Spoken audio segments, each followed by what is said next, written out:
lights never seem to stop us. Trapped in shackles, yet we're free. I tried to limit my restrictions, but you always fight to feel complete. I never found out what was needed. Life is always bittersweet. I've traveled through this world a million times before, and every path I cross I know what lies in store. And even though I know my heart is on repeat, life is always bittersweet.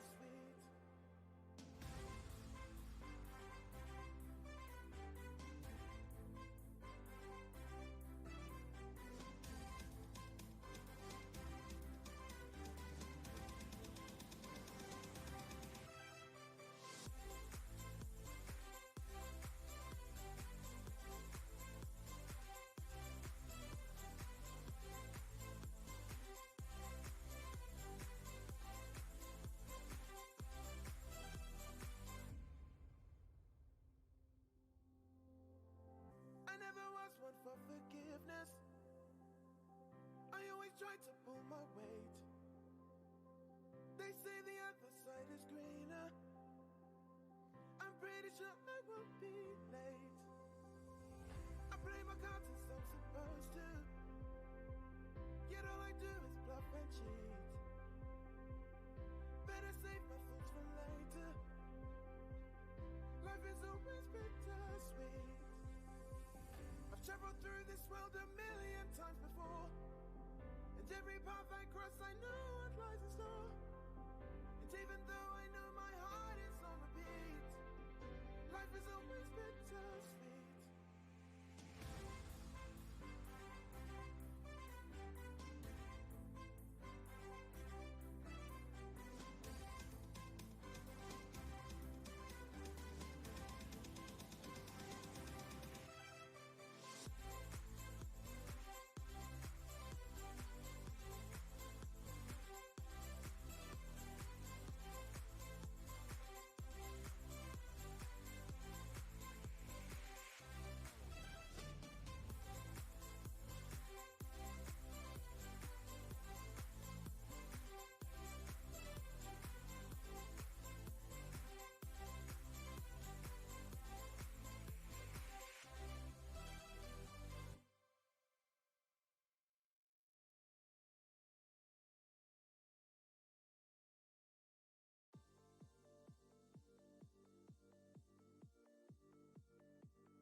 Good morning, good afternoon, and good evening. Tis I, Captain Madlove, coming at you live and in pajamas. And in pajamas.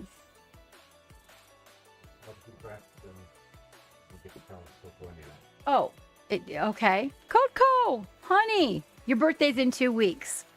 So, first of all, I hope everyone is doing well this fine Sunday. I need another cup of coffee. Let me see. I got some water. we'll start with water. Yes. So really, I actually really for real, like this is my favorite pajamas. Well, my second favorite. I'm not even going to wear my favorite to the desk because I just get paint all over everything. And I'm not having paint on my very, very favorite pajamas, which are my softest, most snuggly ones. And it's illegal to wear my favorite pajamas. Those are not even pajamas. Okay, this is, and then I just put yoga pants underneath because I couldn't find the pajama pants that match it. But you know, I've been catching up all the laundry. We got family coming into town, so kind of been just a little bit all over the place. I know that's exactly right, little Coco. So that's why I don't wear my favorite pajamas here. So I noticed I bought these brand new pajama tops, right? And they're gray, they're like a long sleeve cottony thing like this. I guess I must have cooked in them, and then the next thing I know, all over the front is like grease stains or something on both of them, and I'm like, oh my god. So that didn't look too good.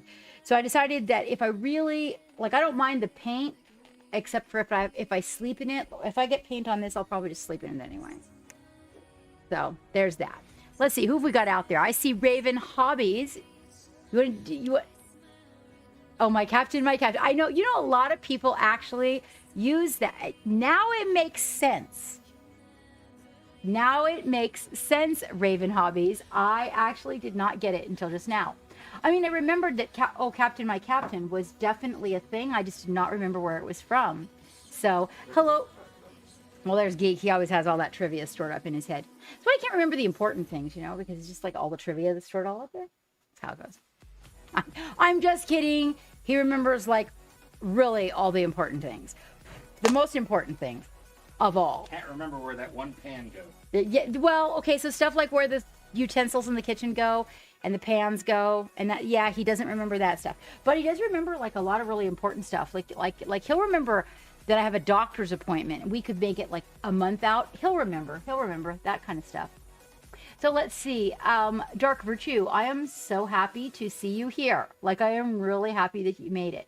I do not have my second screen up, Geek. I am actually going to need that. Oh, yeah. Absolutely need that. I need the mouse for a second. Okay. Hang on, guys.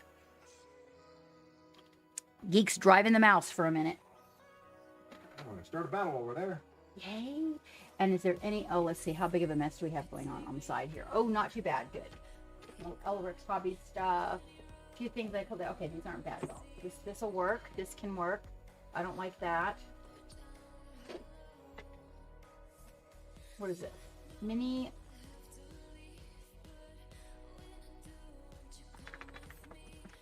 Do you know what I have here?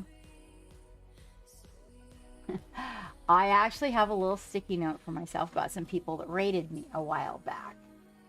And I never had a chance to thank them. Mini Mommy, Maylen, Love and Music, and Stall XD. I need to look these people up and make sure that the follows. I actually am going to put that on there. Follow. That was the night when our part of the equipment here wasn't working. Let's see, and shout. Well, hello there, little donut dog. We have a donut dog. Do you guys have a donut? I have a donut dog. I don't know if you guys have ever seen a donut dog, but there's one roaming around on the floor over here. Hey, donut dog. Show everybody what a donut dog looks like. Come here. Come over here. Come here. Yeah, show everybody what a donut dog looks like. Aren't they cute? Yes, your pink little donut. Go take your donut to your seat. Go on. Go get in your seat. Good girl. Did you get chicken, Geek, this afternoon? Okay. Good girl. Oh, you're in your seat. Do I have to give you a cookie and you're a good girl in your donut, aren't you? Yeah. Oh, you're just off screen. How did you get off screen? How are you positioned off screen? Oh, you're just on it. Okay, you're just on it. Hold on just a minute. I think my camera might be tipped. Let's go that way. Just a tiny bit more. Well, he did. There we go. There she is, little donut dog. Good girl. All right. Yeah. Our little healing up donut dog. Okay, let me see now. I gotta scroll back down. Geek had to borrow the mouse for a minute so we could get this second screen up and running. There it is. Oh my gosh. Well, I wonder then, because I've got you on this sticky note. So I wonder why you're on it. So you don't stream, which means you've never rated me. I wonder why you're on that sticky note. It's probably that I need to go follow you on Instagram. Do you have an Instagram with miniatures? It might be that. It might be that. Hi, Scooter. 380. Well, you know what? When you do start drinking, little Coco, make sure that when you first start, doing the drinking thing, stay home and take it very carefully. Don't go do that thing that they do where you turn 21 and then you get blitzed, because people who have not had alcohol in their system, and even people who have, that do that power drinking thing, have died. I'm being dead serious. Bartender, long-time bartender right here, okay? I've seen some shit go down. So when you decide to do that, make your choices. Let your parents actually help you choose things that will be easier on the system and go with that. And I can't say don't go out. You're 21 and it's kind of like a thing. Jello shots. So you need to be careful. It's dangerous. Your heart isn't used to it. I'm not saying drinking is bad. Oh my God, let us not drink. That's not what I'm saying. I'm just saying you need to be responsible when you enter into this relationship with something that changes the body chemistry and the brain chemistry. So just be careful and make sure that if you decide you are going to go out, that you take somebody you can 100% pure trust. But really, the thing I recommend to most people is if that's what you're going to do, stay with a few friends and family that's close to you, that'll take really good care of you, and just do it that way. Because you know what? The truth is you'll probably get sick, and it's hi Dave. Oh my gosh, my alerts are working. To be honest with you, it's really not worth the sacrifice of puking in public. I'm telling you, bartender, long time. I have seen a lot of 21st birthdays, and I've seen a lot of people lose it on the dance floor, on the walk floor, in the bathroom. So, you might want to just test the grounds a little bit. Pace yourself. Pace yourself. Let's see. Well, hello there, Agu. Hello, Juju. Asri, hello. Yes. Well, it's not even the palate. Actually, Asri, that is the sugar. Anything that is high in sugar will come up first. Like it will make you sick really quickly. So, you got to be careful with Jello shots because Jello shots have sugar in them. You have to be careful with mixed drinks because they have sugar in them. So honestly, I think your dad's been around the block enough that you can ask him what he recommends and make a good party of it. Yes, Dave is here. And welcome, Dave. Doing the type of color you got. Yeah, well, I haven't really called that in a minute. Well, then there's that. Oh, God, don't listen to Dave. Do not listen to Dave. He's a troublemaker, Coco. He's a total and absolute troublemaker. All right, let's see what we got here. I'm going to go get a couple of clean water pots, or maybe I can hand them off to Geek really quick. Those look kind of like frogs have been swimming in it and shitting in it. Water, never touch the stuff.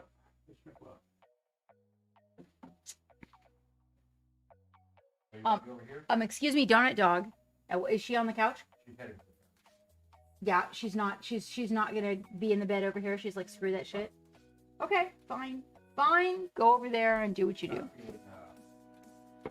Oh man. Even for those of us that are experienced, that one that Dark Virtue just mentioned will make you so sick so fast. And if you even take one shot of it when you've been drinking anything else, it will get you. Scooter, decided to park your GW models. Oh no, what's up? You're not feeling it with them at the moment. Are you doing something like, say, more artistic, something you printed yourself, something different? I've got something for you guys today. I think we'll do it first in the beginning of the evening, and then if people want to come and check it out, let me see. Let me put these little squigs off to the side here. These are the done ones. Well, actually, the sperm squig's not done, but you know, he's a whip.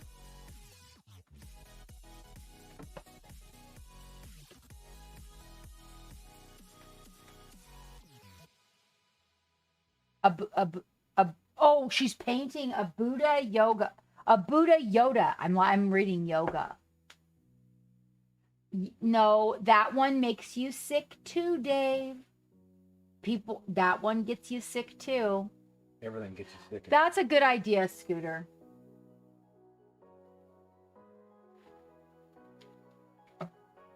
Juju, I like cough syrup. Oh my God. Okay, so here's what I'm going to tell you. The best results that I have found are, first of all, make sure to eat. If you get sick and you have to throw up, the truth of the matter is it's really better to have something in your stomach. Okay? That's just a fact. Now, if you do eat, don't eat something that is too acidic. So pizza, honestly, has a lot of acid, a lot of cheese grease in it. But the things that the body does like when you are drinking that work good are solid carbohydrates. Actually, carbohydrates and cheese. I know a lot of people that will tell you, eat grilled cheese sandwiches. Like a lot of people will say that. Cheesy bread, those different things like that. They are a little heavier on the system and give the body the opportunity to have something solid that you cannot digest very quickly. You can digest the carbs, which gives you something to run off of. Plus, alcohol turns into sugar carbs, so that's why you don't want something that's sweet. And then the cheese actually takes a longer time to digest in the body. So it leaves something in the body for the alcohol to work against. Yes, and the bread does kind of work like a sponge. If you're going to choose a drink, my best recommendation that I can give you is choose one and stick with it all night. Just choose one and make that be what you be. The reason is because your body's not used to it, and different types of alcohol made with different products, different mixers, different levels of sugar, and all of this crazy. That's the body just doesn't know what to do with it. And so, generally speaking, it brings it back up. Yeah, if you go to a wine tasting, one of the things that is very common is crackers and cheese and salami, interestingly enough. Crackers, cheese, and salami and wine. If they're going to do a wine tasting and hang out and be drinking wine all night long, that's what they have with it. So, set yourself up. Set yourself up. Set yourself up for success while you're drinking. Also, set yourself up for the hangover for the next day. So put orange juice in your refrigerator and something like ramen and bread to make toast and Gatorade. Put all of that in your refrigerator and your cupboards. So the next day when you get up, because you can suffer from your first hangover for almost a week if you're not careful. Yeah, it sucks, man. So you want to make sure that you set yourself up for success. Well, I don't know when you're first drinking if Hair of the Dog Dave is a good recommendation. I really don't. I think that for people that are experienced drinkers and partiers and have had that happen to them a number of times, yeah, that really works. But I don't think for first timers that's, oh my gosh, don't listen to Scooter.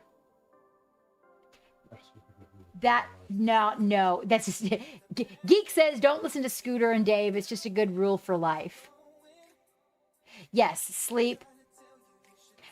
It's drinking more of what you drank the night before that made you sick, little Coco. But drinking it warm. If you haven't been drinking for a long time, honestly, the beginners, the best cure is sleep, but the sleep will not help you if you are not hydrated with electrolytes. So if you get up, it's a good idea to put like toast in if you feel bad the next day, put toast in your system, drink Gatorade, go back to bed. Also, always do it on when the next day you have off. Don't try to go to work with a hangover or to get homework done or go to school or anything. Because even if you have a few drinks, you're probably going to feel it the next day. Virgin bodies don't deal with it the same. They really don't. To kill the taste of the wine. Dave, they do not. That's not why. We pair cheese with wine. Dark Virtue is still alive, Juju. It's just been a rough one. Oh, Dark Virtue, I can't even imagine. Oh, yeah, that was the last time you ever drank? Oh, no. Not this gal.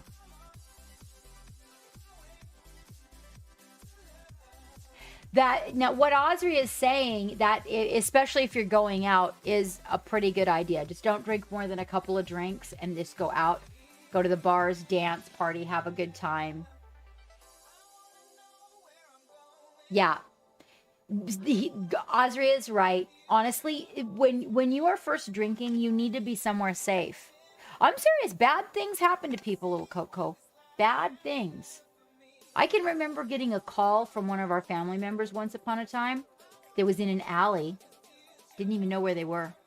Didn't even know how they got there. Yeah. And here's the worst part. They were overseas, so I didn't know how to help them. Now, fortunately, I was able to take care of some transactions long distance. So that part, getting them home and all that. The point was, you just don't want to... You want to know what your limits are before you go out there into the world. Yeah, I mean, I think that would be really good people that you could trust. Seriously, I do. And then before you go out into like a public place, maybe as you get a little bit used to it, maybe just, some friends and a party at home and just kind of gradually break yourself in, because honestly, there's a lot of people out there that their game, like their fun of an evening, is finding people that drink and abusing them. So just remember that. It's kind of like trolls when we're here and we're doing the streaming thing. There's people who their fun for the day is coming in here and ruining our party. There's people out there in the world that I've been subject to it. I had a friend that got beat with a sock and 3 bars of soap in it out by a dumpster behind one of the bars I worked at. So, and they thought that was funny because the person was drunk. Nobody's really going to believe what they're saying. Nobody's going to notice them missing. They left the bar because they were drunk. So that's normal. You should go home now. You're done. And they took a beating beside a dumpster with bars of soap in a sock and got their money taken. And they got rolled. So it's just the world is a messed up place. And when people start adding alcohol, they don't see straight. So don't trust them and be careful. That's all I'm telling you. I just want you to be careful. Hello, Wavy. Oh, yeah. That's how I ended up slipped to Mickey. Twice. Not once, but 2 times I've been slipped to Mickey. Is because of that right there, Dave. Okay, it's your birthday. Never take a drink from a stranger. Don't leave your drink unattended, and never take a drink from a stranger. If a stranger says, oh, it's your birthday, I want to buy you a drink. If they want to buy you a drink, you have to go to the bar and you have to watch the person make the drink. And don't move from that spot when they do. Because then they can turn around and put something in your drink. And they think it's funny.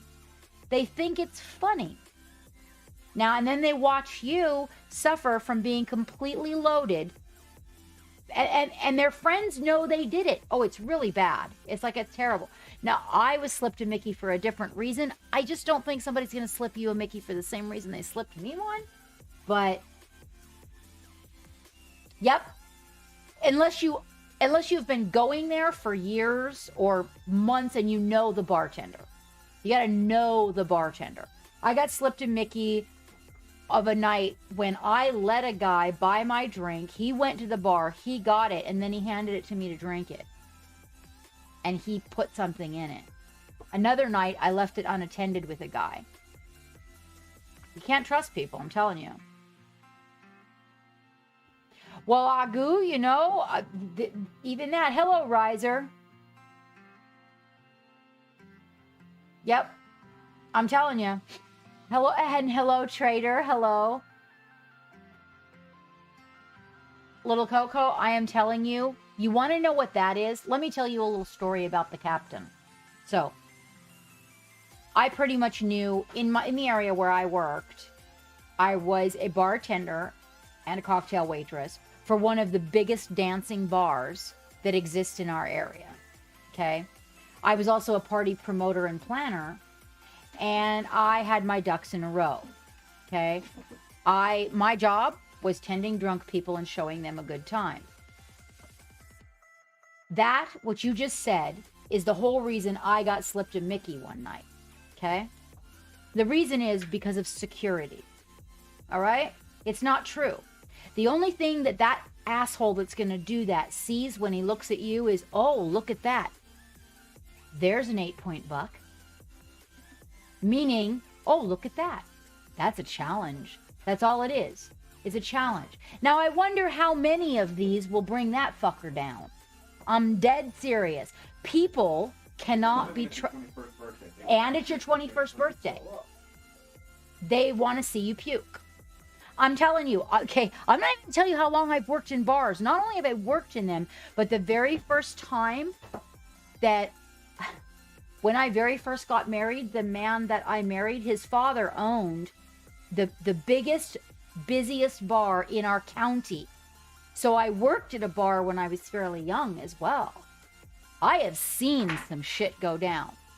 The only thing they think about somebody big like that, unless they know them and they're an aggressive biker, that's different, okay? But the only thing that they think is that you are a challenge. So that's not a way to think. You know what I thought? You know what I thought? Oh yeah, it's Captain Madlove. Let him try. And besides, the bar was filled with women. Young, beautiful, Hey, little Coco. much better looking than me. I'm 6 foot, 300 pounds. I don't leave my drink unattended. I don't take drinks from people. I'm a sailor. I've been drinking longer than you've been alive, my friend. Yeah, so... Yeah, people consider People people are assholes and they consider that a challenge. So don't look at it like that. Just trust me. I got smart with myself once and I was like, yeah, ain't nobody gonna... I mean, they had a whole bar full of women they could have chose. Why me? I'll tell you why. Because I was a challenge. That was a challenge. That's Captain Madlove. Right there. And the next thing you know, I was really fortunate. I had a really good friend with me, and first of all, I was scared to get in the elevator. That was the first thing she thought was really weird, is that I was afraid to get in the elevator. And she was like, what? And I was like, yeah, I wanted to use the stairs. I didn't want. And then when we got to the top of the stairs started really like narrowing at the bottom, and I couldn't feel my legs all of a sudden. And I looked at her and I said, so the guy that had slipped me the Mickey was trying to help me to the car. He said, oh, I'll help you to the car. It's okay, just lean on me. And he was like, and she walked up. And she said, who are you? And he goes, well, my name is whatever his name was. And I was just going to take her out to the car. And she goes, no, you're fucking not. Who the fuck are you? Are you even with us? And he was like, well, no, but, and I was like, it's okay. It's okay. And she goes, no, it's not fucking okay. Who are you? And at that point, he disappeared into the crowd. And then I didn't want to take the elevator. And then when we got to the top of the stairs, my legs kind of lost feeling. And the stairs started getting like really narrow at the bottom and I couldn't quite see straight. And I turned to her and I said, you know what? I think my legs are jello. And she goes, what? I think my legs are jello. And she goes, oh, shit. So they got me out to the car. Oh my gosh, I was so sick. I was so sick. I was sick. Anyway, I was really lucky because both times I had a really, really good friend. And the first time I got slipped a Mickey, I freaked out in the parking lot and started running away from everybody, trying to hide in between the cars. Fortunately, at that time also had a really good friend. They got me in the car, got me home, and by the time that we got in the car, and then by the time we got home, which was about 45 minutes later, because they had chased me down in the parking lot, we got home 45 minutes later. I was out of the shower and everything. That's when I decided everybody should do it. We should all do it. Everybody. We should all have sex. All of us in the same bed. It was beautiful. They had to put me in a bedspread and wrap me into a burrito. And then they tied the burrito with a housecoat tie and stuck me on the bed and put me to sleep. Because I was determined that everyone should have sex. And yet, never drink alone. Always have somebody with you that's not drinking, that's going to be responsible for you. Always have a proper ride home so you don't have to take a taxi or an Uber by yourself. And always have someone with you that you know will not leave you. You need to know your friends. It can, I mean, and the world is not better than it was when I was out there drinking. It's worse. Hi, Viking Nephilim. How are you? We're telling horror stories. Damn, this got deep. Thank God I spoke about therapy as my intro. Did you? Wait. Hold on. Did I miss? There's the intro. I'm sorry. That was a very serious subject. The last one I made is the bartender make your drink and then pace yourself. Having therapy is very much like making love to, oh no, here we go. Very much like making love to a beautiful woman. You get on a couch, you string them along with some half-assed lies and evasions. You probe some deep, dark holes, and then hand over the money. Oh my God, that's terrible. That's terrible. Oh my gosh, look, Wavy got spiked. And Wavy is not a small human being. See? Right there.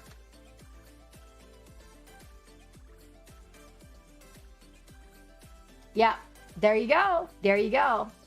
Right on. And I'm sure that if you're in town, that you can depend on on folks, because you've got some good friends and some really good friend parents. Your parents are your friends too. So you've got some people that'll look out for you. But yeah, see, there's Wavy. Then Wavy's not a small person. I wouldn't look at Wavy and go, oh, well, there's an opportunity. Well, okay, I might, but not in that way. I'm just saying, it wouldn't be like, oh, I want to, spike his drink and rob him. No, not like that. Good for you. Good for you. See? And if you know the people. Hello, Ishan. Hello. Viking, it's nice to see you in here today. Excuse me. Bars are expensive, love and music. You are correct. I agree 100%. I also agree with the part about people being jerks. People really can be. They most definitely can. They most definitely can. But I am excited that it's your 21st birthday. And happy birthday to you. So Geek said that his message to you didn't go through. So we're sending your birthday present in the package with your dad's winnings to the house, okay? And I would like you to paint your birthday gift as a co-stream with your dad. Hello, Paint Monkey. Oh, 20. Okay. Oh, well, see, then it wasn't even as much of an emergency. No, he said 380 days. Okay. Wow. See, now Dave's telling us even more of a horror story. You guys, I left my energy drink upstairs. I'm going to go. Oh, never mind. Geek's going to get it for me. I hear he's got a year. There you go. You've got a year to practice. This is you know what? That's actually not a half bad idea. So I have a box opening to do. I thought you guys, I'm assuming it's not a spoiler situation. I have Cursed City. Oh, okay. Well, that's very admirable of you, little Coco. That's very, I can respect that, my friend. I can respect that. Okay, those are for oils. These paintbrushes. I was trying to find the container that I had. Oh!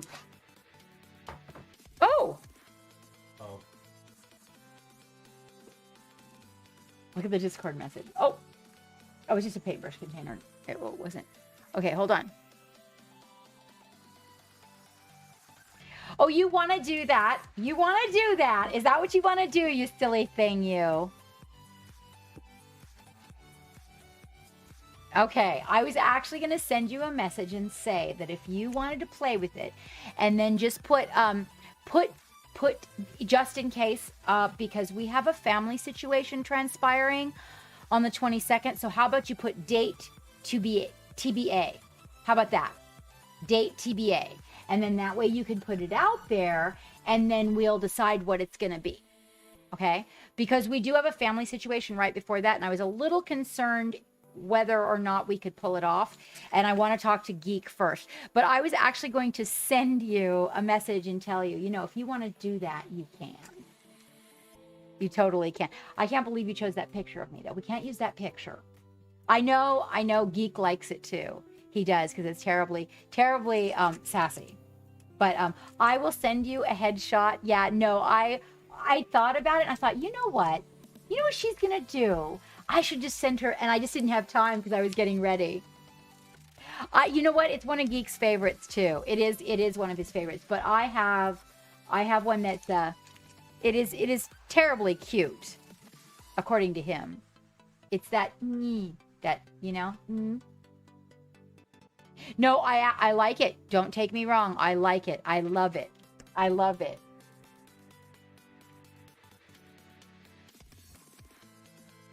I love it. I will send you. I do. I think it's very professional looking too. I do think we should use the TBA though, like in case family comes into town, it could spike shingles. It could happen. So, and we're having two. So we're having family members with 3 kids coming in the 22nd, the 23rd, and the 24th, and we're having my father's wife is coming in on the 19th. And the doctor even had told, and it's the end of the month, which is generally, my shingles kind of have a cycle with the moon, sort of. It's a weird thing. But it could spike it, and so I kind of just want to be prepared for that. So I'm taking that week off, yeah, like that. And then I will get you a headshot. Thank you very much, Geek. But I just have to say, I think I'm going to have to take the top on this one. I'll let you take the top next time. But I'm just one of those people that I kind of like the top. But you know, we can work it out in the future. But I think I'm going to have to take the top. It's going to have to happen. So you'll have to your pick that. No, that's actually a cute one. You're going to have to swap positions with me there. Yep.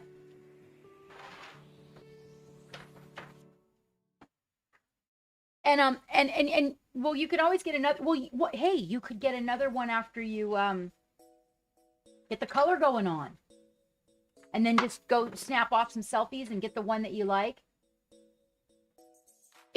Well, no, but I like the layout. It's very clean, and I'm yeah. Once you get all the coloring thing, the color stuff done, I don't want to ruin the surprise.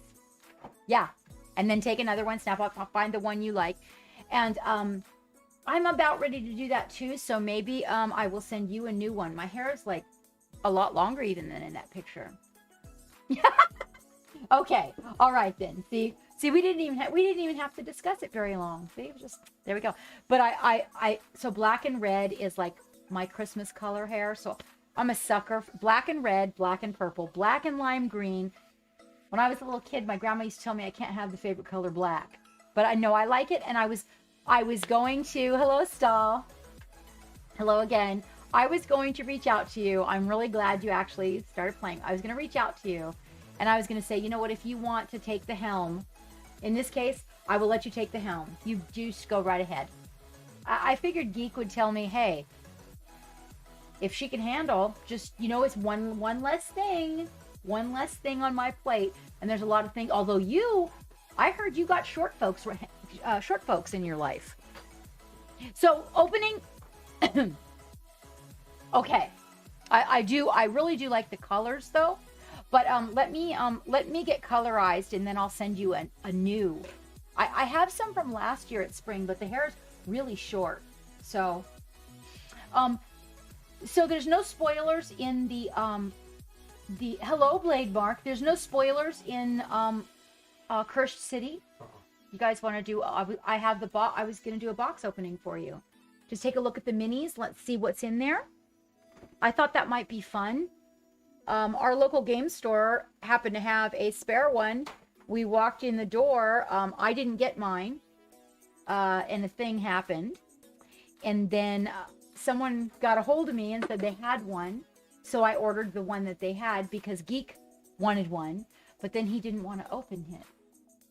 I was like, but I want to paint them in. So, let's see.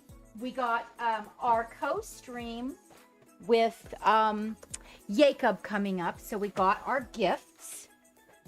All right, our giveaways. If you're in the UK and you enter the giveaway, you're going to have to do the shipping thing. So this is what we got for our giveaway. Okay. Then I actually got a lot of loot. It was really exciting. Let me see. So remember the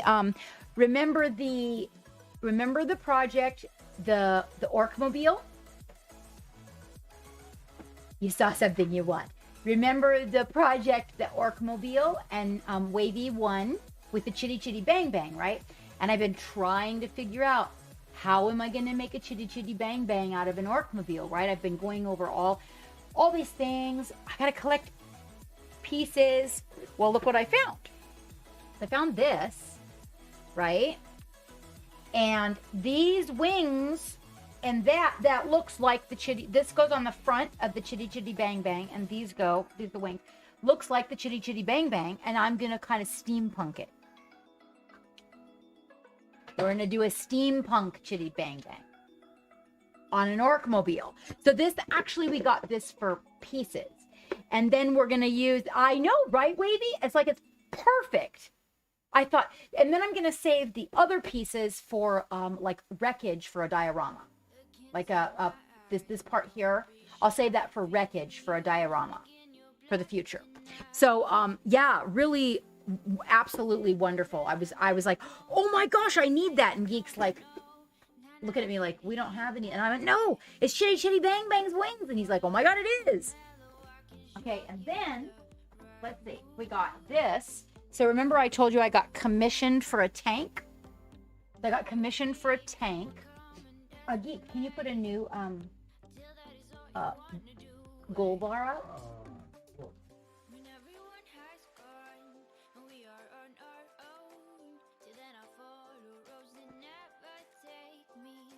So I got commissioned to do a tank, and it's very respectable. So I'm going to do an experiment on a tank, and I can't tell you what this experiment is for. What I can tell you is it's for a gift, and I'm going to paint a tank to practice because I don't do a lot of machines. It'll give me more airbrush practice. I'll probably do some Instagram lives on this one.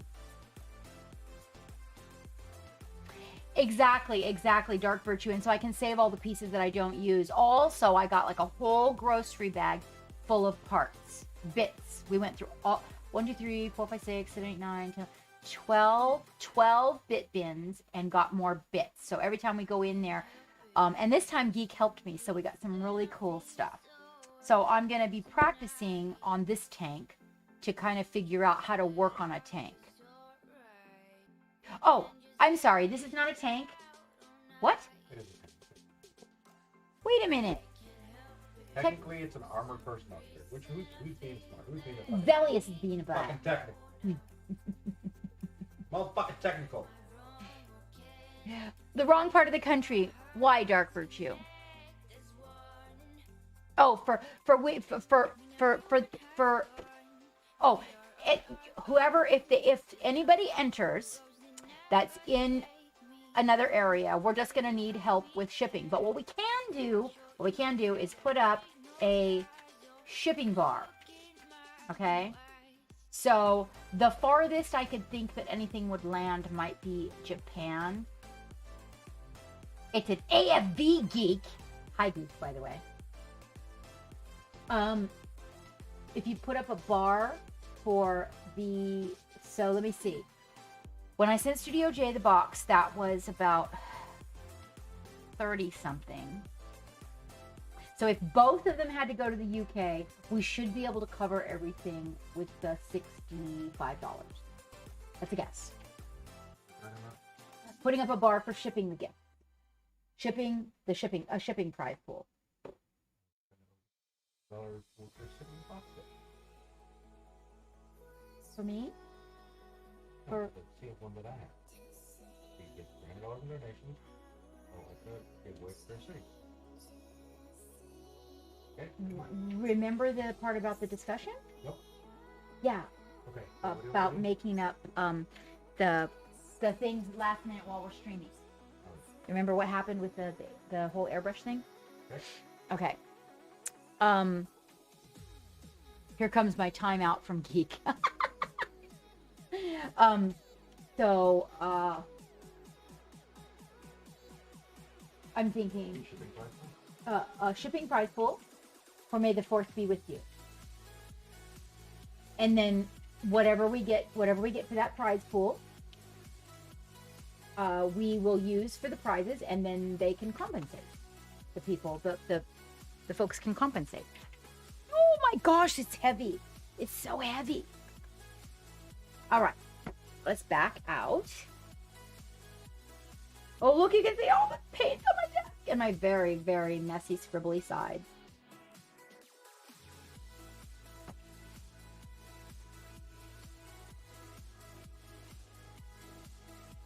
All the brushes need all the love. Even ugly brushes need love. All right, we're gonna have to take this out of here with the squig. It's gonna have to go over here. There we go. All right. This one's mine.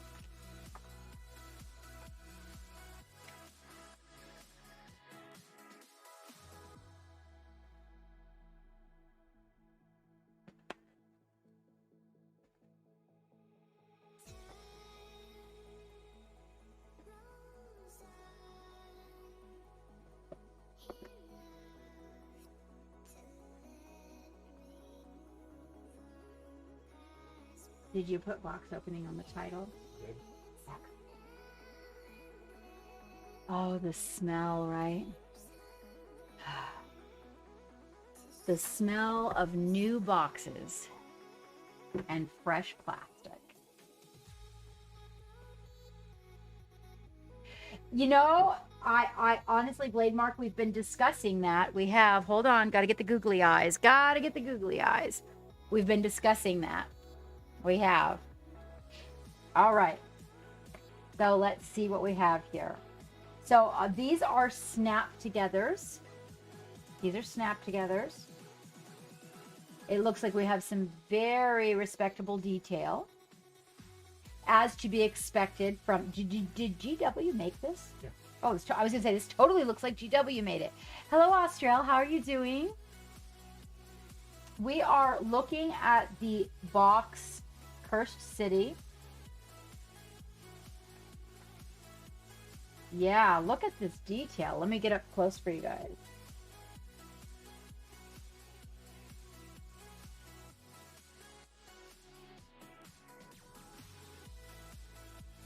And they're snapped together, so it's not terribly difficult to put together. What I can tell you that someone recommended to me is to snip the connecting posts. And that way, when you put them together, if you snip the connecting posts, they'll come together tighter. So if you choose to put like a little bit of paint or a little bit of putty, yes, there are werewolves, there are rats, looks like zombie rats. Let's take a look. Is it a little zombie rat?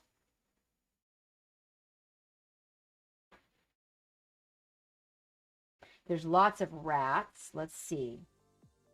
Looks like there's some living, some bats. Some maybe living dead. Zombies, maybe? I haven't even had a chance to even look or read the book. I think it's going to be good. And werewolves. This is Yep, definitely zombies. You can see the rotten skin. And there's lots of small characters like little wolves, rats, bats. Very, very nice. And the usual detail that you would expect from GW. So it's got very high level of detail.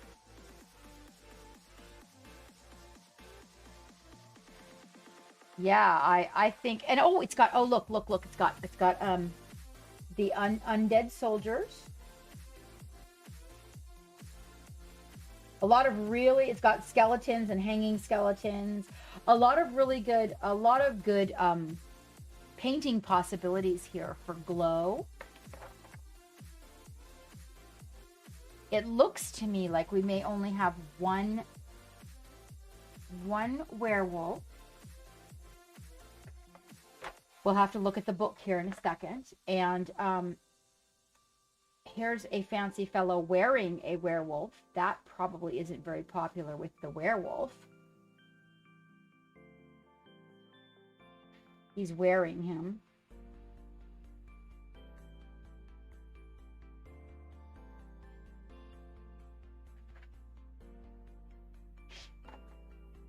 Let's see what these guys are. So this is like a barbarian of some sort. It's hard to see the detail on this one because of the color that it is. Oh, it's not? Someone told me it was. Are you serious, Wavy? Okay, it's not snapped together, said Wavy. I haven't looked. Well, then what are these, Wavy? All of them have these pegs on them, like that, and then they have these holes in them. Oh, push to fit. That's what I meant. That's what I meant. Okay, I see what you're saying. Okay, yes, I meant push to fit, you guys. They kind of make a snapping sound, so I apologize. No, it's push to fit. That's what I mean. Yes. And then this guy is also wearing wool pelt, and I don't think that's terribly popular. Yeah, so do you have the box, Wavy? Yeah, we have, oh, what is the name of the, Blackstone Fortress, and it was a pain in the ass, too. Hello, Paul John. Welcome, welcome. GW push to fit monopose models. Okay. These are different. Look a little bit like the Eldari? What are they called? Yeah, they do. They have those pointy toes like they're dancing around, and they have elven ears. Really cool. Look at the like some of these little pieces, like look at the little braided leather on that. Gaia would like that. Little fur and fabric. Look at the tiny little arrows. There's a lot of beautiful detail on this, like a lot. It's really, really beautiful, the detail. I really do. I'm a big appreciator. I like a lot of detail. That is true.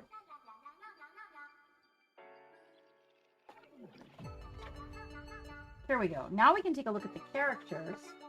If we get into the book, I'm not going to open all of that, but we can take a look at the characters. I think they usually put a place in the book where you get to see kind of the box art sort of a deal. Now you're mad you didn't get it, since you glued yourself there. The thing is, Osri, is I find that even the push to fit sometimes needs a little glue. But I guess that depends on how you feel about the little gaps. The dude with the bow is a new wood elf, or you do? Well, yeah, we do too over here, Trader. We do too. Let's see. Wait, a new wood elf, or okay, I can't pronounce that one. Geek, can you help me out there? It's Alana, Sylvana. Okay. or Sylvan. Or Sylvanette, depending on who you Let me talk to. find the. Here we go. Here we go. Here we go. There's beautiful art. Oh, let's take a look at those.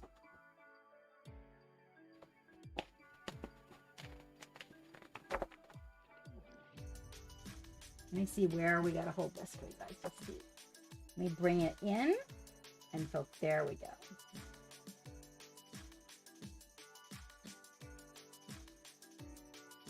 Ah, here we are. Look at all these beautiful characters.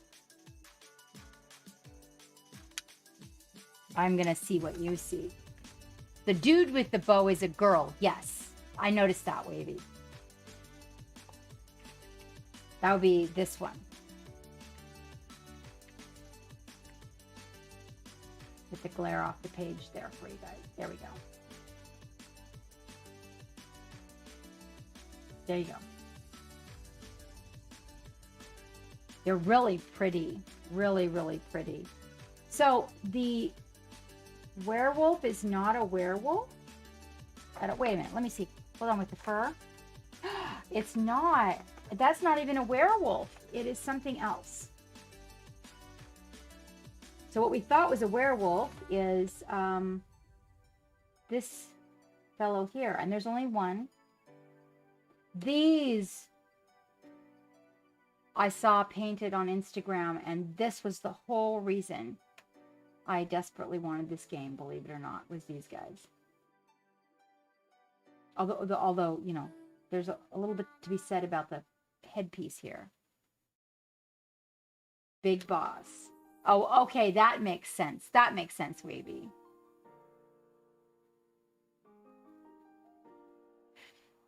This is true. But Osri, you know, there is an Insta Glue product. You can get some of this and it will instantly make the glue dry instantly so you don't have to hold it.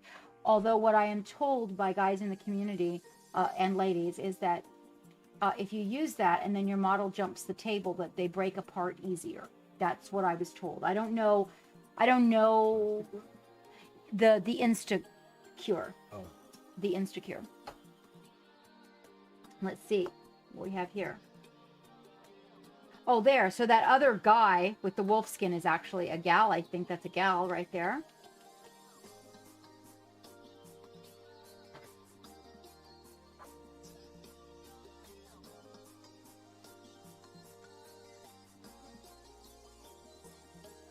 These look like the zombies. Yeah, they are zombies. See?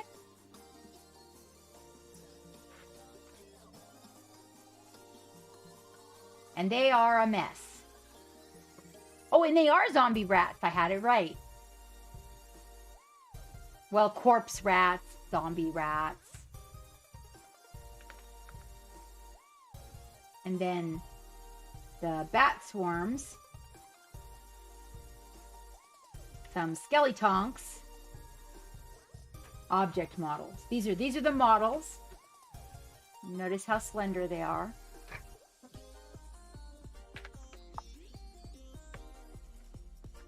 And I guess that is about it. How many is that? Is that all of them? See, the hero models were this page. And then the hostile models. So this is, what is it called? When they used to tell me, don't run in there. It's aggro. These are aggro.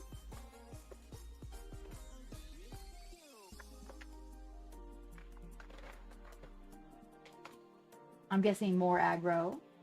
And more aggro. Let's see.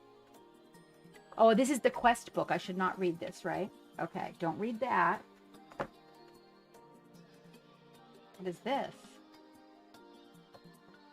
Oh, it all smells so good. I love the smell. Good afternoon, Aspire. Hello, Storm and Wolf. Wait, what is this? That what? Hold on. Oh. Let me see, Wavy. Don't, don't. Okay. Wait. The quest book or this envelope? Don't open this envelope? Don't open the envelope. Okay. Any envelopes that are closed is inside. Okay. Thank you, Wavy.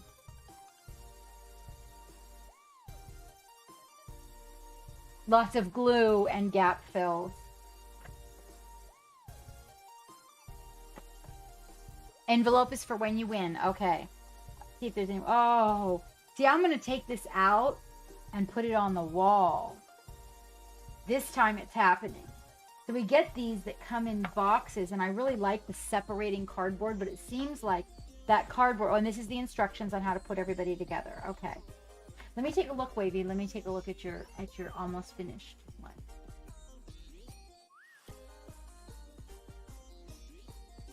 What? What? It took me to Discord. Yeah. Okay. Oh.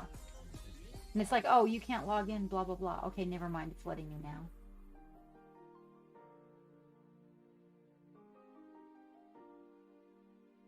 Or you could not let me operate, you bad. Hold on. I'm going to fix this guy. Oh, really? Really? Oh, my God. Hang on. It's being obstinate. Okay. There we go. Okay. I got it.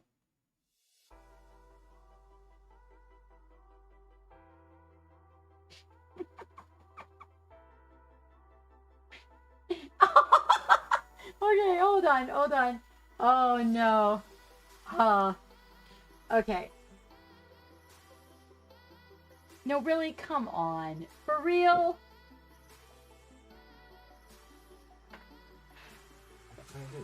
It just resized itself and got really carried away and covered all my screens, and it's all right. I've got it. I'm working on it. I got it. Oh, it's getting that mouse in just the right location so that the arrow will pop up for me. Okay.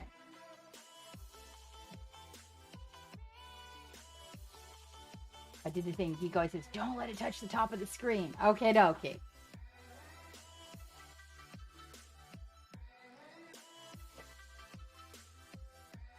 Oh, yeah, I like that one. That looks good, Wavy.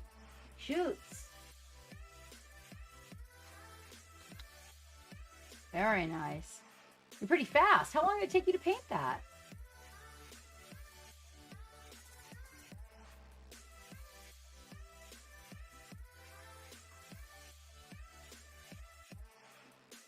Oh, I'm relaunching it. Yeah, you know, that was kind of one of the things that I was concerned about, is that wouldn't happen, and that was the whole reason for the playability and all of that. So we don't know what we shall see. It's definitely got a lot of very cool pieces. Envelope is for when I win. This is the adventures. So I kind of like the idea that the adventures are sort of mapped out already. That's good for me. I don't know, you know, Geek is one that can... Yeah, actually, I could have just gone over here, Wavy, instead of clicking on the link. I didn't realize that you put it in the love gallery. That I would have just gone to my left. Comes with a lot of dice. We like dice. We can replace some of these. Some of these we cannot. Definitely got some dice that can replace these little fellas here, though. And this, so this is the envelope I don't want to open because wait a minute though. This has got the weapons in it, and I kind of want to look at that. I don't need that. So then this is a board game I'm getting myself involved with here, guys. Is it like a board game D&D, or more of a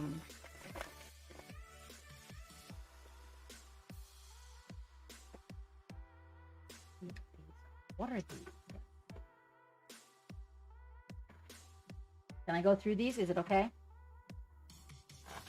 Oh yes. Okay, so these are the characters' ability sheets. Those are bad guys. These are bad guys. So that must make these the good guys. Yeah, these are the good guys. These are the heroes. These are the heroes. These are the heroes.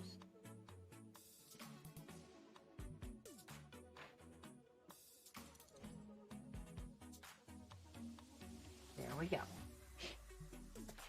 Oh, it smells so good. That smell of a new game and new book is just one of my favorites in the world.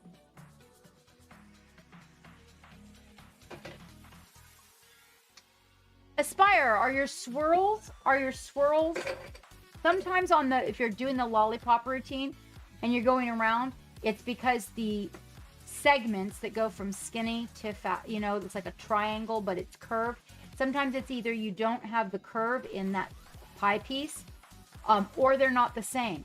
If they are different sizes, sometimes it can throw the eye off. I really like this character here.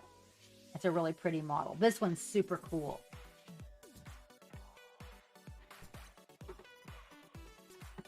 Well, these, I like the size of the cards they decided to use too. That's kind of cool. Of course, for those of us that wear glasses.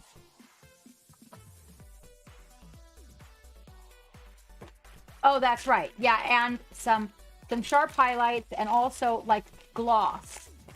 Heavy, glossy gloss. These are trait cards.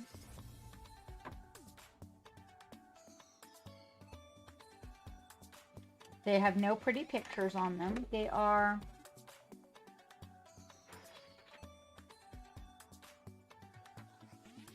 of look a little bit like abilities. Reroll, failed by touch. Yeah. Like an ability, sort of. And the glossy gloss helps make it shiny as well. Discovery cards. Potions. Magic. Keys. All kinds of good stuff.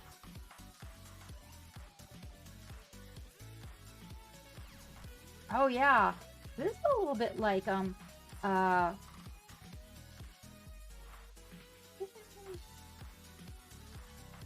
interesting. I wonder if those.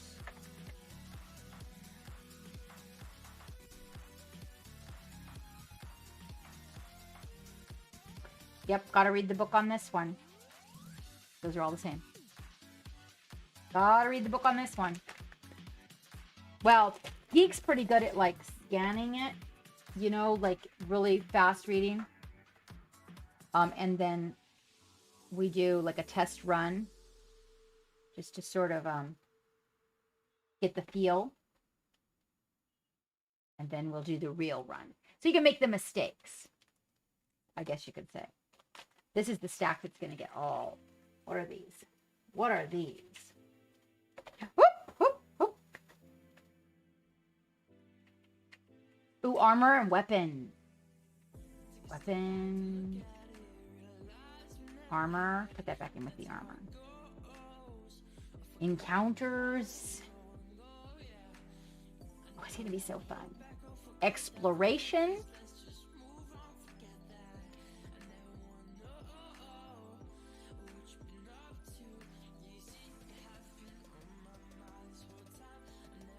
Not had a game yet, but you're betting that it could get most of a game done with Blackstone Fortress rules.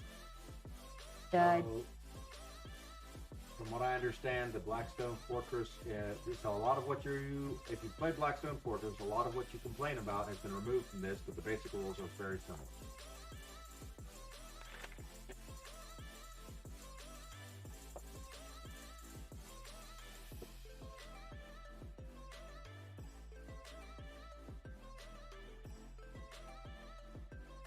Can you change the track? It's the same track we had last time, and it's like.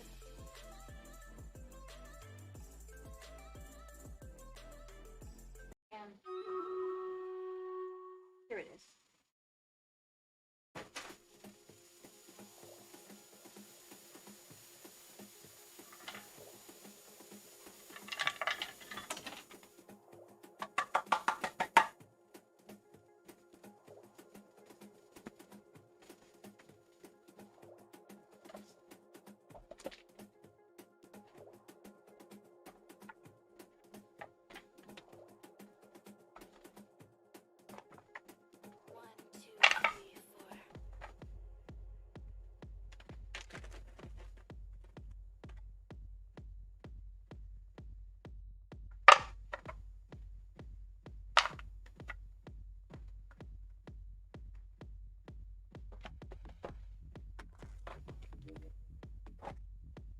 Those are all going to go on the minis.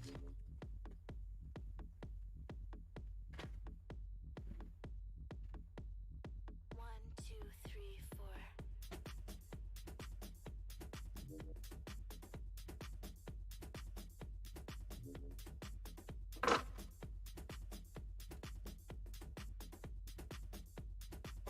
What's your name, pretty boy?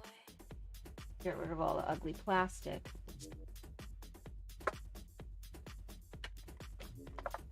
Did I misjudge? Ah, boo. I really thought that was the right size. Oh my gosh, I was so close. It's like, seriously, a 16th of an inch off. Well, damn it.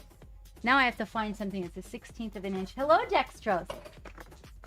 Hello, how are you? I actually thought this was so close. Oh my gosh, it's like, seriously? It's about an eighth of an inch off. Now I have to find something else to keep it all in. I was really hoping that was going to happen, but I guess not. We need to invite Maury over. What's your name, pretty boy? Play this game.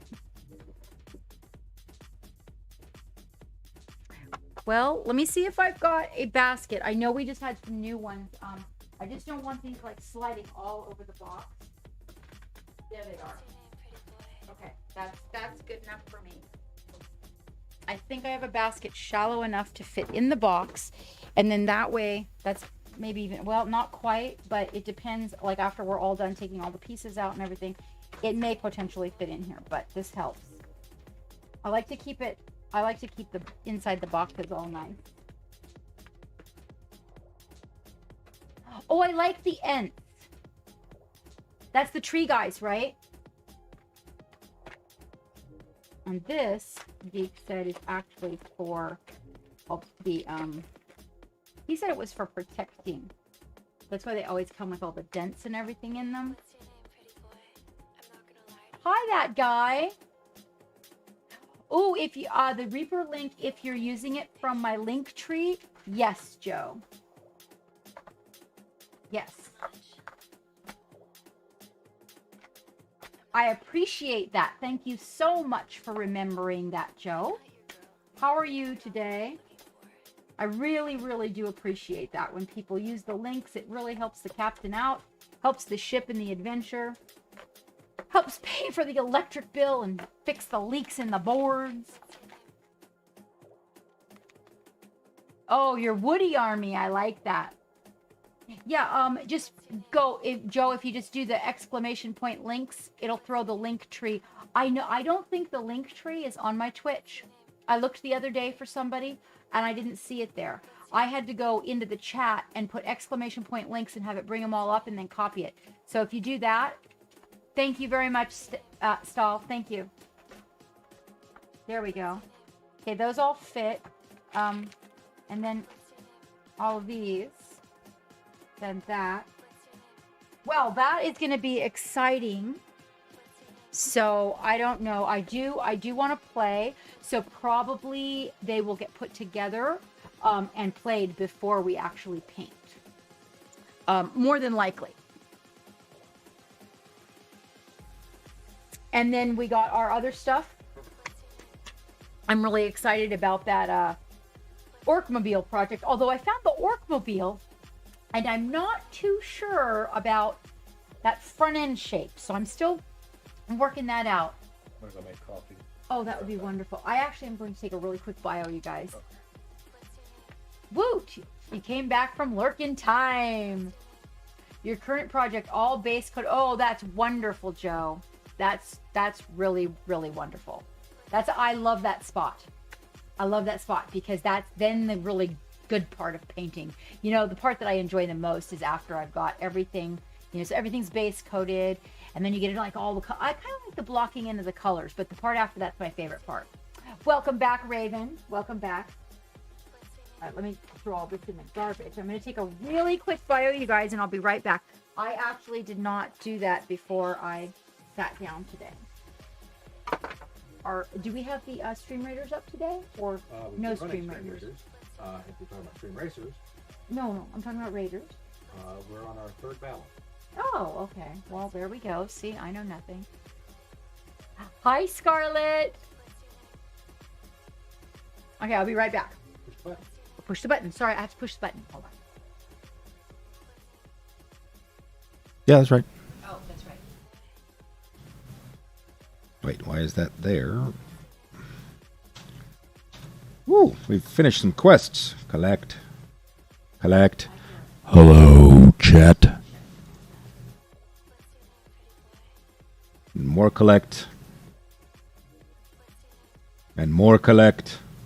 No. And more collect. Man, Captain has been neglecting, collecting. Look at all this. Hey, Dave. This is Jesus, Kent. I'm sorry, Jesus. You're welcome, Azri. This is the Geeks ASMR. It's less of a buzz, more of a sledgehammer. Alrighty then. Place 5 war beasts. I don't even think I have a war beast for the captain.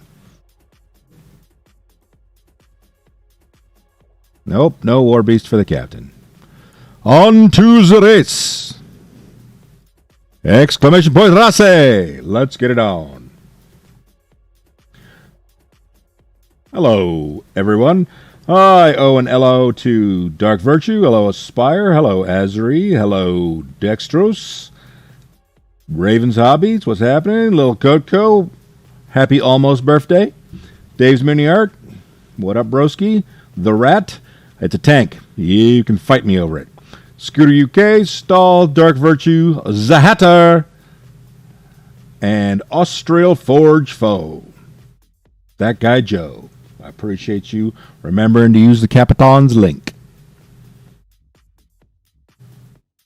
A little disco beat going on in the background for a little disco race.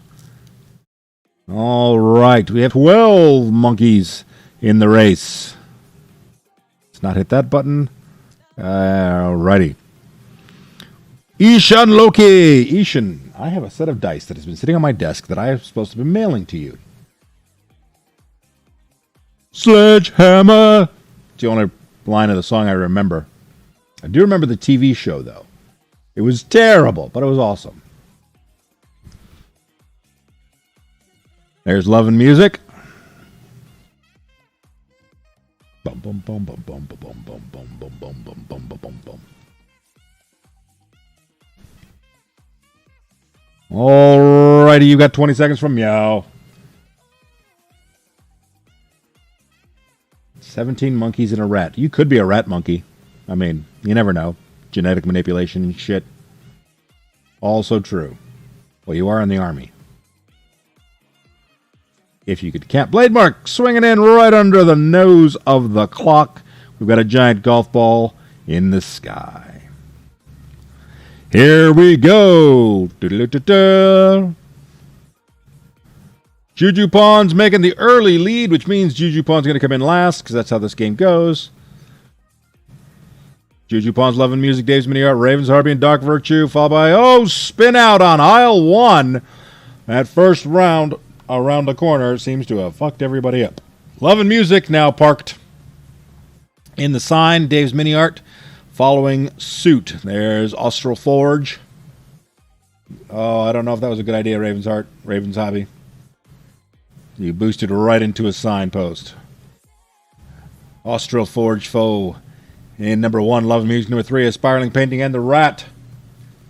This is Race Cars. This is Stream Racers. We go. You spin me right round, baby, right round, like a record, baby, right round, right round.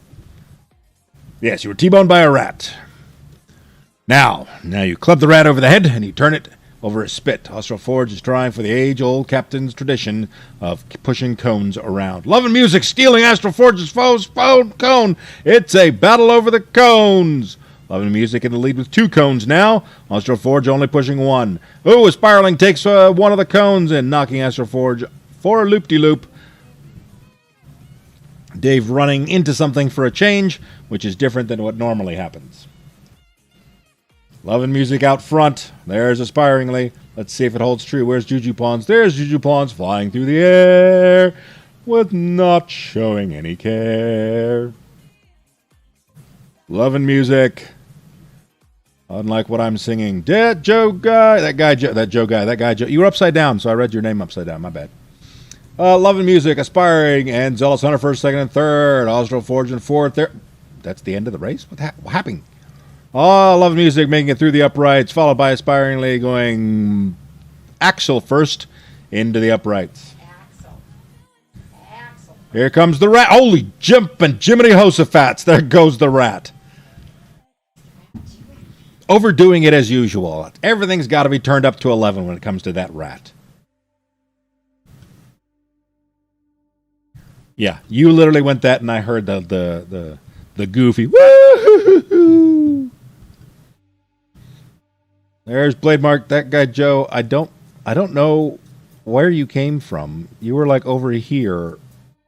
I don't know if you finished or not. That guy Joe. I mean, it shows. There's little Coco putzing along. Look at this. Oh, but Asri is not finished and is still going. Somehow has not counted as being done. Spinning donuts in the ocean. It's spinning donuts underwater. I don't know how you made it all the way out here without actually passing the finish line. Oh my God, look at you where you're going. You're going back. Well, you got to go back to the future. I don't think you're going to make it, Asri.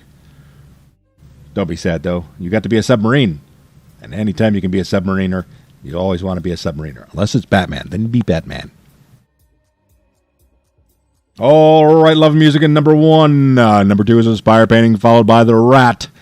Astral Forge Foe. Number 4, Dave's Mini Art, The Hatter, Restream Bot, you summoning bitch.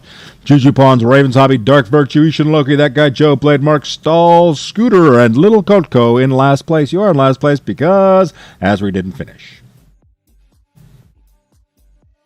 Right?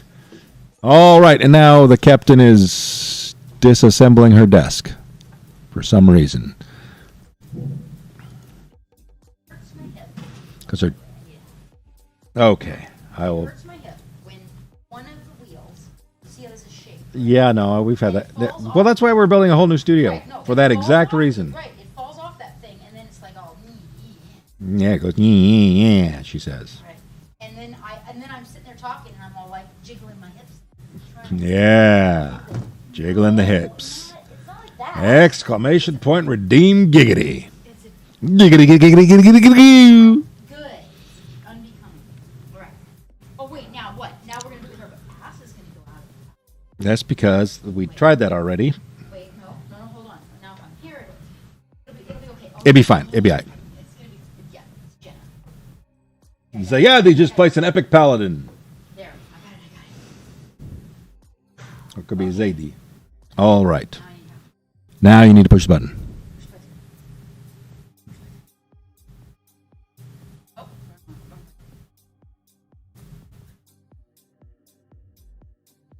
And the captain's taking you on a tour. All the buttons. Okay. Right, I know. Well, it's not. It's not like it's a huge secret. They know we're going to be streaming together. They just don't know when. I also have to check with my I have to check to make sure that a date is not available to I have to do a Green Eye Creation co-stream. Well, that's what I had to push all of the buttons. And then we're trying to also get the it's not exactly quarterly now. PG-13 stream popped in there as well. So we're trying to figure out. I got to talk to Geek and figure out how to organize it to make it best. Okay, good.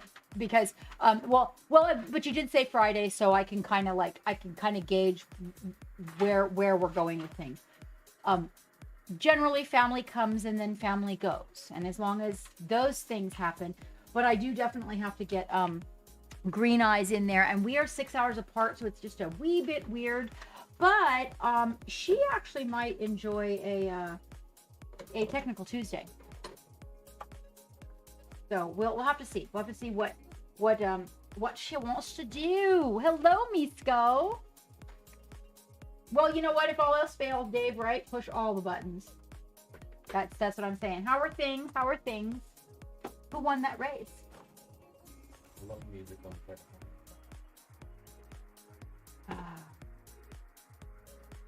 All right, so I've got this swig that I was working on the other day with my Firefly reference art, and well, now the colors being all blocked in, I think I can probably pick it up and charge from here. Let's bring him in a little bit more. There we go. Did you get the information that you needed, Love and... Well, thank you, Love and Music. I can appreciate that. And still, well, wifey, you know, she always likes it to have the front seat. She's a shotgun kind of a gal. Yeah, did you get the information that you needed off of my Twitch? Was the information about the camera there for you? And if you do go to get one, please remember to use my Amazon link. Hello, Drax. Wow, where have you been keeping yourself, my friend? Oh, I got new colors. That's what I forgot to bring down here. I gotta, so our game store is selling Reaper colors now. And, I got a lime green just for this project because his leg was the limey green. The limey green, not even just a limey.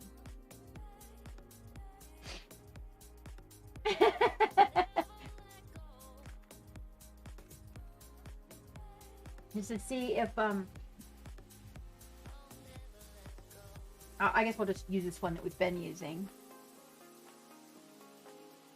Yes, you can. He went up to make us coffee, and when he comes back down, if you just ask in the chat again, we will take care of you, Love and Music, most certainly. But yeah, so they one of the things that's been a little bit perturbing to me is how everything's just gotten so crazy in price. You know, since the COVID and everybody using the computer so much more often and being online and starting to stream and everything. Yeah, it's been really, I think price gouging is a bad thing.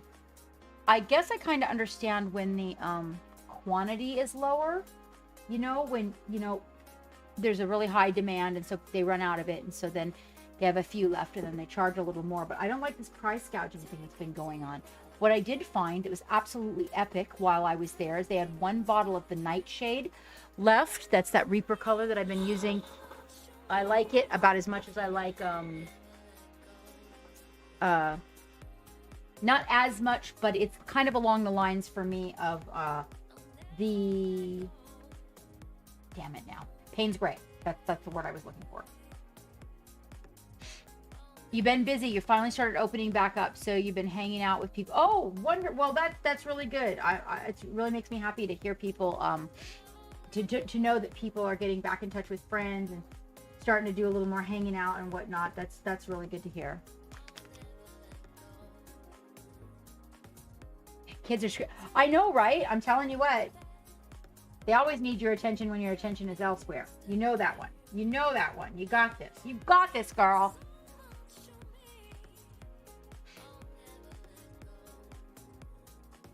So I'm putting out a little bit of the colors that we're using here. I got some, let's see. I don't even have you guys, hold on. There we go. There it is. Okay. So I got some, a little bit of plain white, a little bit of a pale yellow pale yellow white. Let's see. We were using vermilion ink. I've got that in the little ink pots over here. And we were using, the lemon yellow. So that was, that's like a semi-transparent. It's kind of a little bit transparent. These are by Reaper, except for the lime green, which the lime green is actually by Procryl. But I did find a lime green by Reaper and was going to see how I liked that. The one by Procryl has really good coverage, so I was pleased with that. I was really pleased with that. It being the lighter colors, sometimes I notice some of the lighter colors that are a little thinner just don't quite have the coverage I want. Oh, I can totally, and so they put it away. What good? They're so good. that they put it away though. What good kids. And then we have a golden brown that we're using, which was like, if you remember, the wings. And that one also is by Procryl.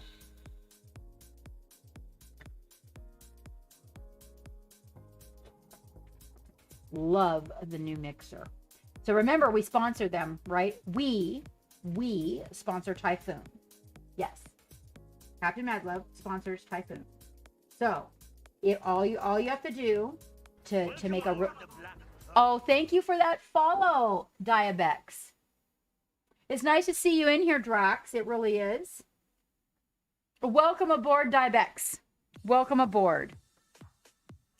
And then, of course, we had the black color, and I remember that little bit of icky. It's like a kind of, I call it an icky color. It's just the weirdest color, but I use it for so many things. You guys seen this one? So it's called Tan Flesh. It's by Procryl. And it's just kind of, it's just a really, I don't know, like salmon pink and gum pink, like not chewing gum, but like your gums. It's weird, but I use it for a lot of things, specifically gums, actually. Well, good morning, Dibex. Where are you from? Where are you coming in here from, mate? So I had a little bit, remember I mixed that with a little bit of vermilion. We put that in his mouth. And then if you remember, I came in there and I washed that with the purple hue by Army Painter. Now, this whole video, our last VOD on YouTube, has this going on. So you can see how we got him to here. We used a little bit of the Agrax shade in some of the shadows to bring the brown volume up a little bit. Stephen, Bellamy? Did I get it right? Ooh, Western Australia really is morning. Yeah, hello, mate, hello. We used a little bit of the purple tone and came in on the gums with it. And if you remember, that made that nice shadow that goes back into the mouth. In the very, very, very back of the mouth, I used a little bit of the nightshade and dropped it back in there so that we got that depth going back, right? Let me focus that in just a little bit better for you. There you go. And then I took a wee bit of the very pale yellow white, and I mixed it with this and added a little bit of the vermilion, and then I put some highlights. If you notice, you look in his throat. I notice was that uvula? Do I have that right? Uvula, I think, right? In the back of the throat. Sorry. So you can see the little highlight on it there and how the tongue kind of pops out a little bit now. And then the rest of the mouth just looks kind of dark. Little bit on those edges, like that come around the back of it. Yes, that's it. Hello, Spaz. How you doing? Oh, Perth. I have a friend in Perth. Pete from Perth. Pete from Perth was one of the very first online friends that I ever had. Not a big computer person, so they kind of weren't really a big part of my life until Geek came along. And one of my very first online friends was Pete from Perth. And I don't even remember what platform we were friends on. I'd like to find Pete from Perth though. Hold on. My hat is not writing right. There we go. It has to be centered. There. Is it centered? Is it good? Yes, this is a small squig. We are painting him. He is a glowy bum squig, and we are painting him like a firefly. We painted this. These are firefly's colors. Believe it or not, that is the color of a firefly. They are these colors. We painted these like a poisonous tree dart frog. Poisonous dart tree frog? Poisonous dart tree frog, I think, that way. Biker Scout, thank you so much for that follow and welcome aboard. What do we got there? Let's see. Ooh, that's a hard one. Cyganary? Is it right? No? Maybe? Hang on. Cyganary. Cyganarly?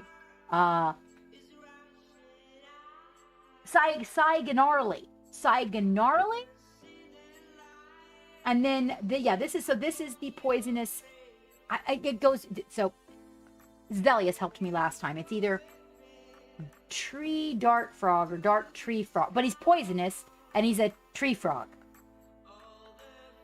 Cynarly. Thank you. Is that right? Did we get it right? Is that one right? Cynarly? Or Signarly. Could be Signarly. Oh, singularly.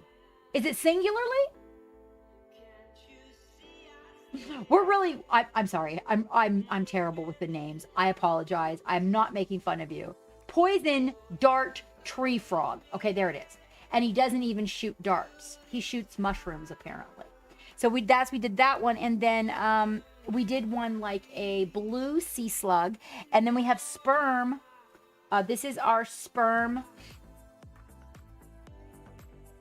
squig, and then I have a whole box of other ones. So we're sperm squig was set aside, and we started working on glowy bum. Is glowy bum. It is a tough name, and we're not getting any help. They're just like, yeah, you keep trying.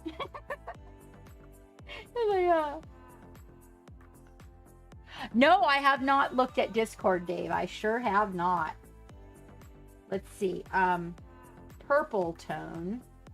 And this one, which is the Agrax. Okay, so we got Agrax and we got purple tone. And then I need the little beaker guy.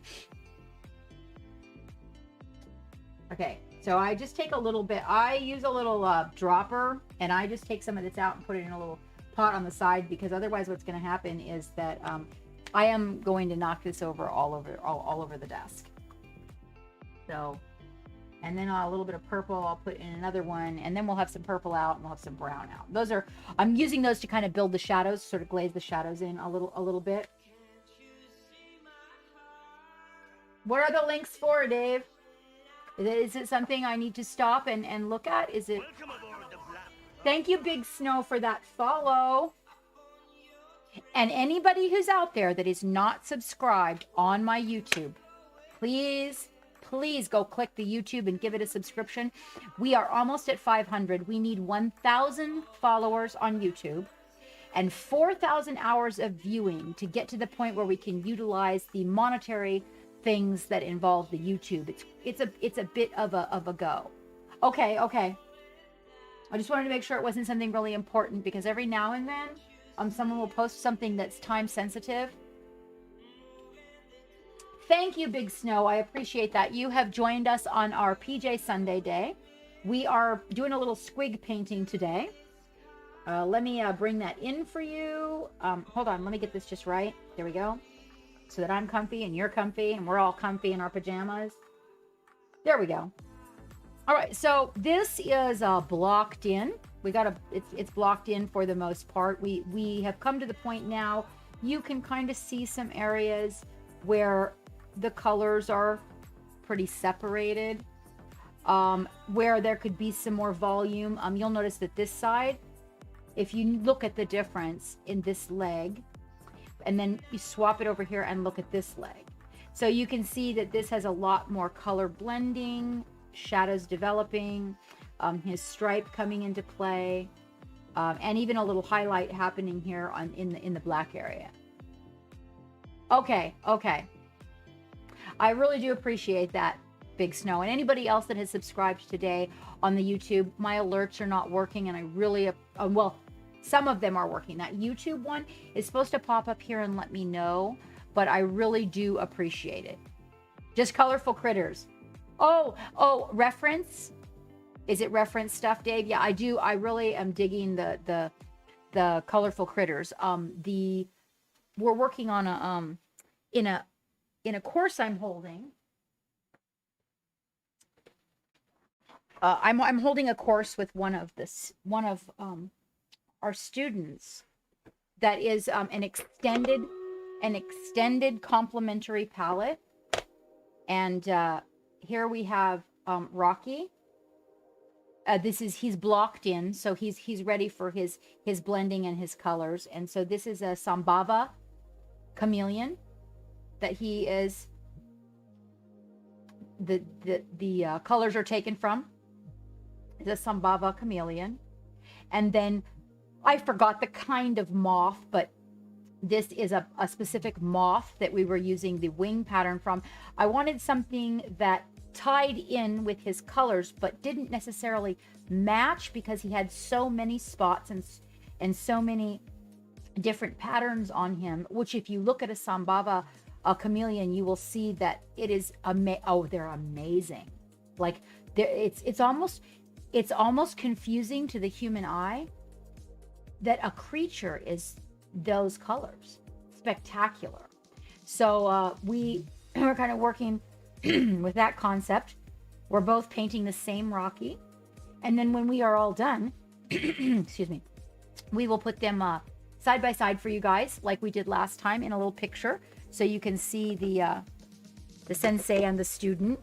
That student is, in particular, really wanted to learn to do some whimsical. He paints a lot of organic, and he paints a lot of, what are they called? Total brain fart there. Nurgle. A lot of Nurgle, and a lot of D&D, like, skeletons and Walking Dead and stuff like that. So he really wanted to get his hand going on the more whimsical fantasy type things. So the last thing that we did together before this Rocky was the whimsical of purple. And purple is something that I love. Oh gosh, I love working with purple. You loved doing your dragon purple, didn't you? Love and music. So I love purple. I love to work with purple. Purple and teal are some of my favorite colors together, with a little midnight blue added. So we really rocked this little Rocky with those colors. And then of course I chose the complementary of, trying to do with the little yellow and green for the dragonfly there. But that's just a recent study that we're doing in some colors. Yeah, absolutely. I'm so down for that. Well, you'll notice that the magenta and the purple, the captain's colors being the magenta and the purple and the black. But because there's a second character, which is Captain, which is a Blood Dawn. Yeah, you've hold on just a minute. Let me change the visual here really quick. Oh, that's really cool. Who is that? Is that Joe Skynet? That is Joe Skynet. Yes, Joe. Okay. That's Geek dropping the bacon. Hold on. Let me see if Blood Dawn. Hello, Nikki. Let me see if Blood Dawn is out there, because the third character is no, actually Blood Dawn is missing Love and Music. It's weird. So Captain is not supposed to be there on the lower right hand corner. That is not supposed to be the captain. Sorry, all the buttons. That is supposed to be Blood Dawn in that lower left-hand corner. So Blood Dawn is black and gold and brown and all those really super crazy earthy tones. So the third character that comes on board has all the ocean colors. So the purple and the teal and all of that. So I didn't want to overload the captain and then end up overlapping into all the colors, because I wanted each character that was part of the adventure to kind of have its own theme. That way also when people order things with that character on it, their merchandise is in that color. So that palette is just, so Captain has the black, the purple, and the magenta, a little bit of pink, right? And then more earthy for Blood Dawn. How are you today, Nikki? How are things? All right, so on this side, what we're going to do, let's see, we've got the yellow. One thing that we don't have is specifically what I did do is put out vermilion that is, I'm using 2 types of vermilion on him, one of which is the ink. and the other one of which is the Dark Vermilion by Vallejo. I have not opened my Chimeras yet. They are in. I want to do a box opening, which I will film. I did not want to do it live as of yet, and then I will get to using them after I've conducted that opening, the box opening. Oh, pretty good. Things are pretty good. We're holding true over here.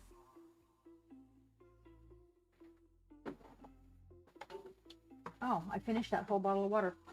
Yay me. Okay, let's see. And the golden brown. We've got the purple. We've got, oh, we need the plain black. You're also going to need a plain black because the golden brown and the midnight shade, which actually is a purple, midnight shade purple, makes, you can, if you look over here on the palette, I can mix a little bit for you.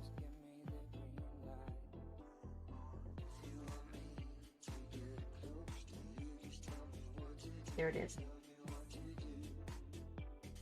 You can mix it, but I'm just letting you know that it kind of has a bit of a mauve feeling to it. So it's not really noticeable. We can totally mix that. We don't have to use the plain black if you don't want to.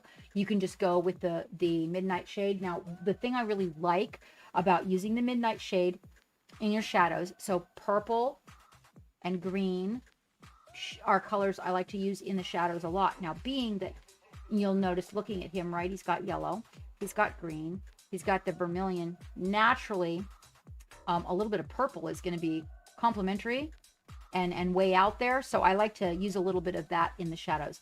So in making the shadows for his feet and whatnot, we're going to use a little bit of the midnight shade and a wee bit of that golden brown, which is the color of his leg. You're going to get a really, really super dark mauve, heavy on the brown side. But it works. It really does. It works in there. I like the way that it does it. We probably could downsize our brush. Let's do that. I get excited. I like to try to use the biggest brush I can. And then I get excited.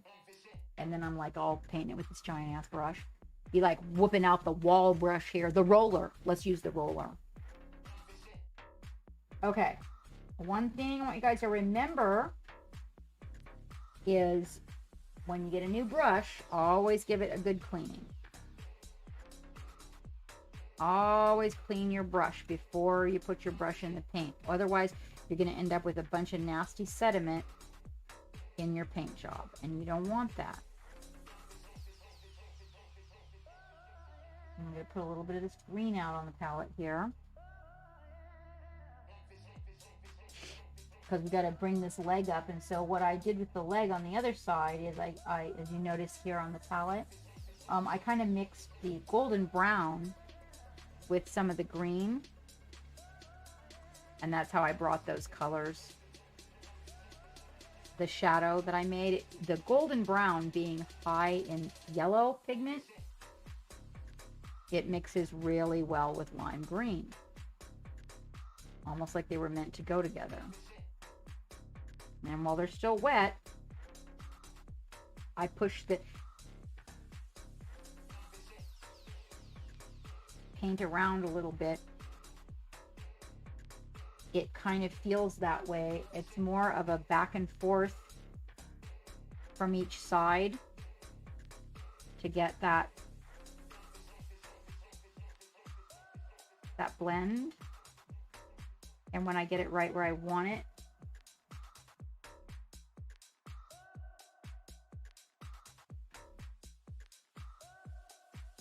I'll come in with some little shadows here. Get those filled in. Now, let's see, which number am I using here? Completely new.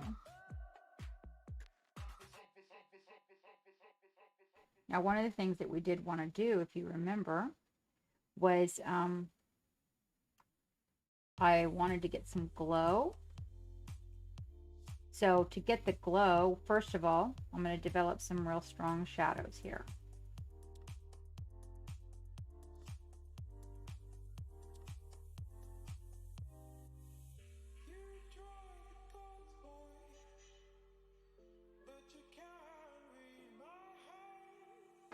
Fibers, you know how I feel about fibers.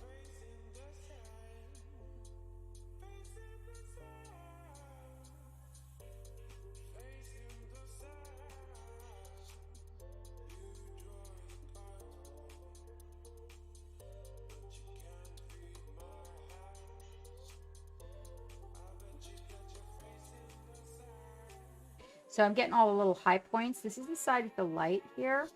So I'll just come in with the brush and kind of get a little bit of a highlight on these areas that are in the light. And also I will glaze a little bit over some of the areas that might have some shadows. And by feathering that, I can get a really nice appearance of a good highlight there. A tiny bit of yellow on this side with the light.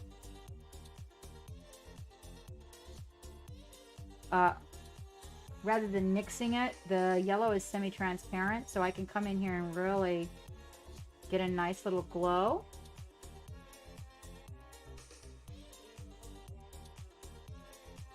Right on the tops here.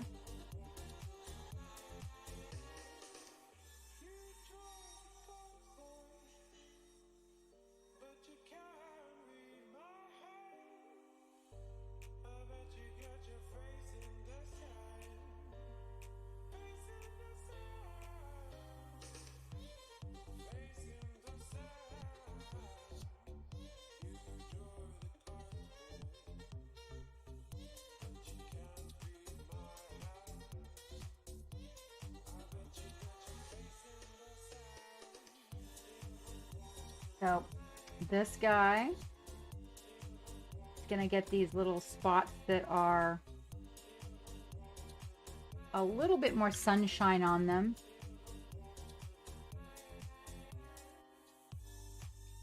Well, thank you, Cookie. Shall you sacrifice more insert thing here to break the curse? Well, you know, we opened the box. Hopefully it's not like opening Pandora's box. How are you today? I heard that Trash Panda was out there. Trash Panda, my Trash Panda, are you out there? Hello. I thought I heard in the race. I didn't see you in the chat, but I thought I heard your name in the race. So now I'm taking a wee bit of that the whitish yellow color, right? And a little bit of the lemon yellow, and I mix them together, and I'm pulling a highlight onto the area where we've got the most sun coming in.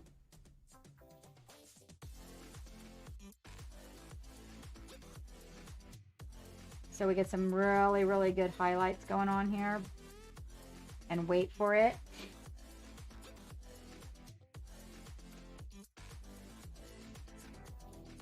Yeah, they do, huh? Well, you know, I'm glad you stepped up. I'm glad you stepped up, Cookie. Excuse the itch, guys.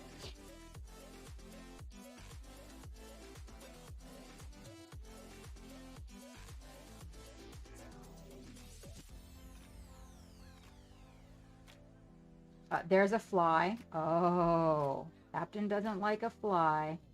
I see a fly. And then I'm going to come back over that whitish yellow, and I'm going to cover it with the yellow like that so that we get a stronger impact from it.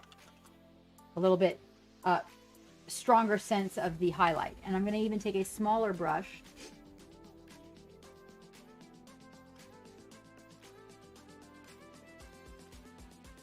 Yes, right? Exactly. I mean, what? Why not? Why not paint more minis, right? I always tell everybody, you know, that's it. It's a really happy place. It's a really happy place. I'm back in with that white color again. I'm gonna kind of get these little wrinkles on his feet and attack them with a tiny little glint. A little bit on the knee here. We're gonna get the height of these little areas. This is his knee. This is his knee. In some areas, I will deliberately position a highlight right by a shadow. I find that that really helps with the volume. So I took a few courses on practicing that from Sam Lenz, and he really got me, wrapping my mind around that.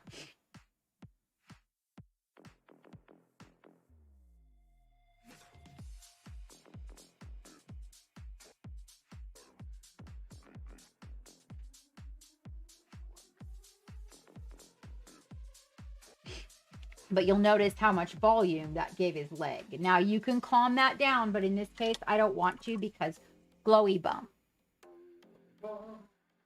It was that or make ricotta lemon cookies. Oh, I don't know, man. Those ricotta lemon cookies sound mighty good. Mighty good. I'm not too sure about that. Oh, it's way early. Way early. Coffee. She's like, but hello? Oh, is it early? Later. Okay. Better now.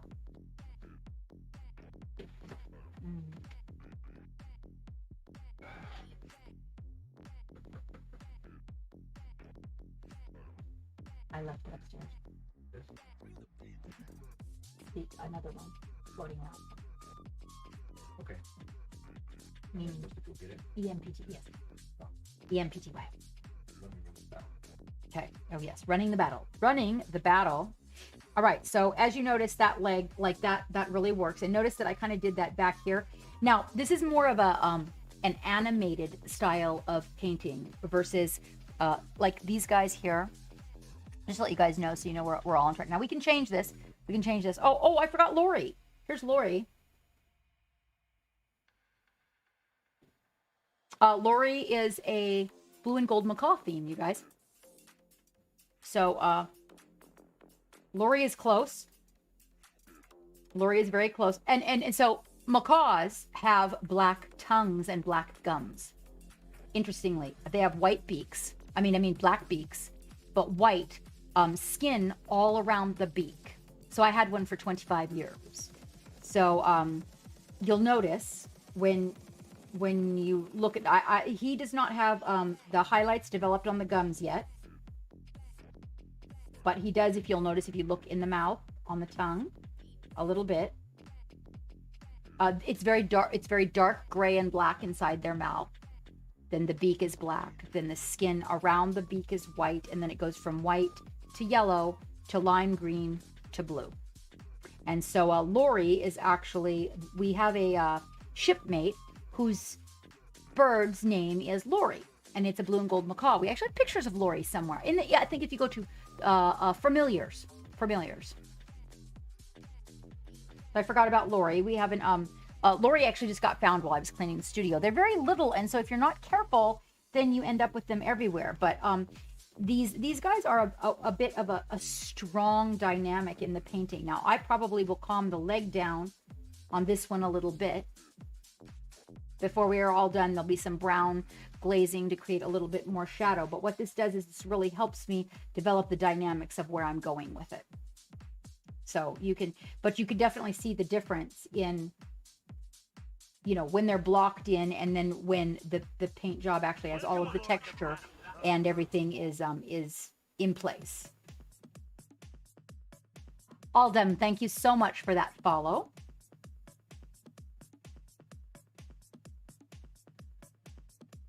So yeah, so we are gonna, and then of course Sperm, he is feeling very grumpy. He is a grumpy sperm. He's a very grumpy sperm, and he's feeling very neglected, and he feels like all of his attention should stop going to his stupid firefly, and he should get some paint on his butt, and that's what he thinks. But he's pushy, and so he's just gonna have to wait his turn, and that's just how we roll around here. Cammy will tell you the rude ones don't win. Let's see, this 700, I was really I was grooving on this one. This one holds a good point. And then let me see about the 1400. I'm still testing these brushes. Okay, those are the Da Vinci's. Hold on. We are testing these. This one? No, that's the one I like that the company went out of business. Sorry, guys. I threw them in my bucket of all the brushes. Bad, Captain. Bad. There it is. There she is.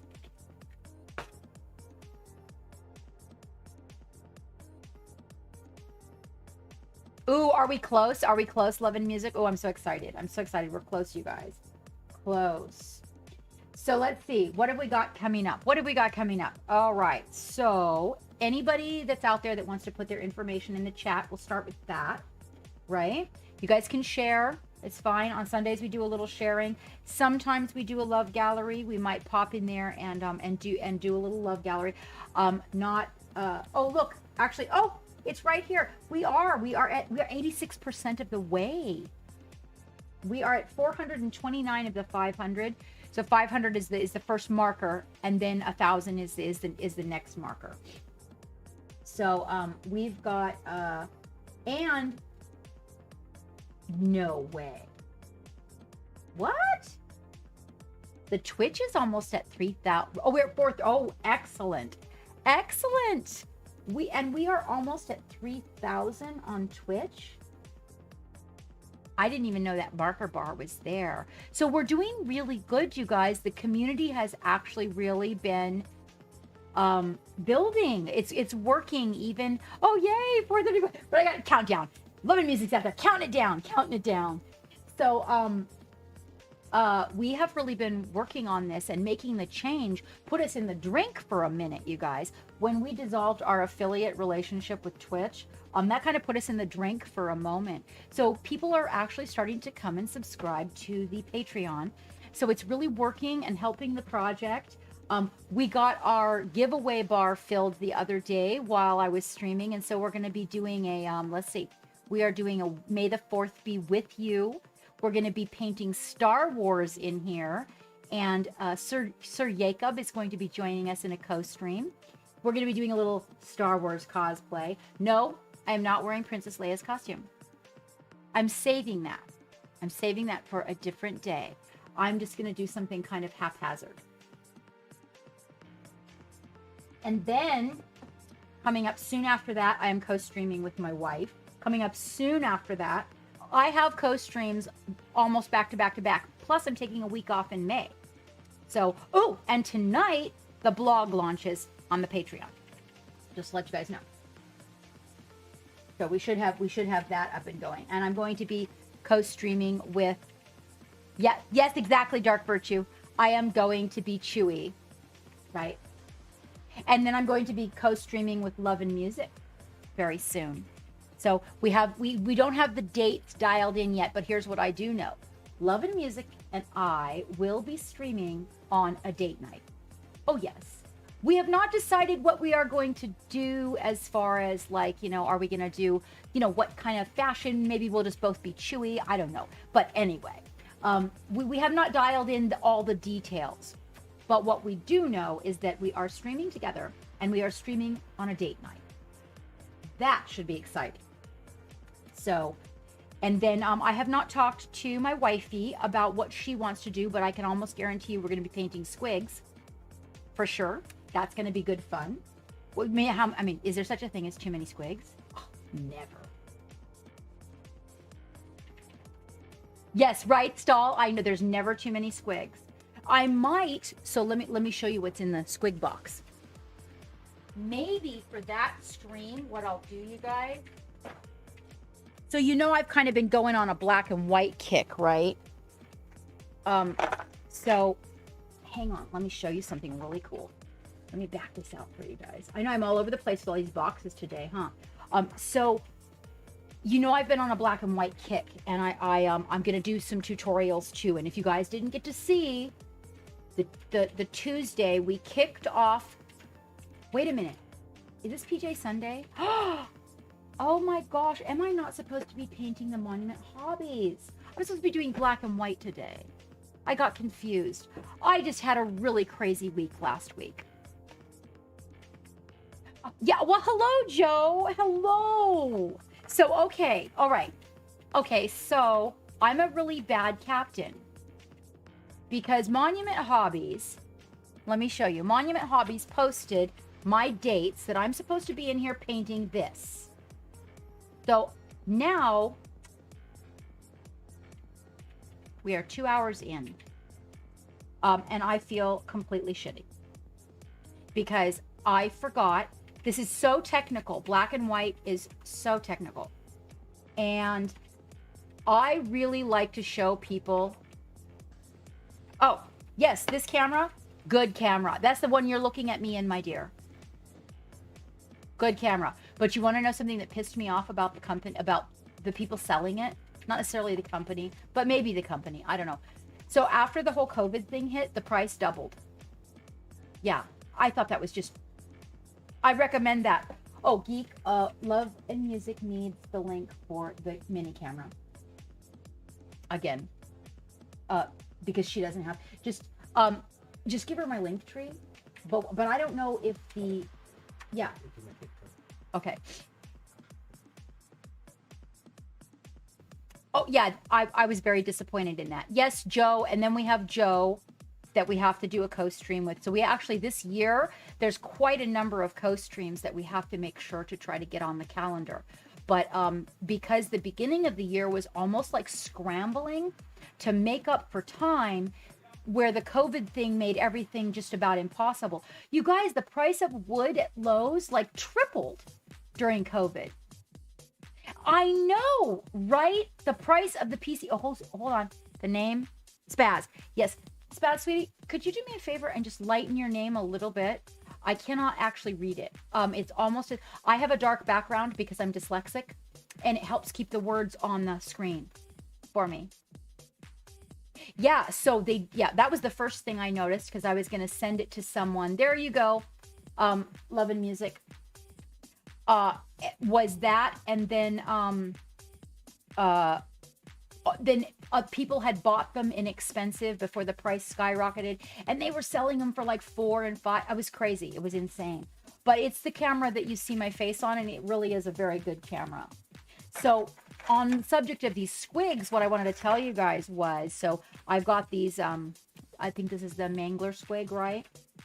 And maybe what I will do is start these with my wifey, because she'd be really excited about that. But I am going to do a study in black and white on these as well. So one will be black with white, and the other will be white with black. And my intention is, so I'm repositioning them, and it's going to be this one on the bottom. Wait a minute, let me get this right now. No, not mating squigs. There it is, and there it is. There it is, there it is. Okay. I have to figure out how to mount them, okay? But they're going to be more like, let me move that out of your way so you don't see that. More like that. So probably a wire of some sort. The object will be one being white with black, one being black with white, and the yin and the yang.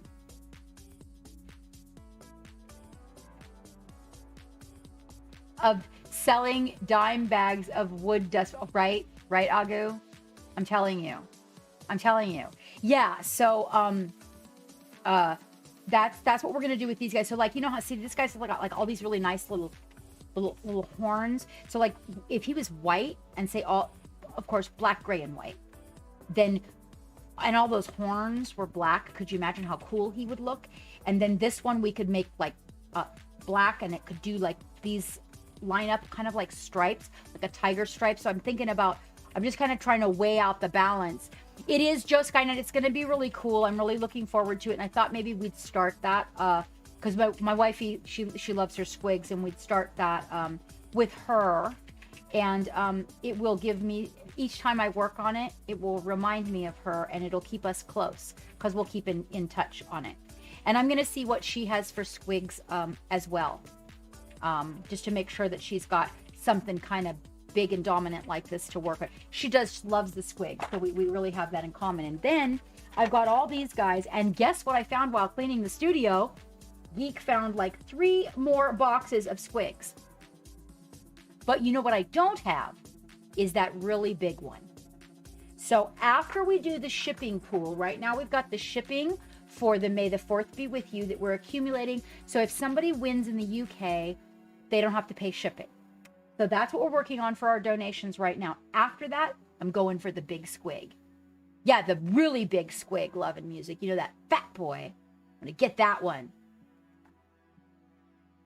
It's Zephyrius. Hello, Zephyrius. It is. It's going to be a lot of fun. I'm looking forward to it. So I actually have to change miniatures. I feel like a heel, but it's not unlike me to change direct. We're changing courses, you guys. We're changing courses. I do actually not know what is out there. If it says squigs, what it says, but we will come back to him. We will come back to him. So here's where we're leaving off. I will take a picture. I will post. Box opening. Okay. All right. So oh my gosh, Joe. So you've seen all the squigs that we've done, right? Right. No, that's what I was thinking, and we're going to talk about that, Love and Music, because I do know you like the.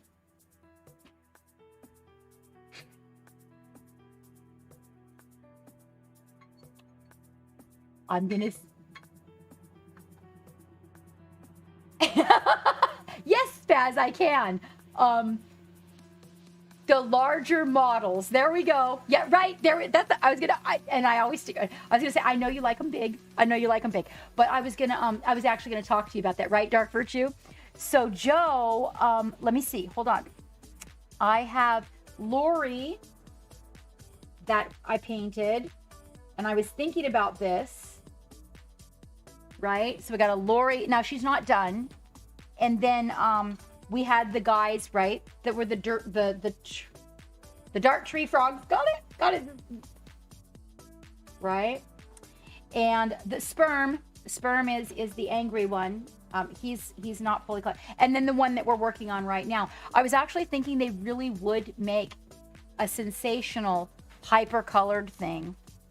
It's working out really good. So I thought maybe for ours. Now, the other thing too, Joe, is I do not know if the computer that you have is powerful enough for us to do this new hosting system we have. I do want to get together with you on Discord, you and Geek, to find out if it can, because what I would like to do is I would like to bring you on the Patreon live and let you do a tutorial for our Patreons on hypercolorization. I want to show you something. So you are one of the few people I know besides myself that does this. I actually have a student right now. Hello, Alpha Gigi. Hello. That is learning to paint up more whimsical. And one of the things we just did is an extended complementary palette. And I thought about you when I did this because I know how to do an extended complementary palette. And I thought when I was painting this, Joe would really like this. So I wanted to show it to you. And I thought if we were to get together that you could do your hypercolorization and I could do an extended complementary palette and we could do it for the Patreons. And then what I do is a month later, launch that on YouTube. And the gentleman that does the editing for that will put your information in it as well, so they're referred back to your Instagram, website, whatever it is that wherever it is you want them to go. I knew you would. I thought about you while I was painting it, and I thought, man, you know who would really think this is cool is Joe, because you love doing those hyper colors. So it's called this is a extended complementary palette, and this with reference art. This is actually a Sambova. I think it's Sambova Chameleon. Colors. Let me show you the picture. Hang on. It's interesting. So The Sambova Chameleon is like one of my all-time favorites from childhood. One of the few chameleons I'm not like, I do like reptiles in general, but chameleons move a little bit slow and they're a little bit weird. But the Sambova, just because of the color, it's amazing the palette that they have. Not all chameleons can do like the Sambova. I want to say that's the right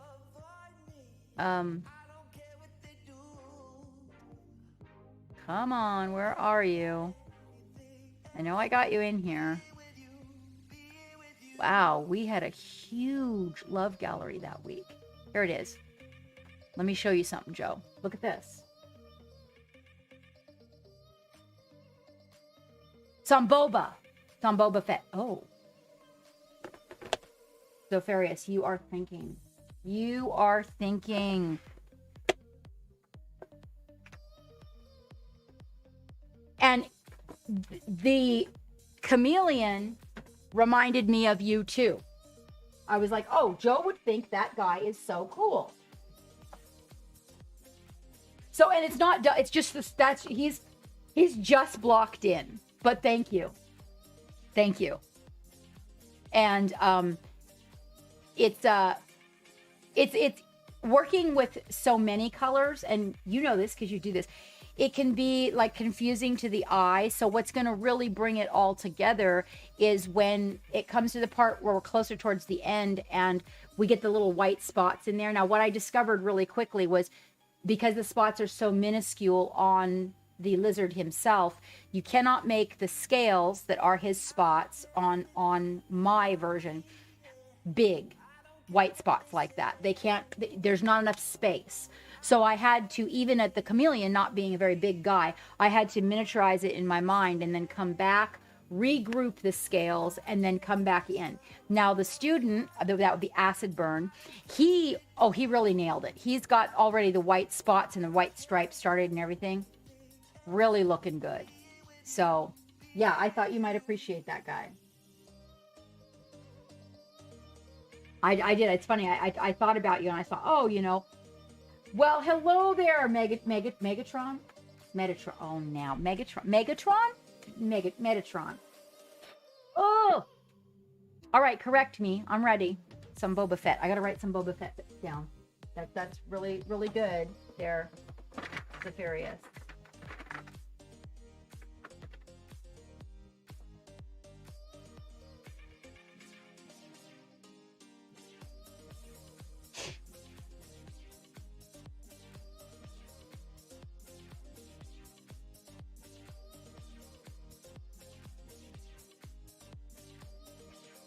Fuzzies, sorry, guy.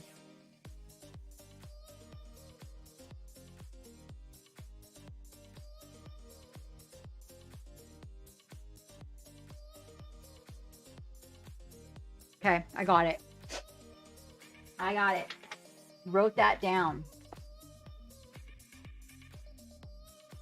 So do you mean like the neons, Joe? Actually, glow and neon, that sort of a thing, is a really a real good strong point for me. I've been working with some of the glow in the dark colors for some folks. I'm coming up with I want to not just be like, oh look, it's a glow in the dark color and we're going to paint this, but really I have this idea and I want to capture the idea and then wrap my mind around it so I'm able to transfer it over. I can't even talk. Over. I am doing well, Megatron. I am doing well. All right. So we are actually going to swap the palette back over to the black and white, you guys. This is a study in black and white. And you know what? Here's the really cool part about this. This black and white that we're going to build some more. It's on Mars. And so the object of this when we're all done is that we are actually going to apply an ink to create a glow as though he is. So he's this toe. If you look at this pointy on his boot, this is the direction that the light is coming from. And you can see if you look at him, how the light comes up the body, up the flag. And so we actually were ready to build the whiter areas by dragging the paint. Oh, excellent, Zephyrius. So, just go look for the Geek. Can you do me a favor? Can you change the title so people can find this? So this is supposed to be the monument. Get mother loving paint party. And I phased that out. So we need to change the name so they know to come look for the black and white that we're doing. This model, Joe, is pretty cool. I got to admit. And they did a much better job on printing this round than their first round. Supports in better places. The cleaning was a whole lot easier.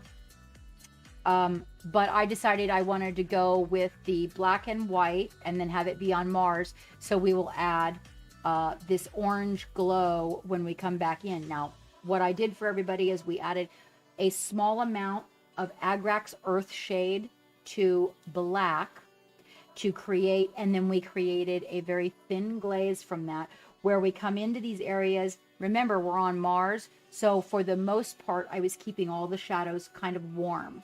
There's a little bit of cool in some areas where the light can't get too well from around him and farther away, but we wanted to keep it really warm.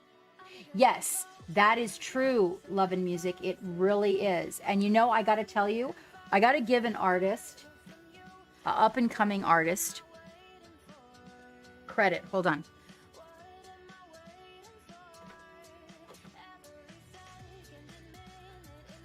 That kind of a gun, I swear to God, I'm just going to, oh my God. I want to give, it is a skill. And I'd like to give credit to somebody that has just started doing that. This is the very first Captain Madlove print and the first thing that Geek ever printed on the printer. There was practically no cleaning whatsoever. There were no supports put in weird areas that are supposed to, like, for example, you want her butt perfectly smooth. You don't want, little thing. You don't want it. You don't want angle. You want that. So where the supports were put was really super applicable. And there's like a little bit of cleaning to do underneath, like on the tummy area right there. Unbelievable. And then this was a design that was made by one of our designers. Then this one is, I believe, a Thingiverse. Is this a Thingiverse?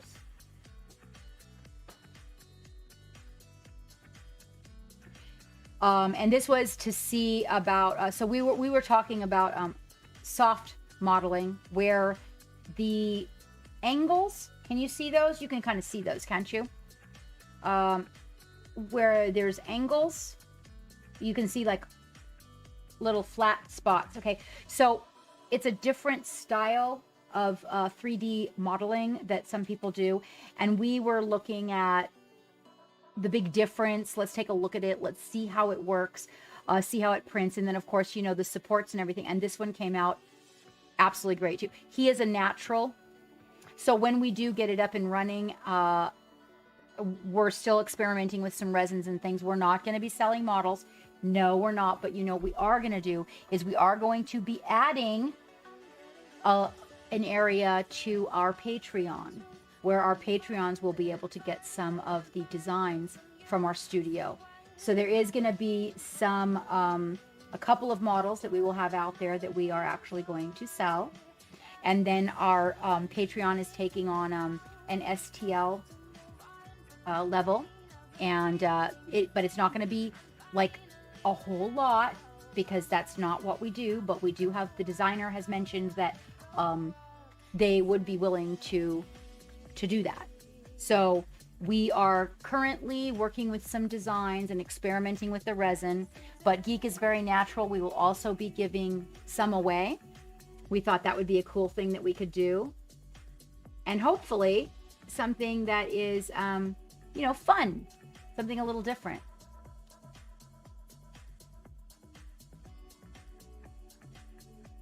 We actually, Are you talking about Captain Madlove? She went back to the original studio, so she's not done. You'll notice if you look at her in the lower left-hand corner that she has a paintbrush and the airbrush. So she went back to the studio and she's getting finalized. She also actually, in her 3D print, she has a hose that is like the ship's rope that curls up at the base of her feet. Yeah, so she went back to the studio. That was just because he wanted to test the printer on something cool. So I was pretty happy with that.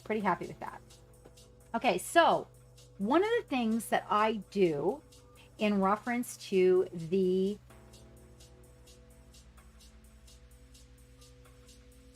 Oh yes. No, they know about. They do know about that. Both the designer and geek. Yeah. If otherwise, weird things happen. In fact, recently, actually, we might if you have a little research that you can do. But I can't say it out loud because we're making a couple of surprises, but those people are out there. I don't want to ruin the surprise. But if you send me a DM, music, and remind me that it's about a project we are working on for a couple of our mods. We are looking for a couple of STL files that maybe if you're out there doing your thing that you might stumble across, and that would be great. Yeah, that would be great. Ooh, and I was thinking, I'm going to talk to Dices about it, but I was thinking about doing, because you're getting ready to do a color thing, and I got the color thing, and then I know somebody else that has the color thing. Yeah, I was thinking about doing a little event and maybe having 3 of us even in the future. I've got to put the pieces together to figure out. But now that I know that you can do that whole project we were talking about this morning, I have got a project for you. I have. It clicked, but I was getting ready. Okie dokes. So let's see here. The underglow is pretty important. If you're going to be making a glow coming from the bottom here, and it's really bright, you kind of want to build the highlights in the areas where you're going to get that really bright effect. Now, you could go with a little bit of off-white or whatever, but I kind of like to just glaze. He's already kind of got a gray appearance, right? So I kind of like to glaze just the plain white. In this case, I'm using a little smaller brush than I normally do, simply because the wrinkles are small. The miniature is large, but the wrinkles are small. So when you come in here to do this, the pulling the paint. Now I'm going to teach you where we get the brush damp and then dampen the area you're working on with the brush. The reason is you can get I'm not talking sloppy here now. You can get a little bit better glaze and everything a little bit more uniform. If you do this, the paint likes to just kind of, the dry paint kind of likes to soak up the paint you're putting on. And then if you come in, pull the paint towards the area that you're building that highlight. So we're pulling down.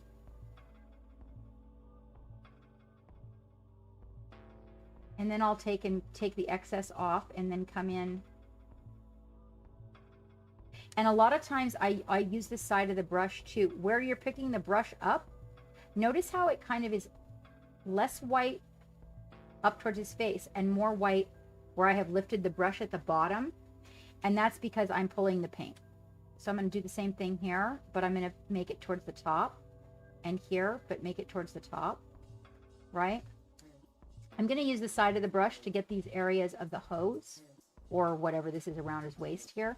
But notice that I brought up the highlights right here. I'm using the side of the brush and doing a little bit of what would be like an edge highlighting to it. I'm going to edge highlight with the side of the brush these little areas of his pack here. And what I'm doing is an underglow. So the orange, when it comes on and creates the glow, Now you'll look how much whiter that looks. Do you see the difference? We'll even go over here and get a little bit. Do you see the difference in how much whiter that looks? So by doing that, we are creating more intensity for the orange when we come in and glaze the orange on.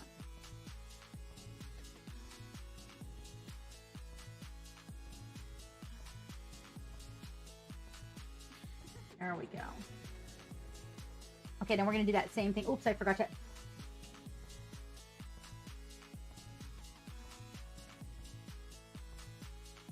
Geek, the music's driving me back. Actually, just water. I'm going to do that same thing. Right here. Geek. What? The music, please. It's insanity. And pull it down. Thank you. Oh God. Sorry guys, I can't take it. It's too repetitive. And then kind of pull like this little area right here, this in the front. I want to get a little bit more volume out of that. So I'm going to pull. And what I'm doing is, again, going back to that part where you load that brush. Remember, those brushes that can let you paint for a long time and have that really good belly on them. Yeah, that's the brush you want to be using. Now you'll notice, see how much whiter that is? Right around that belly area. Again, that's going to improve your glow. And that's what we're doing, is creating an underglow. Now, you can actually do this and then just glaze your colors on. So say you weren't doing, like I'm doing an OSL, right? Okay, but let's say you would, you know, he had a blue suit. You can totally just do this underglow idea and then come in here and glaze your color, and that's it. And have it be done. No kidding. It's a really good way, I think, for doing a little like a tabletop routine to some of the stuff. Now, when we come in here to get all these little wrinkles, we don't need really as much moisture because we're really working in a small area. So you're just going to kind of pull forward to the area where you want the glow, trying very diligently not to get into the recesses. The white will wash out your highlights. I mean your shadows. Now remember, the light is coming up. Okay. So we want to be like that. Yep. See? So underneath it here is where the light is. So on this little area that's coming out on his belly, these little areas here, we want to have more right underneath it here. If you get it in a recess, keep a brush, preferably not your good one.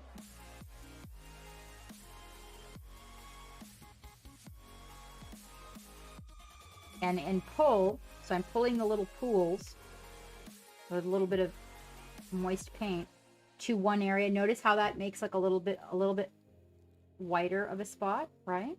That's because where you pick up the brush, I'm always repeating that, where you pick up that brush is where the most paint will lay. It leaves a little area. You want to be careful with that too when pulling to that. Make sure that you move it around a little bit, that you don't end up with too much in one place. Because then you'll just end up with what looks like pock marks all over it. This area underneath of his leg is very necessary.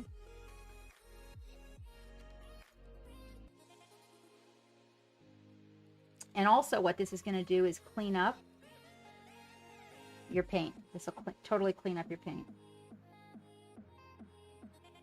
Is she attacking herself over there, Geek? Yeah. Hold on, close that. Because she figured out how to turn the donut around. Right. And in turning the donut around, the area where it buckles, she can get through.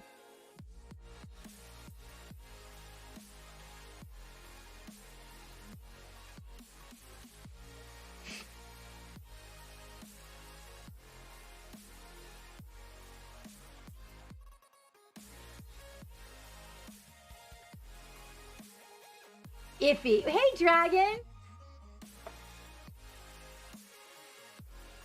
the challenge is not out there yet, but which one would it be? We were talking about we have one coming. We're working. We have to work on a challenge and we have to work on a contest.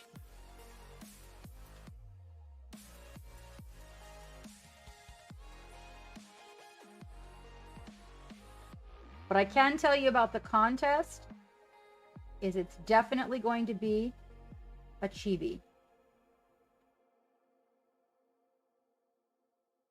And the challenge, I have not decided. Geek and I have to make a decision what we're going to do for the challenge and how we want to do it.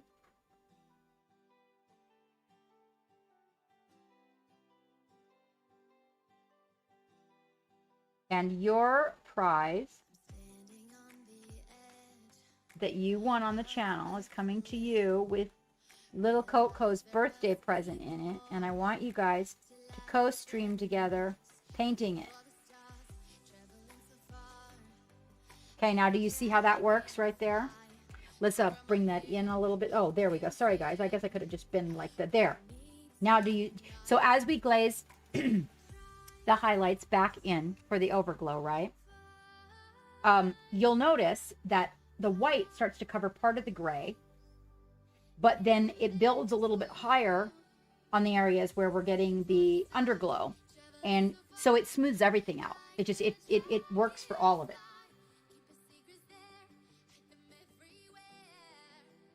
Oh, is he excited? Okay. I am sending him a birthday present, and I want him to co-stream with you to paint it, and I want him to finish it. It's really cool. But I don't want to say anything on stream in case he comes back and watches, and then he knows what it is.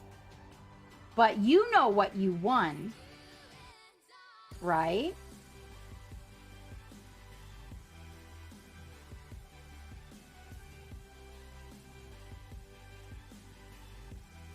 And I thought it would be darling.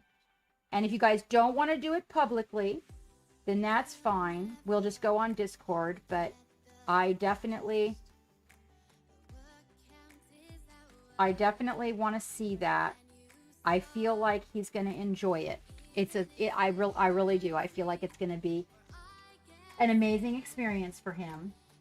And it's his birthday, and you know I always like to send him something on his birthday, and I just didn't realize it was so close. Hi, baby D. Yeah. Yeah, and if you don't want to stream publicly, we can just do a Discord meeting. Totally and absolutely. Yeah. I mean, because I know he's got the college thing as well, and we don't want to interrupt that. But it may not be a thing that he can finish in one sitting, so we can talk about how we can do it. Okay, so like this leg is coming up. So like the back of his leg here, I'm sorry that I'm kind of off camera with that, but you'll notice the back of his leg here. This is going to get some real good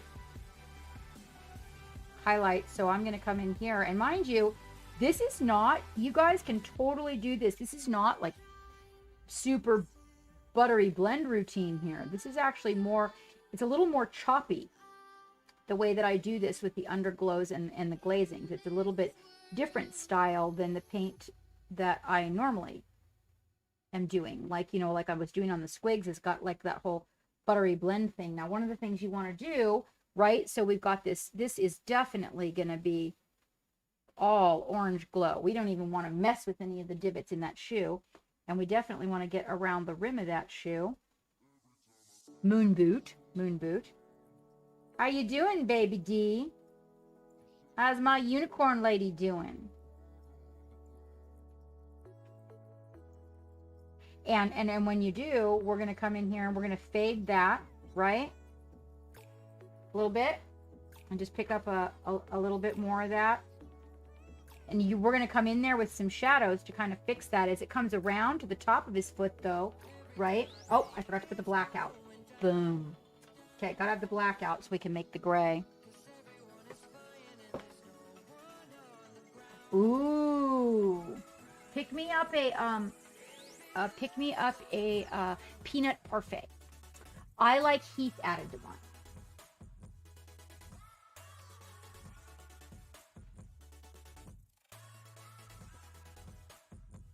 It's not on the link. Well, okay. So use the link to get to Amazon, my dear. And Geek, if you could send her the information on the camera. Geek will send you the information on the... She said it's not on the link. What brush do you use? Oh. So, about my brushes, you are correct. I am formulating brushes. So I am actually in the process of testing these brushes, a company that makes them, because we are having our own brushes made. Now you use a brush that's a little bigger than some of the, but you use a brush that's bigger than some of the brushes that I use. I'm going to tell you to go to Dick Blick. Hold on just a minute, my dear. I'm going to tell you to go to Dick Blick, and wait a minute. I'm going to show this one. I'm going to, and we have an affiliate link there. They can take a really good, a really respectable beating. I like them pretty well. Now, I don't know if you like your brushes super, super soft, then you'll need to get a softer one, but go to Dick Blick and grab you some of these. When you go to Dick Blick, Love and Music, order 5 brushes, because then you get like 40% off, and sign up for their email so that you get the coupon every month. Okay, so this one in, like, say, a size, well, you're much larger, so this would be almost a detail brush for you. So like a 6 and 8 in that brand, because let me tell you something. So I have one that's this is the one, these the ones that say this at the end are my favorites. That is synthetic, but same brand, okay, at Dick Blick. And order you like an 8 and a 6. This is a 4. You might need maybe for eyeballs and things like a 2, because you do those bigger minis. And I will send you a link later for your ugly brushes on Amazon. You're going to need some ugly brushes, super cheapies, to do for your dry brushing and buffing. Pardon? There you go. That's right to the, is that the green handle or black? Okay, yeah. The black handle ones are, synthetic stable. okay. Those are a little more expensive than the green handled ones, Love and Music, and they're a little softer. So depending, what I really like the green ones for is metallic. They hold up really, really well to it. But it's really cool how long these have lasted. I heard those were pretty good. So you've got some for detail then. So now the ones that I'm using are the ones that we're developing. They are a hybrid, and I'm working on. So they sent me a series, and I'm going through them all and deciding. Like already, there's one series I just don't like, and those are no more. And so these though, these, this right here. That's going to be a staple in my life for the larger painting. And then I've got some bigger ones to try too. So, and then I have some Winsor Newton Series 7 that I keep hanging around for detail and skin and whatnot. And so we're devising a set that is affordable for your average person first, and then we'll worry about those really elite brushes later. But yeah, so I'm going through some brushes. This one I keep falling back on, just to let you know, and that's the one that he gave you. I fall back on this one all the time. If you treat them well, it's amazing how long it will keep their tip. And then I have a place on Amazon where I got my liners, and we can, hold on. They're really not very expensive. But like, you know, when you need to do like that little shadow line in the scale, little things like that, I have a specific brush for that. And I actually got those from Amazon, and we're not developing ours yet. Let me see here. This is my basket of all the crazy brushes that got cleaned. And I don't even think there's a liner in it right now. Ooh, my liner's not here. Weirdness. Oh gosh, I hope it's not. like somewhere it's really not supposed to be. Well, I wasn't expecting to do any lining, so that's not really a bad thing. But basically, it's more. It has more throw, so that the hair on the brush is longer, and it's very, very small, as in few hairs. It's longer. It's very pliable, and so when you go to do little, like these little things, for example, little let me focus in. Little shadow lines like in there, or little tiny crease. You can use a liner. I'll show you a place I use one right here. See the lines, those lines? So really super, very pointy brush or a liner. The thing about a liner is it wears out, it lasts longer. You kind of lay it at an angle and drag the hair along. And when you're using the very tip of a good brush, if you do a lot of lines with it, sometimes you can mess up your tip. Hello, Big J. How are you, my friend? How are you? Hello, noob. Welcome, welcome in. So you do metallic. So one thing you don't want to do, you want to have your metallic brushes separate. What? It's recording for. Oh, is it? It's kind of standing. Oh, it's such a good baby. Hello, Valendar. Yeah, it will ruin the brushes. We're also making a brush cleaner. We're working on a brush cleaner right now. Had some really good results from, believe it or not, a place that's making it's an organic thing. Excuse me, guys. Look at the frog got in my throat there. Oh, right. Busy. Oh, thank you. Thank you, Big J. It's nice to see you. So anybody that's out there that's a streamer, or if you want to shout out your Instagram, please do. Geek's kind of working on a few things for me today.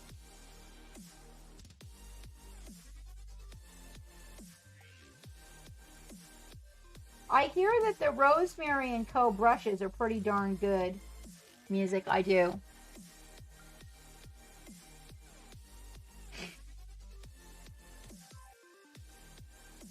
Are you still busy working on those the Stargate the Stargate guys? Big J? So this one here, this area here, because he's standing on this foot. Remember that he's kind of leaning forward, right? So this area across the front of his pants is right over your glow. So you kind of want to get all these little wrinkles in this little area here nice and bright for when you come in with that glaze. The front of that boot. And I am literally using straight white to do this in all these highlight areas, because once it's underneath the vermilion, it's not going to have the same obnoxious intensity. And because it's fabric, you can do these little lines like that as well to create a little bit of texture, right?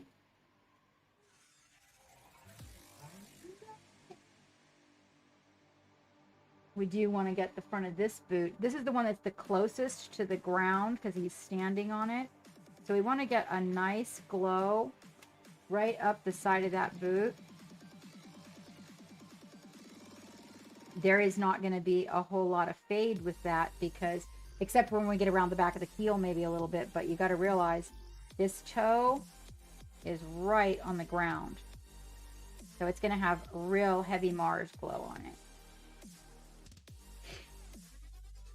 And these pant legs are really close to the ground too. So even though they're behind the toe, there'll be a lot of around the cuff glow going on. You're working on a lot of stuff. Yeah, I know. And I think it was Chris Frozen. Maybe it was Chris Frozen. No, Chris Frozen uses a different one. Not Chris Frozen. Joe, there was some other folks that, big, wait. Hold on. Where's this Stargate? Yeah? Hold on. Did you just say that to me? Big J? No way. Zafarias. Sorry. I was like, what? No. Yeah. Go to his Instagram and check. Oh my, they're amazing, Zafarias. Amazing. Go check it out. Oops, I just painted on my phone. Big J, put your Instagram in the chat. Oh, how do you shout out a thing? What are you trying to shout out?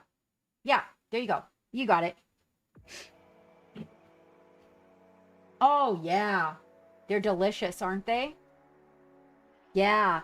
Tell them, Big J, tell them about the talk show that they were talking about you on. What is that called? The Gate Live or something like that? I forgot what it was. Thank you very much. Blade Mark, thank you, thank you.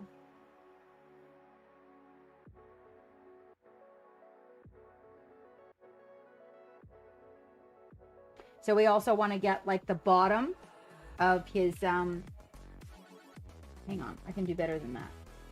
There you go. We want to get the bottom of his flagpole. We want to get the very bottom of it. Like that's just going to be like a totally white spot right there. Want to make sure that we get the bottom of these boots.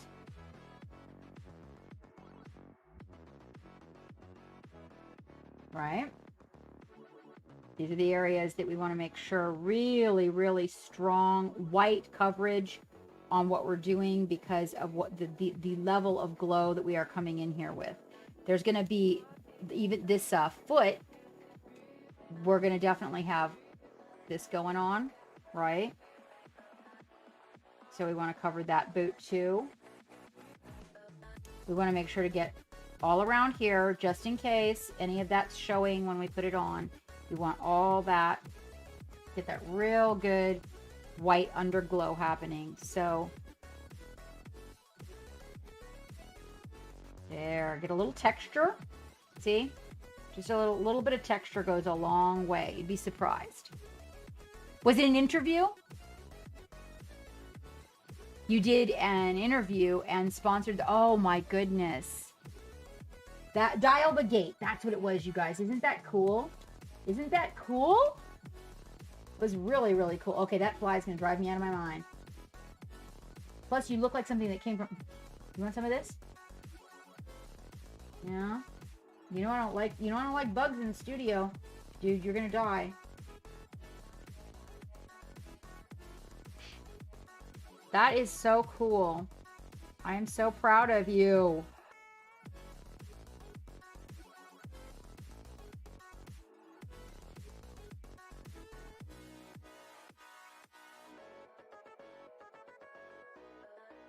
Tipping forward, we want to make sure that we get these areas here. Remember, he's tipping forward, so we want to get the most bright underglow in the areas that are forward. And we're going to come in here, mind you, and we're going to add a little bit more Agrax shade into the shadows just to make it pop. Hello, Dylan. Welcome back aboard. Oh, Dragonheart's here. Dave is here. Dylan is here. Blade Mark is here. Wavy. Valendar. We have like a bunch of the folks from in the beginning here today. This new time on Sunday is working out really well. I see that more folks are able to make it.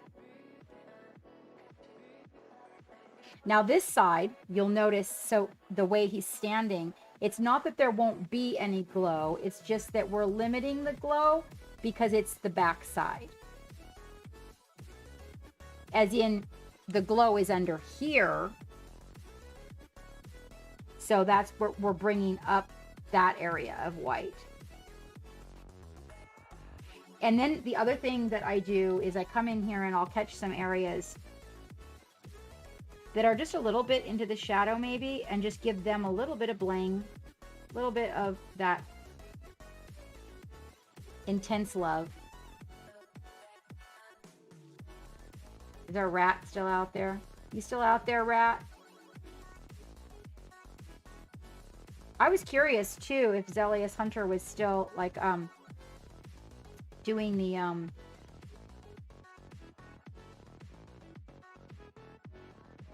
commission thing. Are you still doing the commission thing?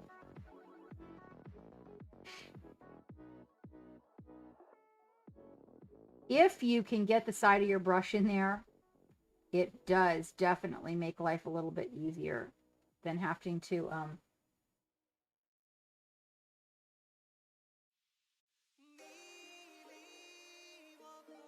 right? You're grumpy. So Valander's grumpy. Cuddle that kitty.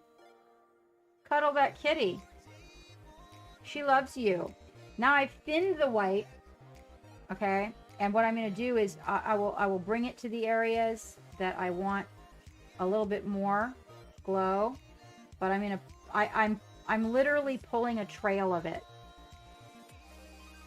There are some areas I'm going to have to come in here with the shadow. Oh, I'm warming up. It's getting good. I'm taking violence, guys. Time to take my violence, you guys. And feed the doggo.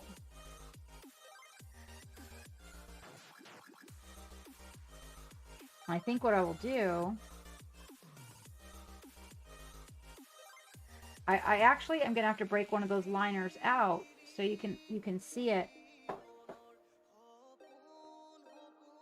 Loving music because I feel like I'm gonna need one for these. He has these teeny tiny little stripes on his uniform.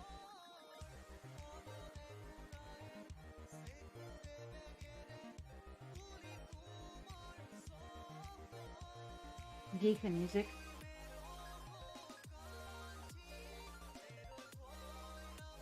Okay. Painting the Goblin Pirate. Yay, pirate! Put it up on your painting tray. Took photos to discover you had forgotten to paint the teeth and tusks. Oh. The inside painting. Baby D. Baby D is part of the old original crew, too. All right. Got to get a liner really quick, you guys. Yeah. Hold on.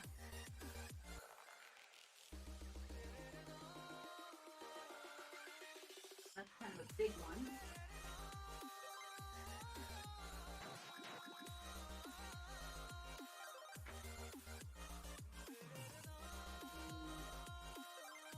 I don't know. I think you might like that one. Oh, no. Fuck.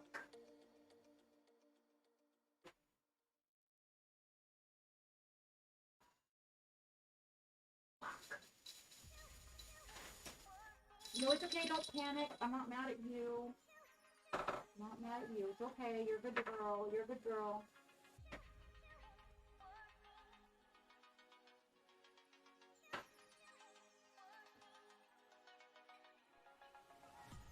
Hammy. Hey! You know.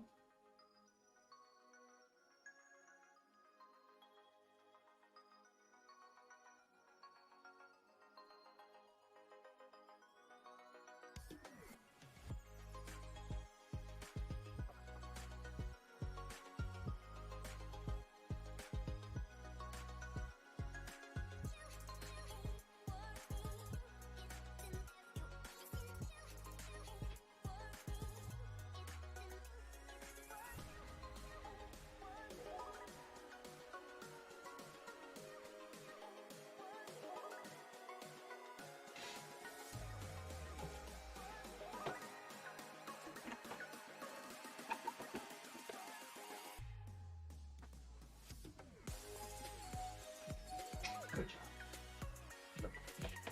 I'm looking for my liners. Oh yeah, that's it. You're in it. My one liner kind of did the big one here recently, so I don't think I have a whole lot of them left, so I'll have to place another order. There's some of the white ones left. Here we go. These are not my favorite because they are not Sable. Sable. No, these. So it's a triple aught, but it's not the sable, so it's not my favorite. Bye, Big J. Thanks for popping in, mate. Thanks for popping in and sharing the beautiful pictures. Yes, it is. How about a Battle Geek?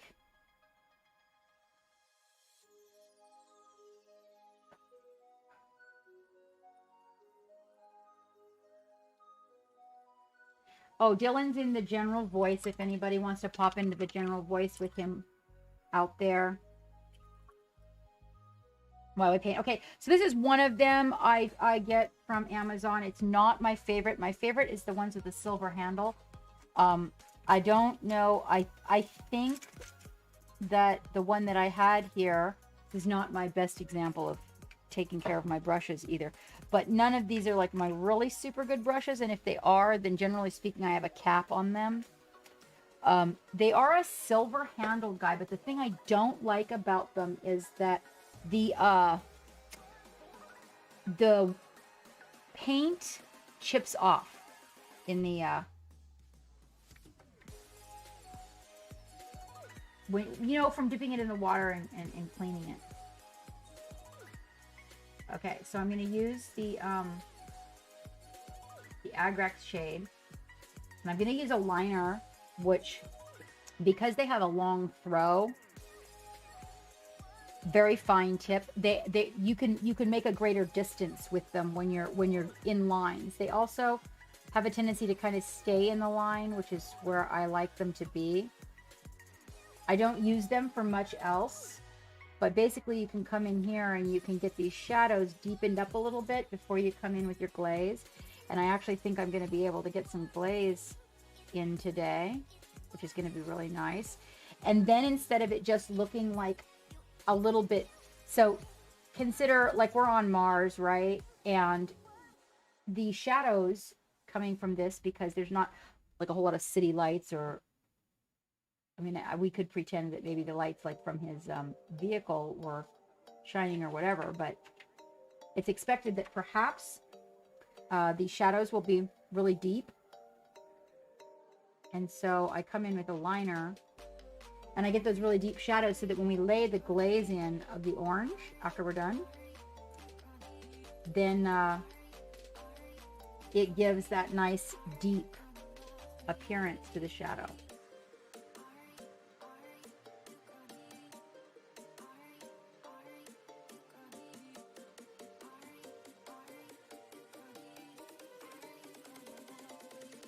Now the areas that come around to the light, I kind of keep the shadow in the small recesses.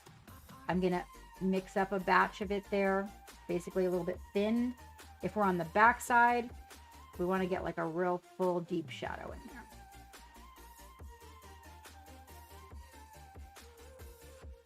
My liners have very fine tips. I like to keep them that way.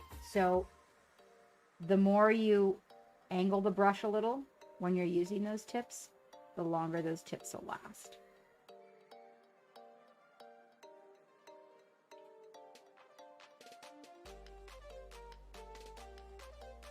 So I'm kind of trying to get all those little recesses so that we have that really nice effect.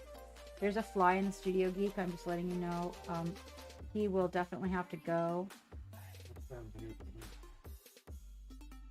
Oh, I thought we had a screen in the window. There's no screens in storage for those windows. I could have swore that we saved the screen from this window. Here's your reminder. Take out the dog.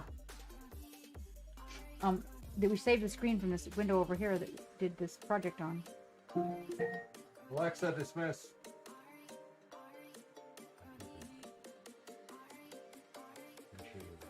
Because I mean, well, you know me and throwing away something like that. There, now you see how that just gives like a lot more depth. Yep, that's we're being told. He already did it though, so.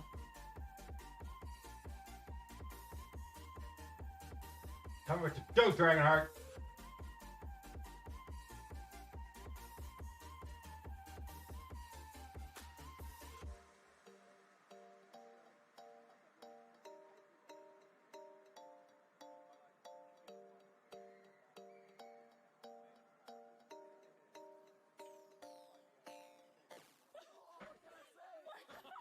And if you can keep your liners from bumping the tip, they will last longer too.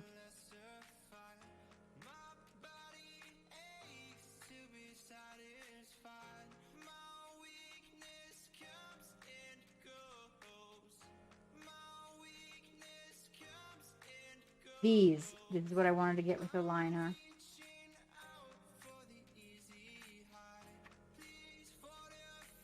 It's like a texture on a knee pad of some type on his outfit. And he also has, interestingly enough, stripes.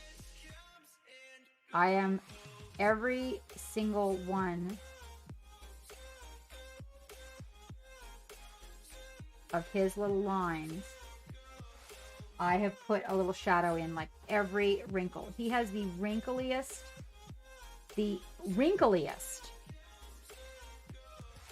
uniform that ever there was.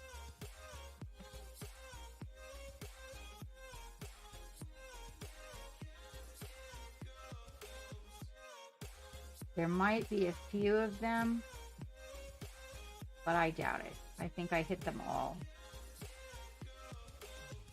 But also, all those wrinkles give movement. Right? So that's what we're aiming for, is just so this is a different style of painting than my normal style that you guys watch me do.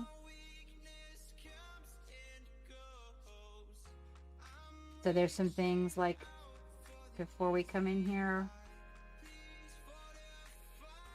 with the glaze, that we want to make sure we get this nice brown. Really bringing those deep tones out. And you'll notice the light again coming up, right? He's leaning forward a little bit, but we're going to have more of a shadow here than what I have there because of the way the light comes in. So we want to make sure that we capture that. The other thing liners work really good for is when you're going along a recess. Oh my gosh, they are a lifesaver. Like this little line in his pants, for example.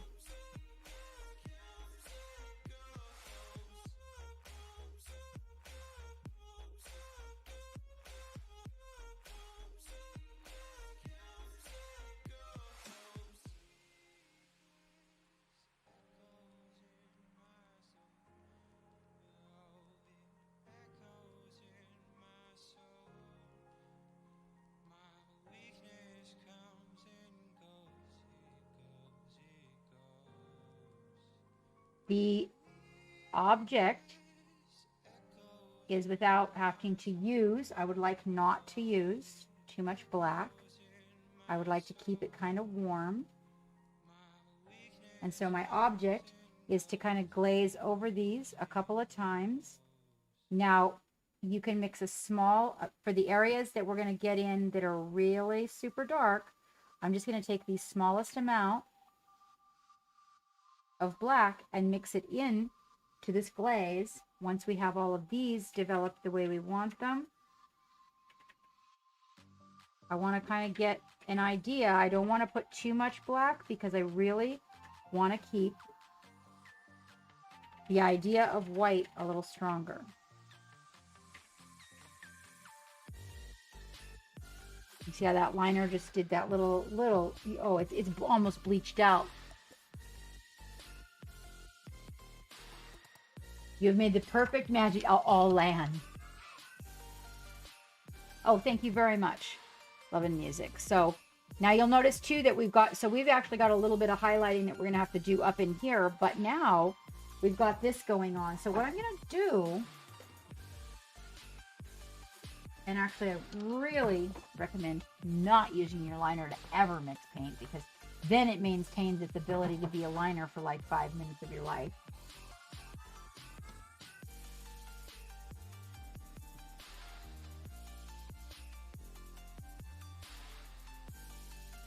Get a real browny black going on there. Then I'm going to use the pipette, a little bit of my mixing sauce here, and I'm going to thin that because I can always add a little more black or another layer and get it deeper, but I don't want to end up putting some black in there and then just killing my project.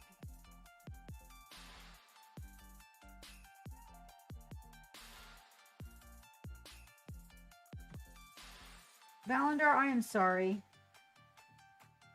But you know, I will tell you, I don't know that it's always just an age thing, because I can't tell you how many times in my life just been doing something and then out of nowhere, for some reason, you end up with that. It's got a little bit of black in it. So I mixed it with the Agrax shade.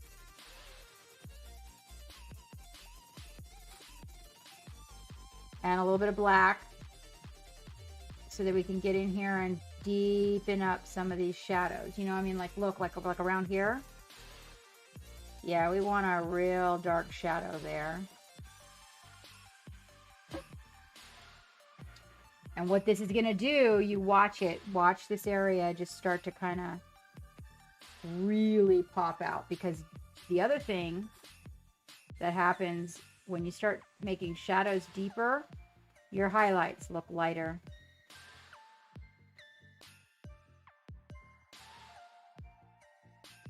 So all of a sudden, the glow is going to be more intense in these areas.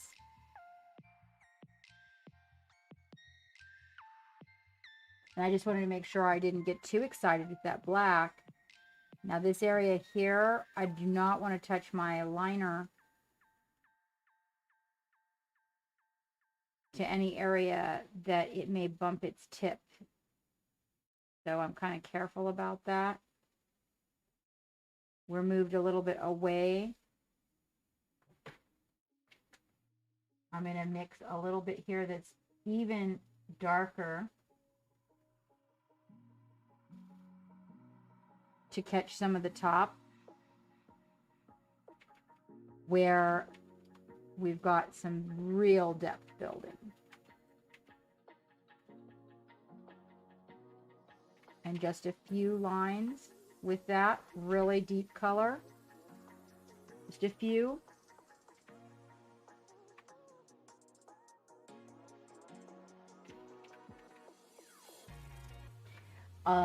You're going to want to get in where the two objects touch. Try not to jab your liner into that area. You want to just drag the tip of the liner across it. You can get in there with another brush, a pusher or something. So try to always keep the tip on your liner away. If you do not smash it up in any recesses, you'll get really good performance for a long time. Brush care is a little bit of a learning. There's a learning curve to getting it. Once you figure it out, though, you'll be really on top of it. Cleaning your brushes when you're done is something that helps. Of course, not leaving paint on your brushes. Yeah, I can get in behind here and just let that brush kind of float through. There's nothing stopping it. If I have to push into an area, I don't want to use my liner to do that.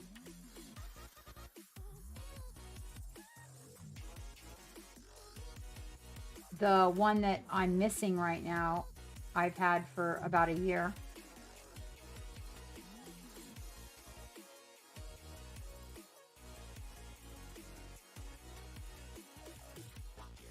They have the, like, 2 hairs on the tips.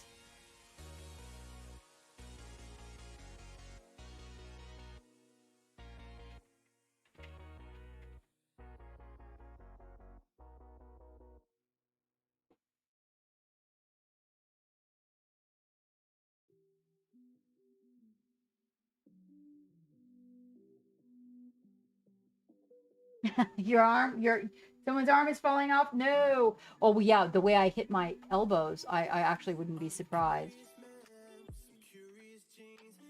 Oh, yeah. I'm a little. Somebody else too. Who did? I think Luke.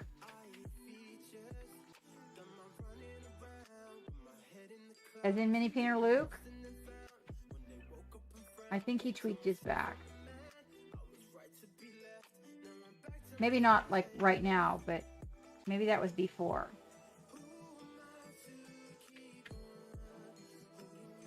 That's what I love the liners for, man, is those little areas like that. Just keep that baby right.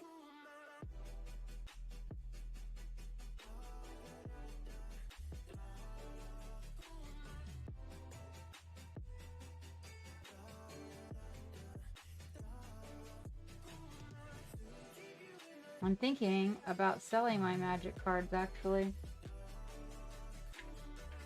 I have a few that are worth a respectable price. I was the one in the house that didn't sell mine when we all decided to quit playing.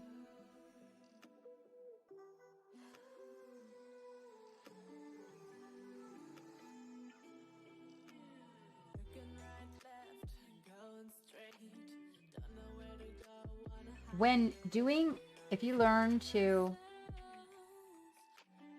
utilize a liner and you decide you want to do like comic painting, and I don't mean like comic books, although, you know, there is that. I mean like painting, chilly, it's chilly. What's under now? Oh, yeah. No.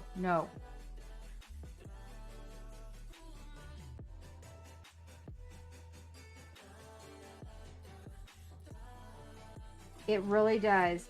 Sorry, his flag is hiding.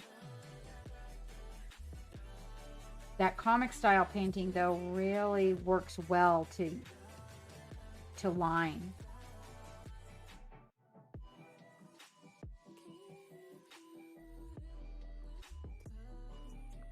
So if you decide you want to do that and you've practiced a lot with your liner, you're going to be very happy about it if you go to do that style of painting.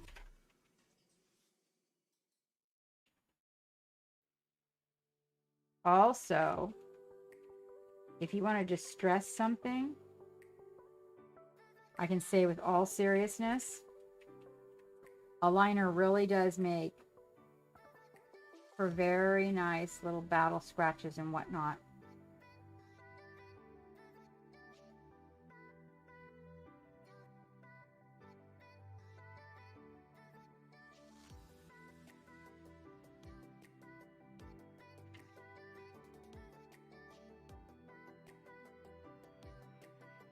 And if you get synthetic and natural hair, they have different personalities. I'm just getting all these dents.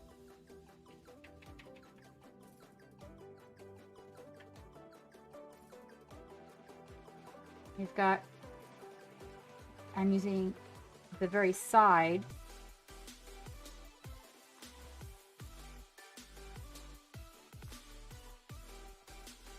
when I make those little dent areas. See, he's got these little dents in the back of his helmet.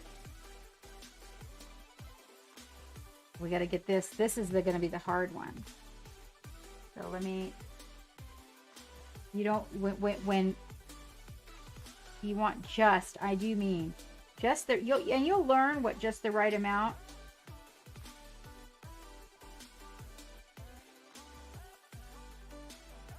Now, to be honest, it really is the pulling up.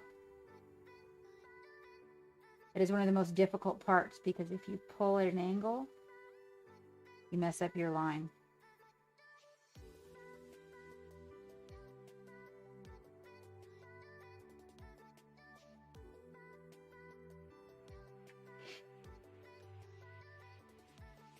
Yeah. Yeah, I know. You should see some of the cards I have. They're pretty incredible. Pretty incredible.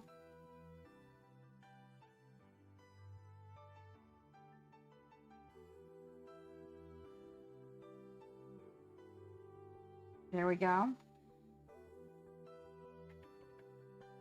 We don't want to use now you know, okay, so now we've got some areas that are really going to get a deep black line. Now you want to be real careful when you get into small areas about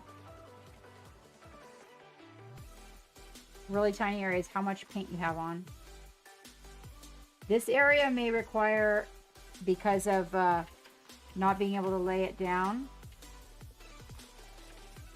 or make it sideways, we're going to need a shorter brush, different style of brush. Looks like some of it I can do with the liner, but some of it not so much. I have a lot of angels.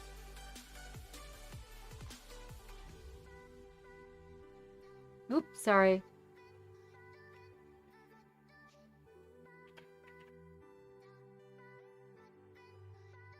Well, then stop playing it, noob. Don't play it if you don't like it. Games are supposed to be played because you enjoy them.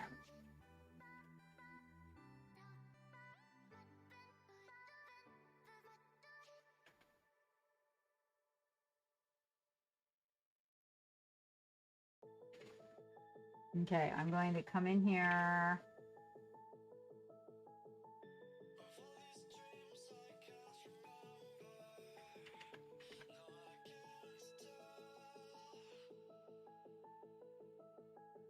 They also,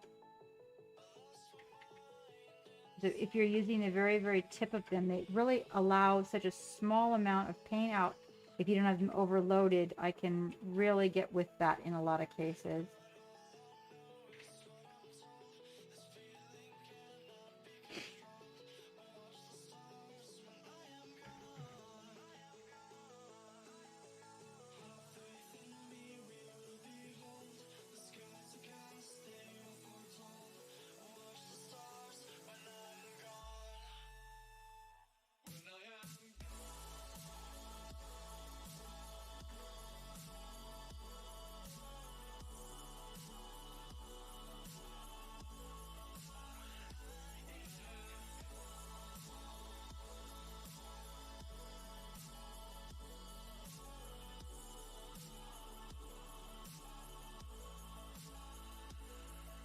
Well, hello, Acid Burn.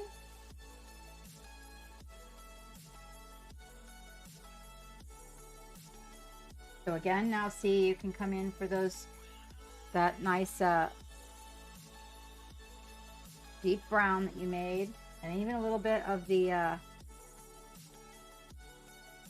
mixture with the black right here around the fingers where he's kind of gripping.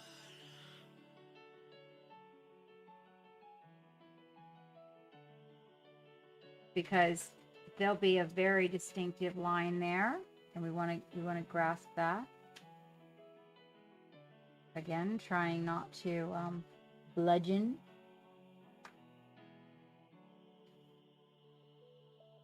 We can use that really dark color up top here because this is the opposite side of where our light source is coming from.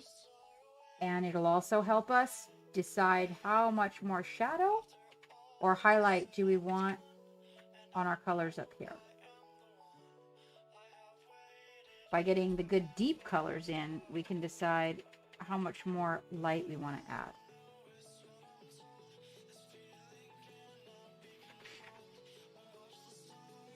Also, this deep color, we can add those striations in his suit with.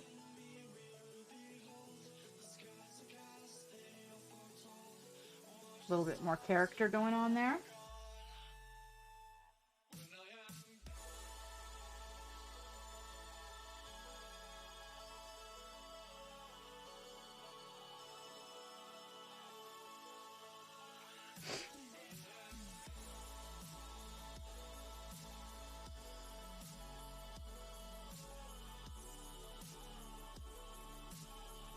And we are so close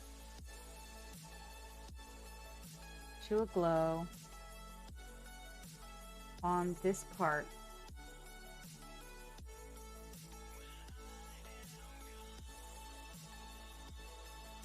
I do feel like right up underneath it here might, and his hoses, of course. So you got to remember the hose.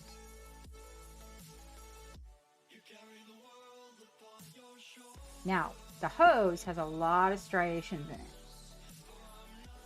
Glazing the hose could probably take you a very long time, as in like getting all these little striations. So going with the darker color and hitting the top here in the deeper recesses. That'll be the color mixed with the black a little bit. And the color that we had in there before is going to stay. So there'll still be that brown gradient happening.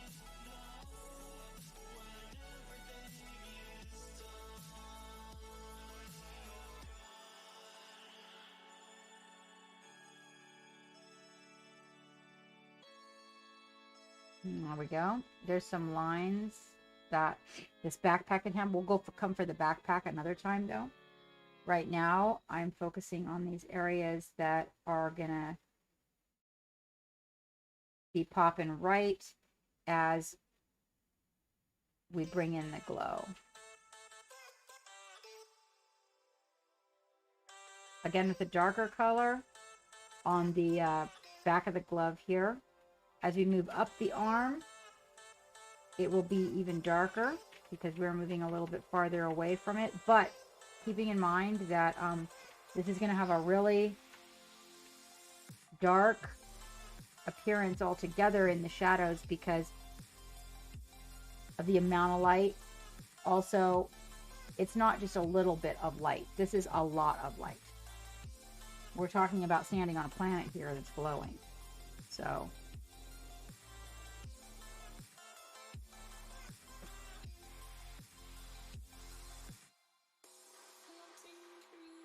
yeah, you know, I had my moments with it too, but I think that games are made to enjoy. So, like, if you don't like a game, yeah, just don't play it. Anything that's supposed to be fun that does nothing but cause you heartache or feeling disgruntled, there's no sense.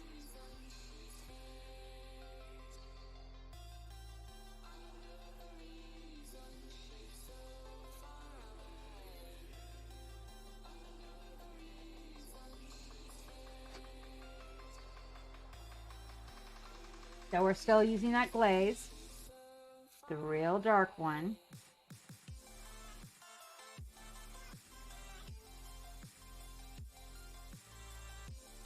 And you'll notice it's not as brown as the original glaze that we had in here. So the cool part about this is that it's a little clear. It has that translucent effect. And it's gonna come in here and it's gonna glaze over and give us a whole nother dimension.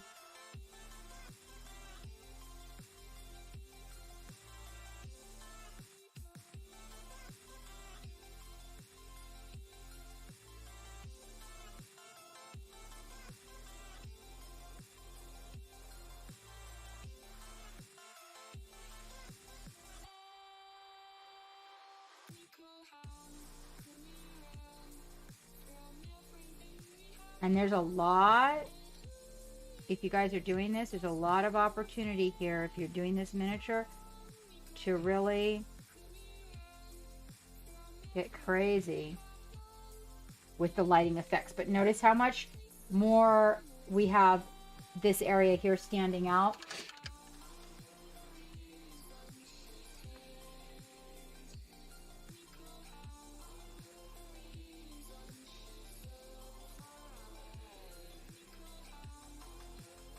I am going to make a little bit of gray. I don't want the white highlight that I have up here in his shoulder area to be as light as the other areas. So I'm actually going to soften it up a little bit by using a little bit of gray. I'm going to build it a little bit more, but just soften it up a little bit by adding a wee bit of black to the white so I can get a little bit more of a gray highlight as we're moving up the arm here. Being a little bit farther away. There's a few places that just needed a little bit more underglow love.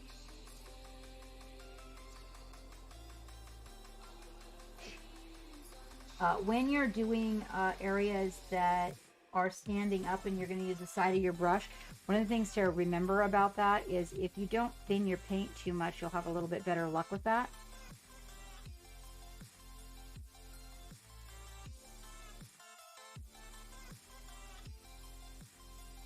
When you thin the paint too much and you're trying to use the side of the brush, it tends to let out a little bit too much paint.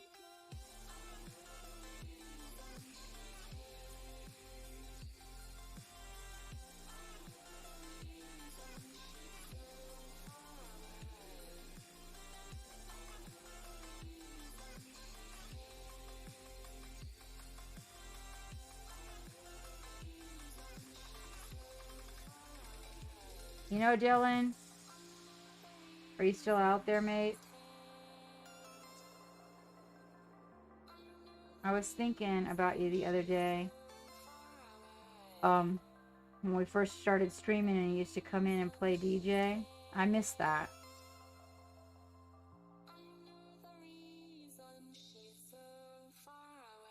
And I'm coming in here and utilizing the gray to create a few areas of highlight where we can play with the light a little bit, get a little bit more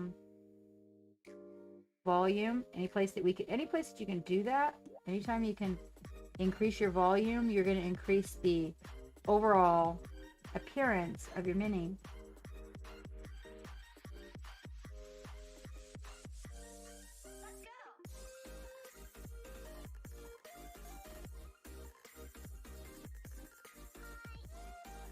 Yeah, right. I know, and I also miss, like, don't you guys miss, like, the, you know, the quality tunes?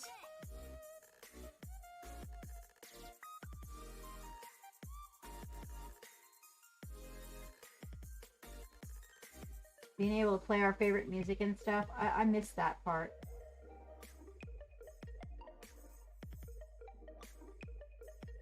This is more of a just white. Taking the gray out of it because I'm crispening up. Crispening. Is crispening a word? If that's a word, crispening up some shiny areas of his helmet.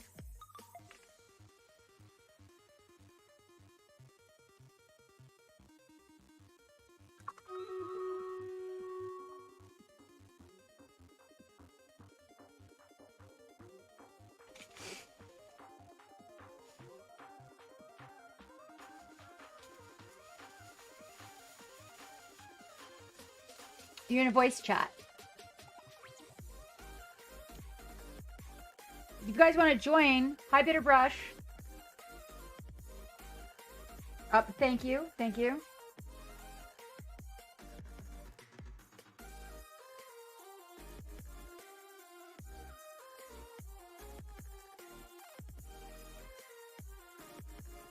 So this is gonna, even though, like, okay, so this is in the shadow, right? But it's metal. So metal has an interesting personality, and what you will find about metal is that even though it may be in a shadow, you're going to have little areas that pop with a little bit of light. So you want to keep that in mind when you paint anything as metal, that you will get that. I want to enhance these little highlights that are around the face and whatnot in the helmet to get a little bit more of an eerie feeling from this underglow, even though it's highly probable in many ways that we might not get this much. We can calm it down. I'm sorry you cannot see behind the flag, guys.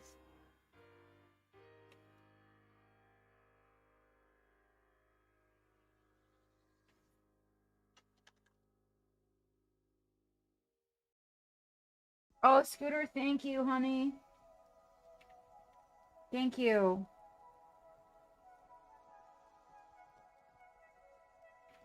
Yeah, you guys want a race car with Geek? I'll stretch on the yoga ball too.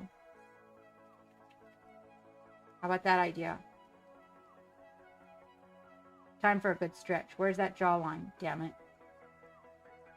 Oh, there it is. Hold on. Making that face stand out. That might be a little, well, the camera bleaches it out, so I guess it's really unfair, actually.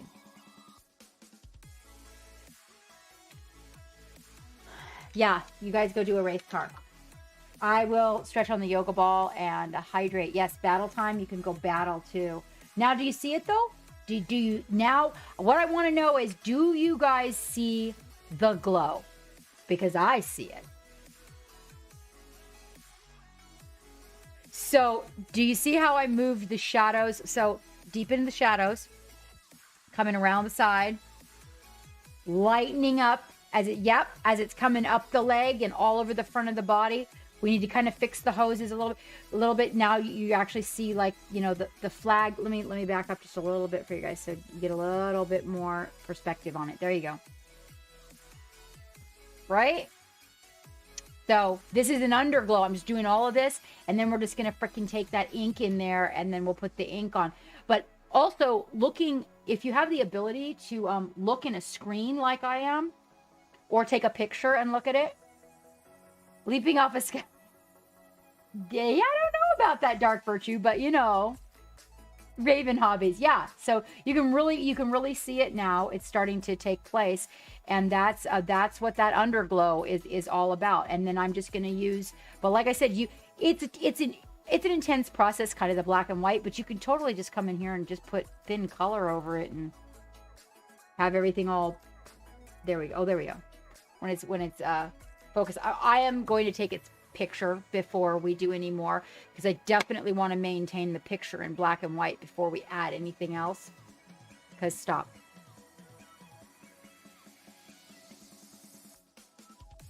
Yeah, it's happening. Yeah, it kind of does, Dave. It kind of does. And it sort of is, because he's standing on a glowing planet, so.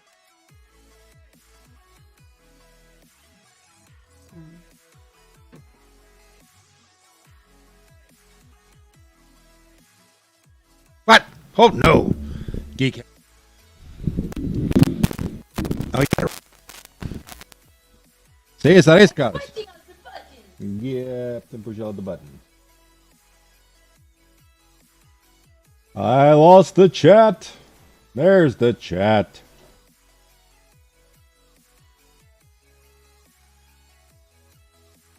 Oh, ow. My ear itches. Oh, look, we've got all sorts of people in here. And some not people. We've got the Scooter, Dylan Bauer, Dave's Mini Art, Loving Music. Oh my God, what a noob. Baby D the Unicorn, followed by the Dragonheart, because that's how that goes. And there's Dark Virtue M. Fontana. Welcome back, everyone. There's Lord Zypher is my lord. Raven Hobbies. Things. Iffy Paints. Not to be confused with Iffy Pants. Remember when I called Iffy Paints when they first came in our stream? I did that. Well, you did? Yeah. Oh. On, it was Marbles. By accident, I did, because I spoke it too fast. I thought I called him Iffy Pants too. You might have. Not saying you didn't. Blade Mark, you might have, because you're dyslexic. Or Sex Daily. Not you, Blade Mark. He was talking about. I'm not even blocking, and he's still casting a sodded instant to kill my dude. What are you talking about? About magic.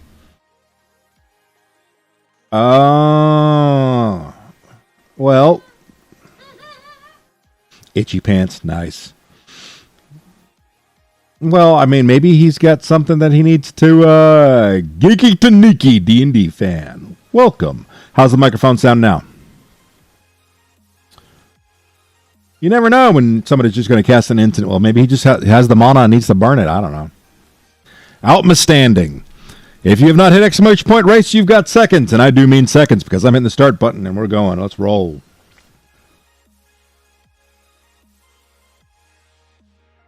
I haven't played a good game of Magic. Shark in a Box and Greeky Taniki.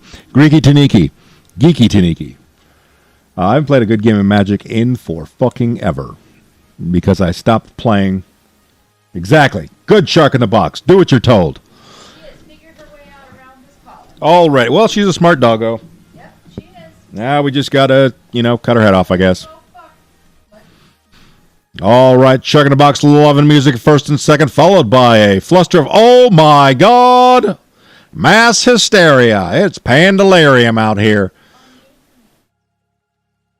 She doesn't understand making it worse. Oh, look at the pile up on aisle 1.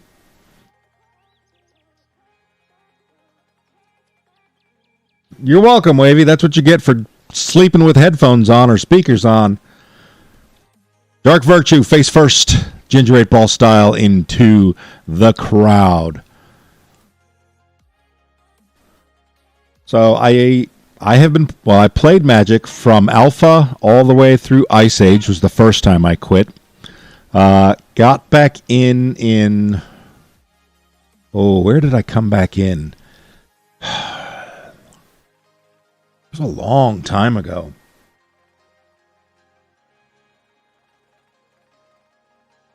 That's true. Everybody builds net lists nowadays.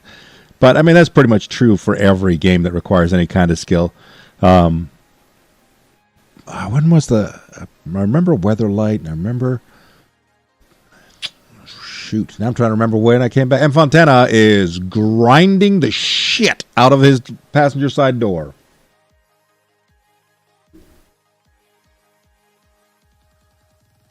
Because frogs eat owls.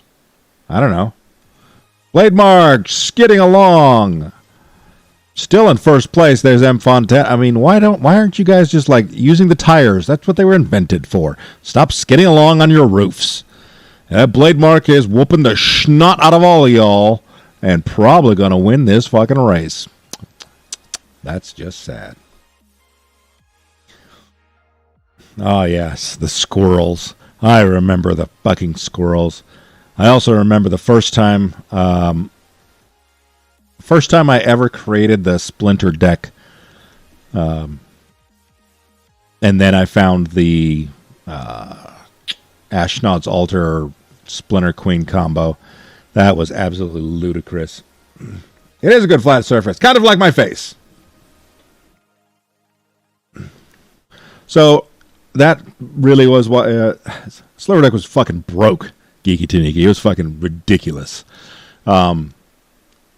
So that's why I do drafts, because they can't bring net lists that really have no skill of their own in deck creating.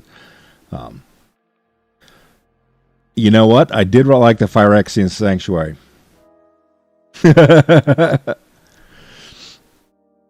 I had a multicolored deck that was just a bunch of nope deck. It was just a grind deck. It was I can't remember the exact combo, but basically it turned every spell that turned all my creatures blue and gave all the creatures protection from spells that targeted blue creatures.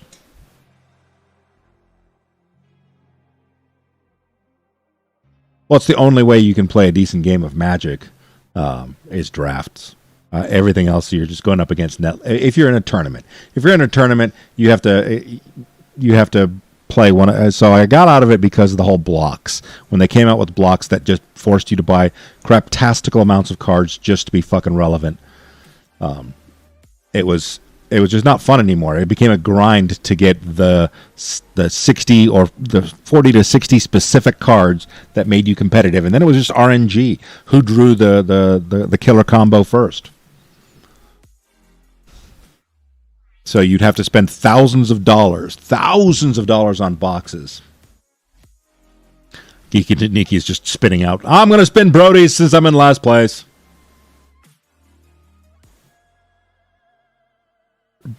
I don't know. So honestly, I don't know what the new style is. I got out at block when the blocks was in, and I just couldn't do it because every time they would release a new block and it would validate another block, you'd have to buy that entire fucking new block just to keep up. So if it's gotten more expensive, I don't even know how it's a thing anymore.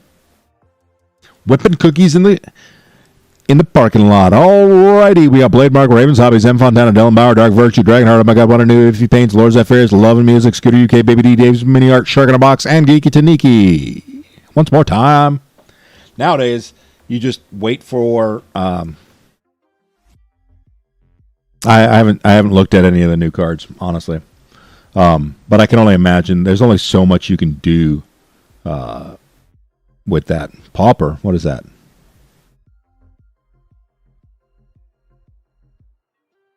Well, if you want to compete in all 5 formats, I guess, Acid.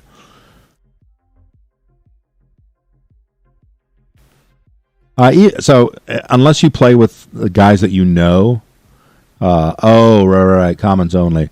So, I remember back in the day, before net lists were a thing, a buddy of mine and I would go into, it doesn't work from YouTube, Agu, sorry. Not yet. But I appreciate you being on YouTube supporting the streaming hours. I do appreciate that. Before they came out with the net lists, a buddy of mine would walk in and just go through the commons box, build decks, and just wipe the shit out of everybody in the store because we just knew what the fuck we were doing about.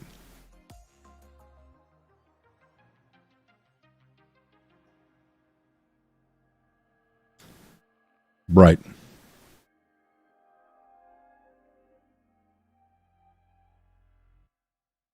Well, that's the thing, Dylan. If you have a group of people that don't play competitive, and you can put some kind of silliness into it, so you're not playing the same 5 guys with the same 5 decks.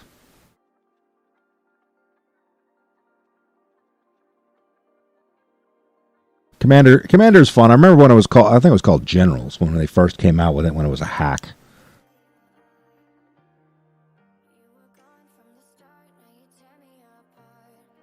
Of course you did.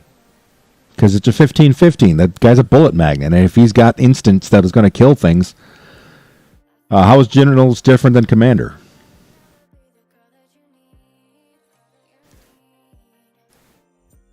So when it first ran out, Acid, it was very similar to Commander. It wasn't it morphed into EDH. But before,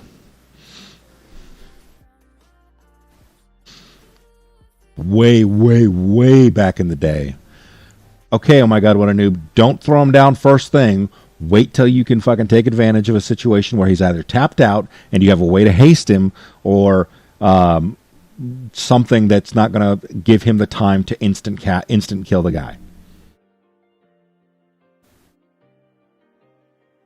Well, sometimes you just got to give it up, man. Sometimes you're just not going to win.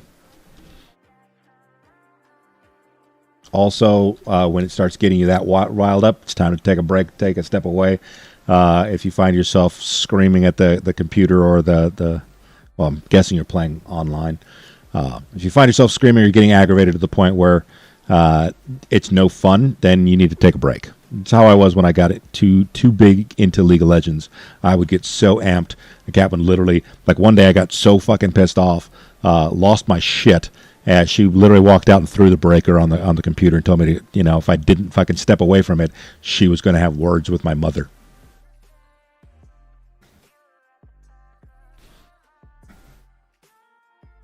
Well, I realized I was playing it for the wrong reason. I was playing it to win instead of to have fun. So, I mean, and it's not like I'm going to be making money at League of Legends. I made money in Magic the Gathering tournaments back in the day before it became net listed. But, right, Agu, that's what it was called before Commander.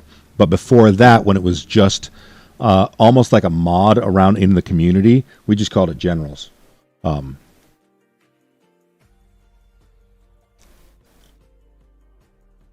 But I was playing to win instead of playing to have fun. And once I realized that was my issue that was driving my anxiety, my competitive nature, then I was able to take a look at it and decide I was not playing it for the right reason. So if you're not playing the game for fun, then you shouldn't be playing it, because that's the purpose of games. They're entertainment. They're supposed to be fun. If you are only playing to win, then that's no longer a game. That's a sport, a competition.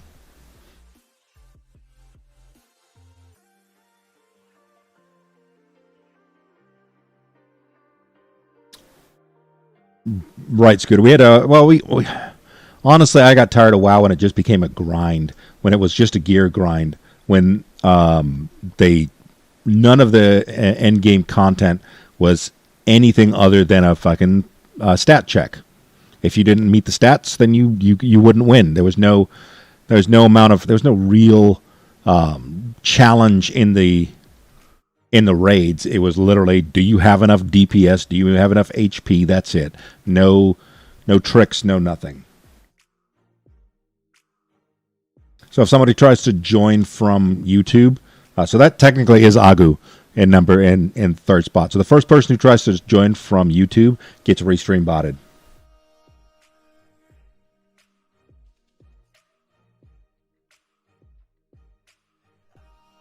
Well, that's because all they do is look up what the best game is, and with all the online cards, you can buy them for pennies. And then they just assemble the best deck, and then you're not really playing. You're not playing your opponent.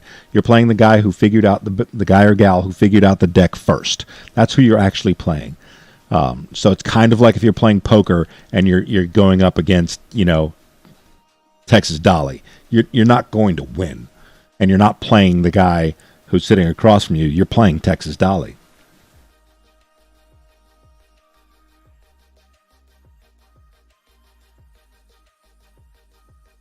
Yeah, I mean, so really the game, in my opinion, and this is just my opinion, for me and for the captain, once they started introducing the cross-server raids, the LFG, and they minimized the requirement for interacting with a person on building the relationships, finding a good clan, finding a good is it clan? No, it's guild. Finding a good guild, and having to actually be a human being, and they just made it easier to. Everybody wanted to do a speed run. Everybody just looking for a tank and a healer. They can give a shit about anything, and it was just speed burn everything down. It got really fucking boring. And then they introduced what was that little frontier town that you could own, that you didn't have to rely on other crafters. You could craft almost everything you needed yourself. It became so. It was no longer about building the community, and it was just about spending time in the game burning shit down. Oh, wow. Yeah. Lord Zyphirius, Dark Virtue, Restream Bop, technically Agusaku, Greeky Taniki, Dave's Mini Art, Baby D, Dylan Bauer, Oh My God, What a Noob, Shark in the Box, Amazon, Dana Ravens, Hobby, NFA Paints, 11 Music, Skeeter K, Bladebook, and Dragonheart in ass last place.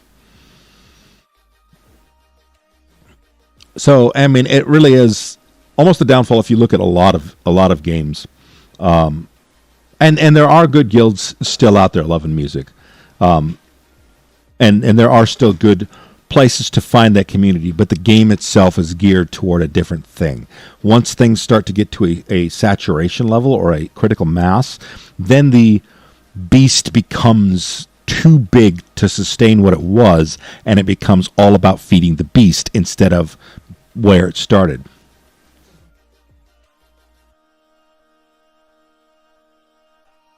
Still in a guild with Lynn from Metalhead Minis. Nice. Dragonheart. Dragonheart? Yeah. Dragonheart.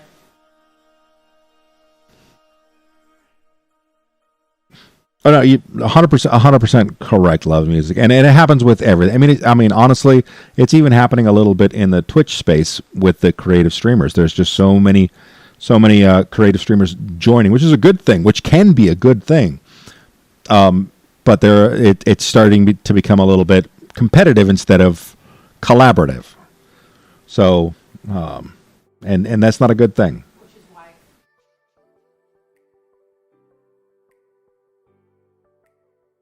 how about you have your conversation with them, and I'll have my conversation with them, and then that's cool. I recently joined Goblin in Yeah, and you know what? I'm glad that you guys are able to find those communities and still have and enjoy the game. It's not well. One, I don't have the time to dedicate to it, and two, I just can't get into the gear grind of it.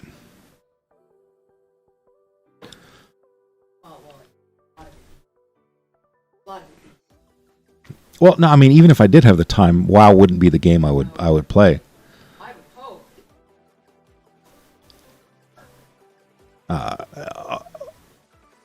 Yeah, well, Captain's really into Ark.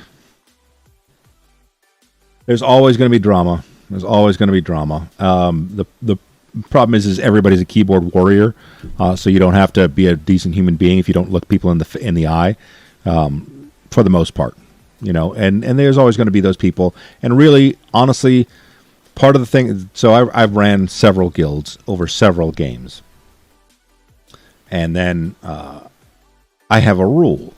These are the rules. There are no exceptions. You violate the rules, these are the consequences. And if it's one of my friends that does it, it doesn't matter. Everybody agreed to the contract that is the rule. That is the social contract that allows everybody to still be friends. If it's on paper and you choose to violate that on paper, that was your choice. You don't get a pass. You don't get a second option. It's one strike and you're out. Right? Did you see that drift? Dragonheart just...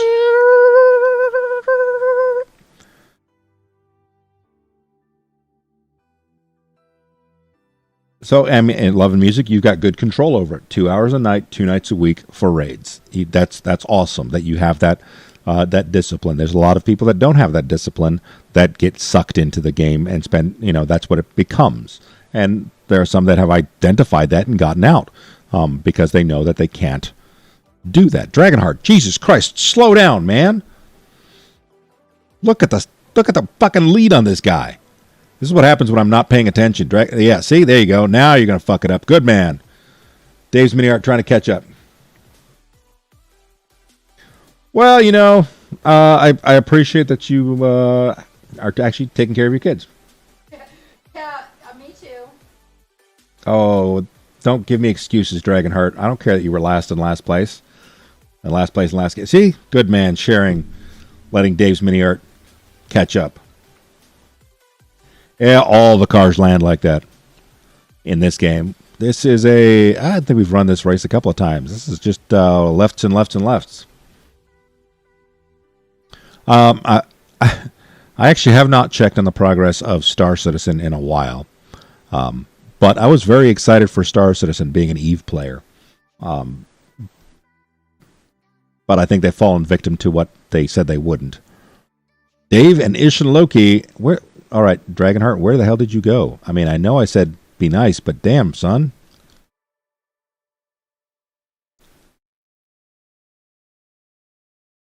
Whee!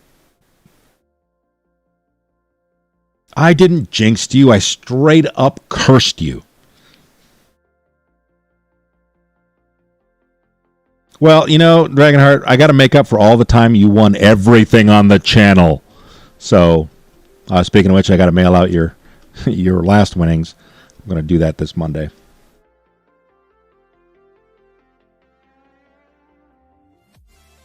Bum bum bum bum bum bum bum. Right in the bum bum bum. There's the Dragonheart across the line. The Stig you ain't. See, that's one of the things I liked about EVE, is it was constant. It didn't change at the same speed that other games changed because they were happy with what they were doing. They didn't want to get massive like Blizzard wants everything to be massive. Everything's got to be huge and world-taking. But I really enjoyed. I still enjoy playing EVE from time to time. I just don't have the time to play that either. Alrighty. We have Ish and Loki, Dave's Minera, Love and Music, M. Fontana, Scooter UK, Dark Virtue, Raven's Hobby, Dragon Heart. See, he didn't come in last. If he paints, oh my God, what a noob, Dylan Bauer, Baby D, and Geeky Taniki. Let's go start another battle. What do we got? What do we got? We got a 2 skull. All right, let's wait. I lied. I already did start a battle. Ha ha! Nerd. And we're going to go back to the captain. And the captain is live.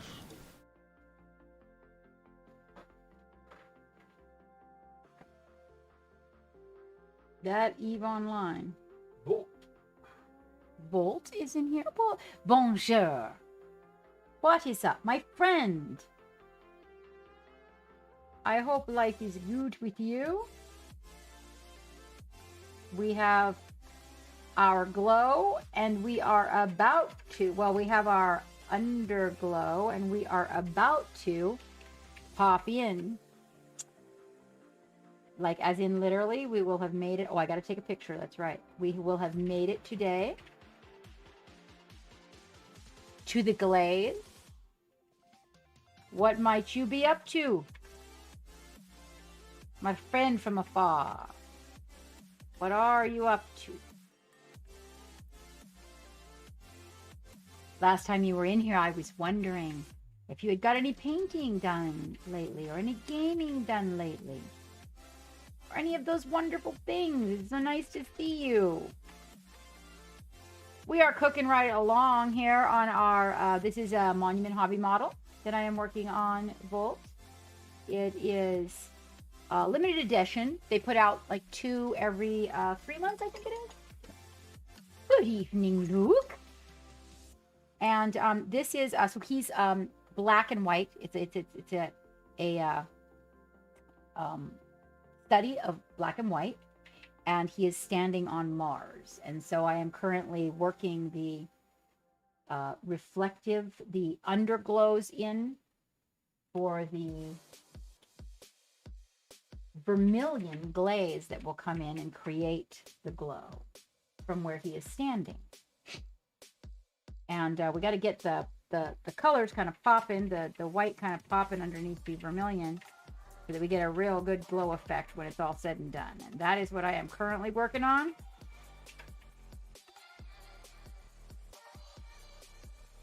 Trying to make all these little areas pop.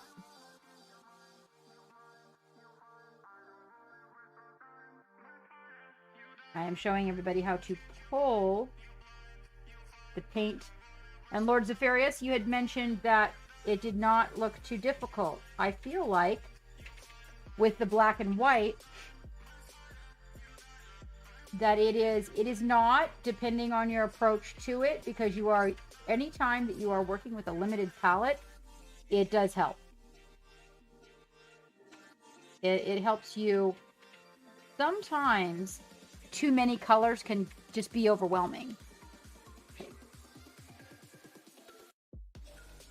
Oh, Dave, are you bumming because you're not able to paint, my friend? Is that what's going on over there?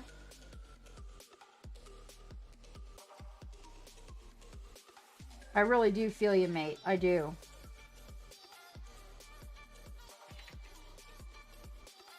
So coming in here to the face, because you know the face is not going to have a whole lot of this the glow. What I'm doing is kind of trying to catch some areas of the helmet that we can really get some pop happening, like here on the glass around the face, a little bit of the bone around the jaw. We really want to bring that, you know, we want that focal point of the face to be happening. Now the flag is a little bit in the way. If we mount him and we kind of take a look at him at an angle, we can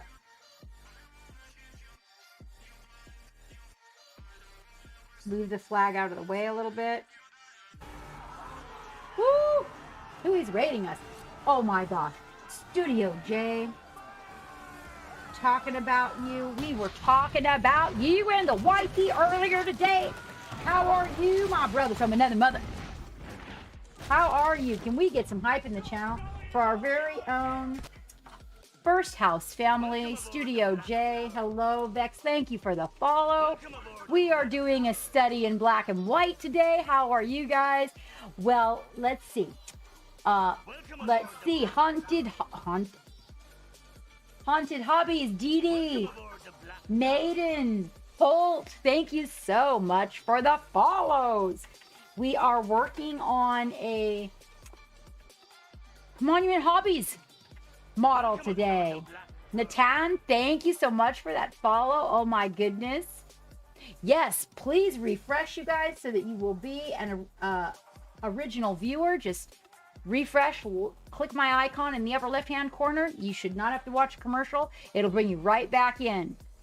You know, it happens, Dee Dee. It happens. I am well. How is everybody? Studio J, thank you so much for the raid. Thank you for popping in. I hope everybody is doing well. How was your stream and what were you doing today? Let's see. It is Sunday. Well, it's not terrain day. I know that. He was painting Eldar and I think it was ancient. Ah. You know, I have to go to your Instagram, Jay, and put your work in the love gallery. Is my Green-Eyed Creations out there? Is my sweet darling out there? How are things with the family? Is all well?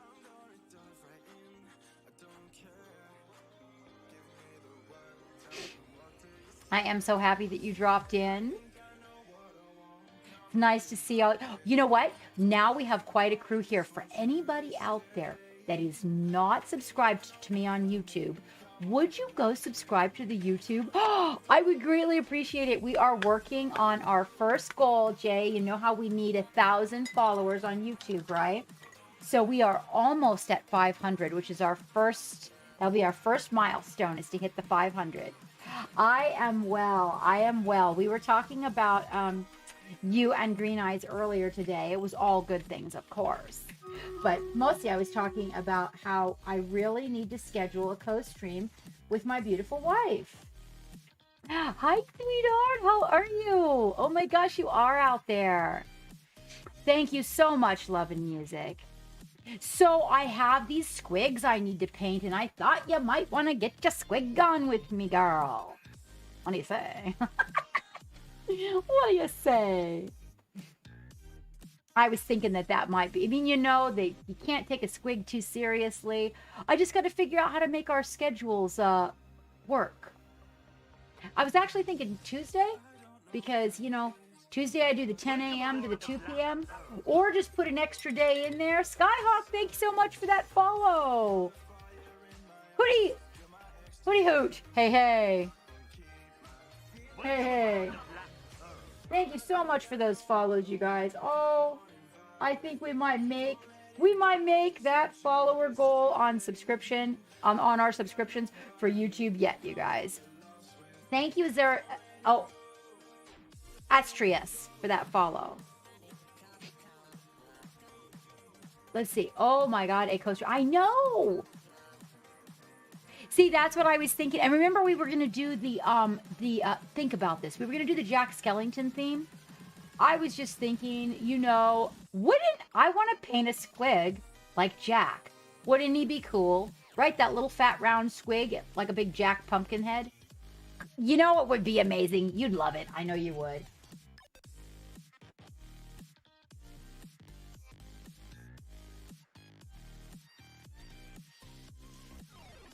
Let's do that. That would be so much fun. That would be too much fun. And so let me show you my squiggles. Let me show you the progress we've got here. So we are starting a new squiggle.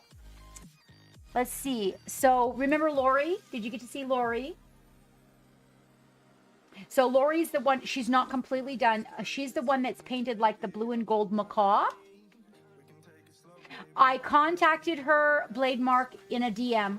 I'm going to directly give her my recipe so that she can also, I'm going to find out what she has on her desk for paints, and then I'm going to give her a recipe so she can directly share it with people and just say this is Captain's recipe for rose gold, and that way we will have it in the community. Yeah. I contacted her directly. I want to see what's on your desk, love, and then from that I will be able to direct you to the rose gold, and you will always have a consistent rose gold. It's cool. It's cool. I know you guys are busy over there. So this is Lori, and she's almost done. Wait, let me bring it. I know they're little. There we go. This is Lori. She's almost done. And she's the blue and gold macaw. And they have, blue and gold macaws have black beaks and black mouths and black tongues. And so that's Lori. And then let's see. And then you've already seen the dart frog ones, right? Let's see. Okay. Where are you? Thank you for those follows, you guys. All right, and then you saw this one. Maybe some of your friends did not. This is the poison dart tree frog. Thank you, Vortex, for that follow. Thank you, Sevitiel, for that follow. I appreciate it. These are our tree frog. Poison dart tree frog. These guys are like all the way to the base and everything, so... and those were the first ones. You remember those, right? So we're doing the different concepts. Now the blue slug is missing. So we have a blue sea slug one. And then, whoop, oh no, not those. And then let's see. And we're still working on the sperm. So sperm is, he's moving a little slow. He's grumpy. There's sperm. Sperm is grumpy. He's also our grumpy squig, but that's what it is. And then this is the one we're working on currently. And this is, this one, his reference art is the firefly. So he's a glow booty. He's the glowy bum. We call him glowy bum. And he's going to have a glow from his tail that lights up like a firefly. And we're working up the colors right now. You can see that side is a lot more developed than this side over here. So we're working up the colors and the blends, and we're doing these different themes. Thank you, Shady Love. I really appreciate the compliment. This is our little squig collection. And then if you didn't get to see him, he's actually going off in the mail. Did you see my Robo Squig, honey? I kit bashed this. He does not come with a gun on his head. I'm just letting you know. There's no, I did this gun. Thank you, Dee Dee. We are building them up over here. We are building them up. This is a little Robo Squig. This squig can be obtained from Pop Goes the Monkey, who is one of our sponsors. Thank you. I'm glad you appreciate it, Dee Dee. This is little Robo Squig, and Robo Squig, as you can see, has an orc weld around the orcs welded a gun to Robo Squig's head. I know you guys are tired. I'm glad you love them, honey. I know you guys are tired. You guys go. Thank you so much for bringing the crowd in, you guys. Thank you so much for staying. I really appreciate it, Jay. You guys have a lovely evening. I will be in touch with you via the verse. Thank you, Geek. Thank you very much. And Green Eyes as well, please. Good night, you guys. Thank you so much for coming in. It's always nice to see you guys. It's always nice to see you. Yes, love to the family. And you guys, if you could go give Studio J, if you're in here and you're not following Studio J or Green Eyes Creations, you need to go follow those guys. That's our first house family. So when we came on the scene, the very, very first house that we ended up making friends and becoming family with was Studio J and Green Eyes. Good night. Yes, okay, Green Eyes, honey, I will. You betcha. Take care. I love you. Good night. So yeah, so that's, he actually was given away. So this guy, yeah, you betcha, Jay. You betcha. You bet. 100%. 100%, mates. So this guy actually got given away, and he is on his way. He's going to get packaged up and mailed out. And then all the other guys we've been working on. But the thing that we're working on today, actually, I was working on squigs earlier, you guys. But then I realized that I am actually scheduled to be working on my black and white project today. So I had to shift gears a little bit. Oh, here's something here. Let me show you a little something that I painted. The little D&D character that I painted.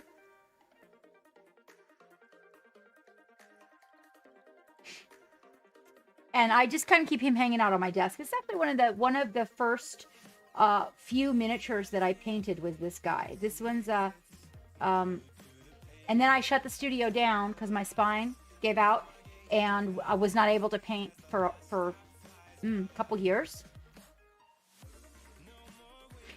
Thank you, Civitil. Thank you. Yeah, he is a lot of fun. It's a little I didn't quite finish this part here where you can see it's like all kind of bent and weird. He got I don't know, he got himself into some trouble. But I need to melt this and fix it. The packing did it, and then it's not quite finished. This part right at the head, that's not quite done. That was the only before I had to put him away.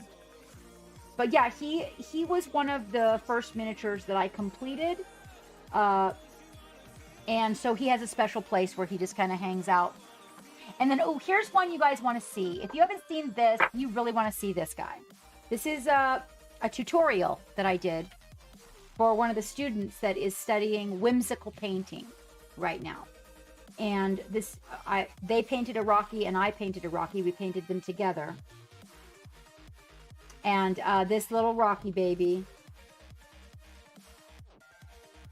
was completed with him. Thank you very much, Dee Dee. I do work for that. I work for it. OSL is one of my very favorite things to paint. So values do make a lot of sense to me because I absolutely love OSL. I'm really glad that you guys appreciate him. I find him to be, he's been hanging out on the desk since I finished him. And he just, I don't know, he's kind of cool. I'm painting another one. That same student, if you guys would like to see, that same student, we are doing a extended complimentary palette on the same student, on another Rocky together. And so this one's just kind of blocked in. It's not really complete at all. This is the base colors that we just started with. And this is a Sambhava. It is taken from the Sambhava Chameleon. That is this color. And so we're working in the this side's a little bit more done than the other. And then I don't remember the name of the moth that I took the wing from. But I remember the Sambhava Chameleon because I've been fascinated with them since I was a child.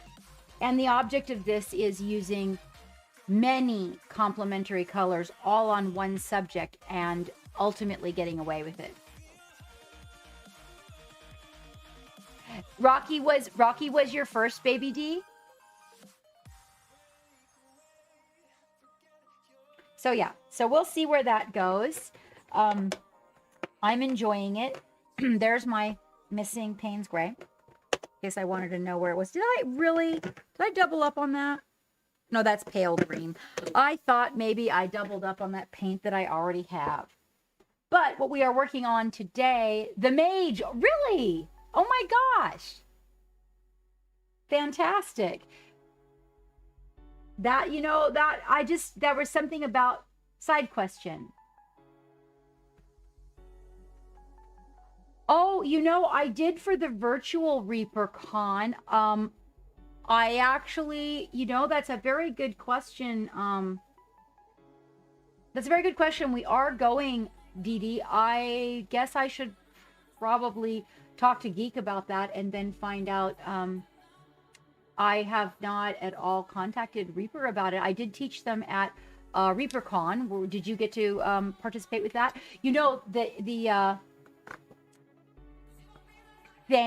The blue and gold. Oh, on the cape? Yeah, I had a good time with the cape. The ReaperCon class that I taught on Chibi Eyes has been edited and put up to YouTube, even though ReaperCon's videos are not all up there. They said it was fine for us to record our own video, and it was recorded, it was edited, and it's up on up on my YouTube if you guys want to go watch it, the class that I taught. There's part 1. Yeah. Oh, wait a minute. No, wait. No, I'm talking about ReaperCon. Hang on, guys. So there's also another one out there that's a Chibi Eye one as well. That's part one of my other Chibi Eye course. The one for ReaperCon is much longer than that, but there's two parts to that one. Which are on a Chibi, that's a Chibi Demon Eye. And then I did two types of Chibi Eyes. One that is looking straight ahead, and then one that is looking off to the distance for the ReaperCon. And a little bit of discussion on the dynamics of the Chibis themselves, in case you guys want to take a look at that. Right now we are working on this, and honestly we are so close. I feel like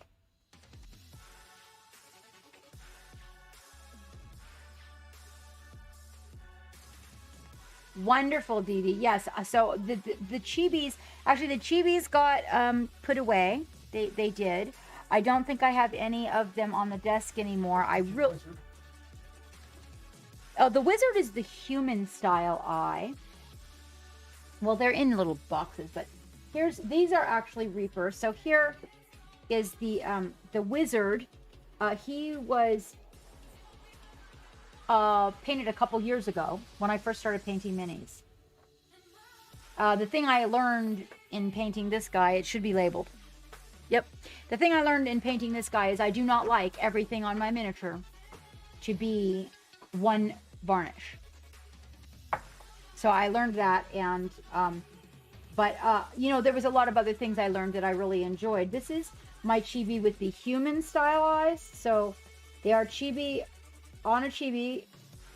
They are sized for a Chibi, as in the iris being too large for the eyeball, but human in their shape and the fashion of the iris.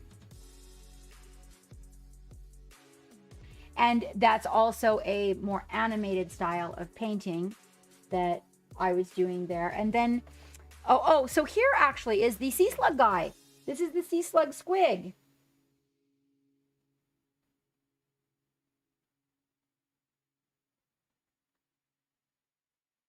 So he is painted. This is because it's with a Chibi. We did, well, so this is hair that needs repair. This is contouring. This Chibi is not a zombie. I made it a zombie. So this was also contouring a Chibi to create what I wanted out of it.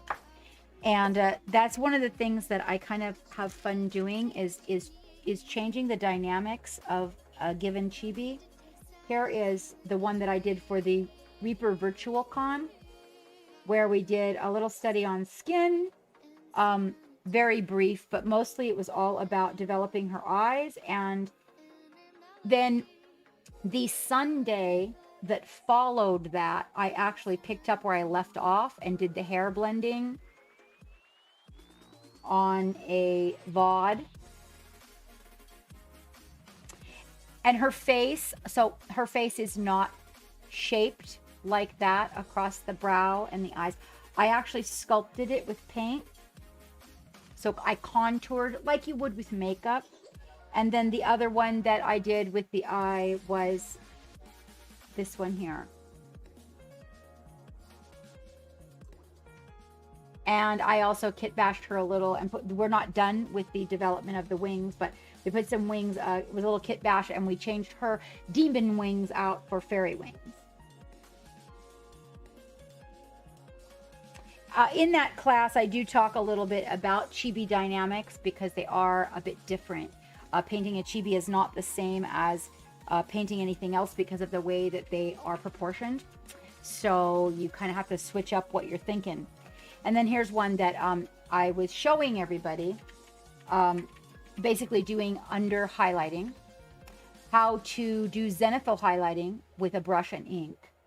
And then also highlighting the eyes with an acrylic pen so that you do not have to control a brush and you can get some highlights in the eyes.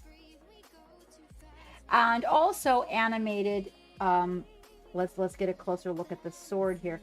Animated non-metallic metal. So basically it's a quick way to slap on some non-metallic metal on an animated character. Yes, I really do enjoy chibis. I have to admit that they are like almost a stress relief for me. So, I like to do tutorials and classes with chibis because, you know, I don't know, they're kind of free in a way for me.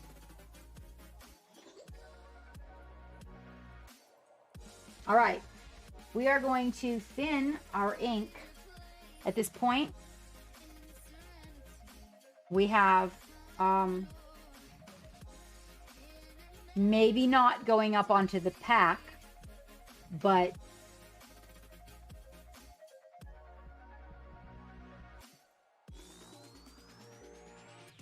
I think we're good for the lower part. And we are going to go in and we're going to take the color. And when we do that, we're going to use a brush that has a very respectable size belly so that we get a little bit more moisture in the brush. I'm going to take a very small amount of the vermilion ink, which for some reason is completely dried up. So we will... Took too long to paint the black and the white, Captain. Okay. Hold on. I want to use the red. Specifically want the vermilion. There she is.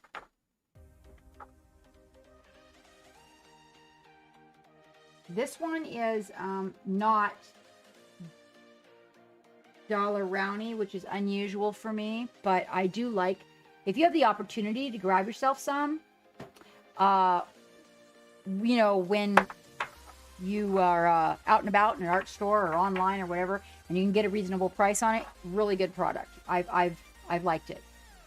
I do not feel that it is as pigmented or as clear as the Dollar Rowney, but I still like it. I still like it. Now I'm going to put a couple of drops of paint retarder into what I'm about to mix, because that is a speed dry, and so it kind of slows the action down a little bit for me.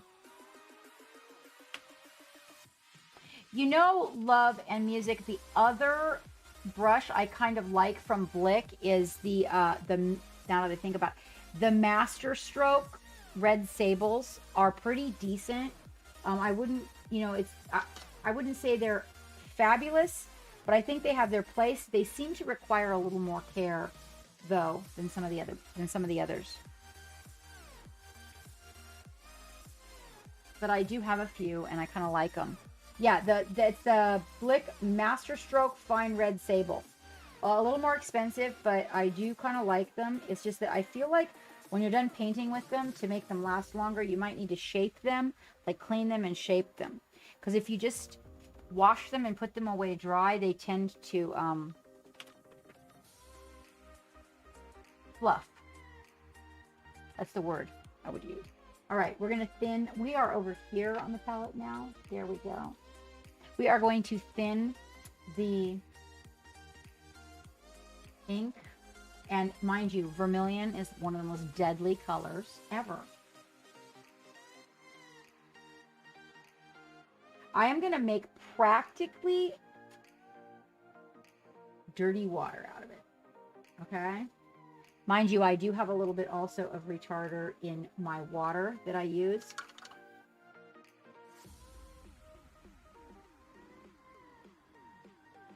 Yeah, I actually am going to, there's a conditioner that I've been using for my hair. I'm going to try to reverse science that. Oh, my little cart.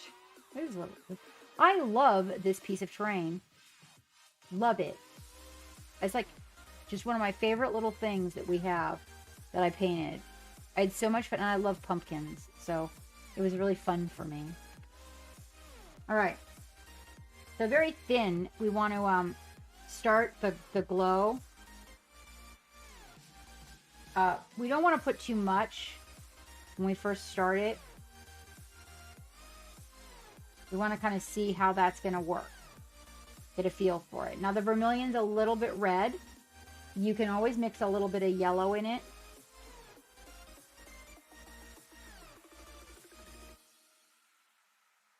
Because I really thinned it with a lot of the distilled water, it's going to go on not only super thin, but also it's going to pool or try to pool in all of your recesses. So you don't want it pooling. You do want a little bit in the recesses because it's going to give the color to your shadow.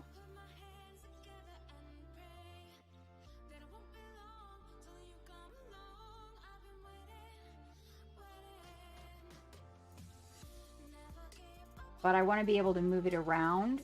And so that is why I put a little bit of retarder in it. I'm going to go ahead and get these parts of the hoses right here, right up to the arms, because I am going to paint the back of the arm. Well, the arm in general. And one thing we can do, okay, so after we've done this, we can totally go in here and alter our shadow concept, okay?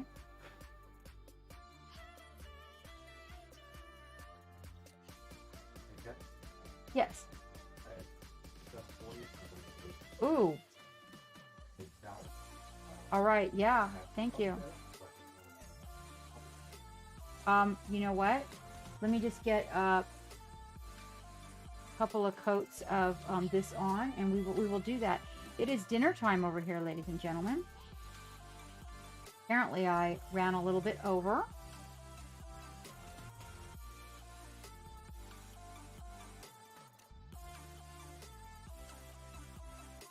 Okay, now you can kind of see my lights are bleaching it out a little bit. Just hang on. I'm going to slap the blow dryer on it. Let's see. The Mage Baby D was talking about is the one that I used in my miniature photography example. Oh, just have the spell effect as she... Oh, okay, okay. I vaguely... You know what? I'm going to have to go back in there and look. One more battle. Yes, okay. We'll have him come down for one more battle. We're earning our points in the battle realm. Okay, let me slap this under the blow dryer. Now you can let some of it pool in some areas if you want to, because all it really is going to do is make a little bit more, a little extra color in the shadows. And like I said, you are completely able to come back and grab those. And I know, like, my lights are really bleaching it out, but there's a lot more color to this than you think. Let me slap the blow dryer on it, and then you'll really see.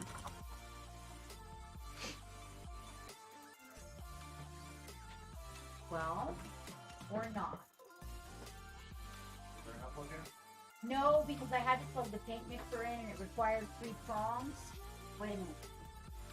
Never mind. Maybe she is. No, yeah, no, I had to unplug it. Yep. And it required a 3-prong plug-in. So hold on, you guys. I gotta crawl under my desk. No, I don't want you to crawl under the desk. I'll crawl under. There's a right there is a brown cord that is not plugged into anything. Oh, okay. Then I'll just use that. Thank you. Around the mic on the top.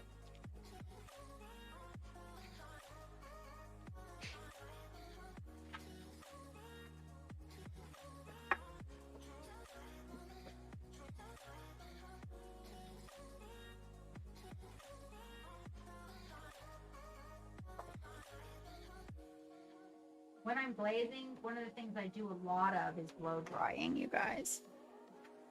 It just speeds up the process. The glaze is so thin and wet.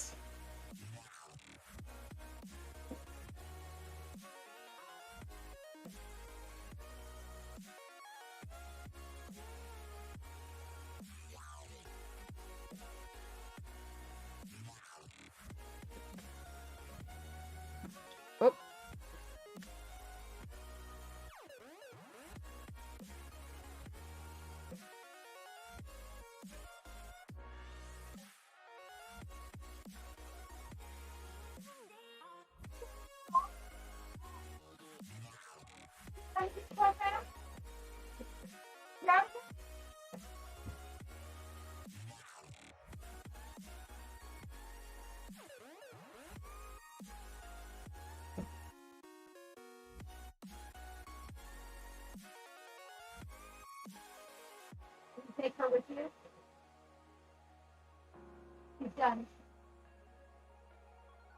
She's like, I'm done. I don't even want to do this anymore. I'm all so done.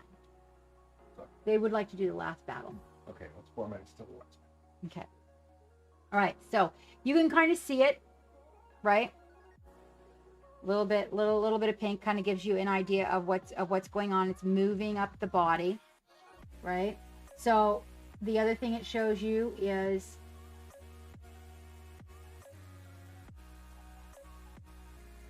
your intensity, how thick or thin you want to go.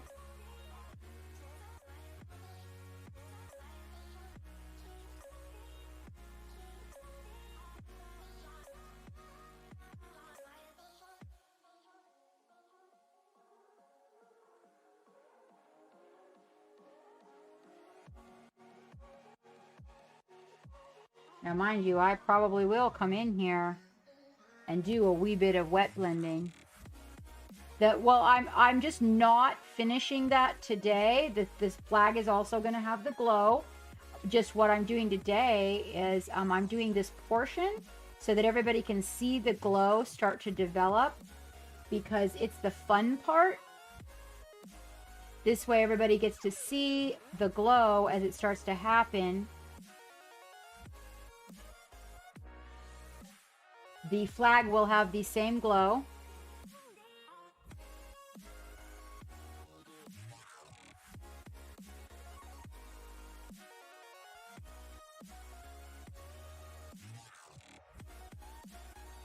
And then, like the underside that's facing, say, towards the right, directly towards the planet, we're gonna end up coming in here with this a little bit stronger, and then we'll do a gradient on the amount. So we will take a thicker amount of the ink and we will apply it to the bottom, like so. And then what I will do is I will lift that up the body. Go in here for it thicker and go down here, and then I will lift that upward. And we will actually come in here and even re-highlight some areas to get these thinner. You can actually work around them, getting like more down here by where they're stepping on the planet, and you can come in here and really, like say up underneath it here, get a really super intense orange by just taking a wee bit of the glow color and going in there and capturing that, right? The color straight, like I'm just going to put right on the bottom of his foot like that. These are the parts that are literally practically touching the planet. As you work with it and you start to notice like some areas that just sort of stay a little bit white. Thank you for that follow. These areas that kind of stay a little bit whiter. It actually doesn't look bad, that because in reality, you're going to have areas that are brighter. Thank you so much, Admiral, for that follow. You're going to have areas that look brighter and then areas that look darker. You do want to pick up a lot of the color that gets pooled.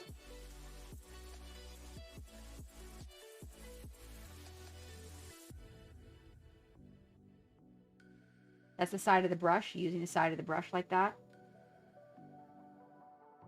Right?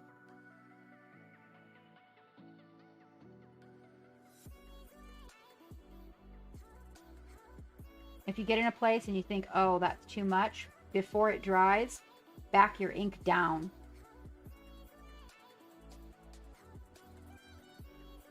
But you see, if you can get a flatter style brush, get it wet.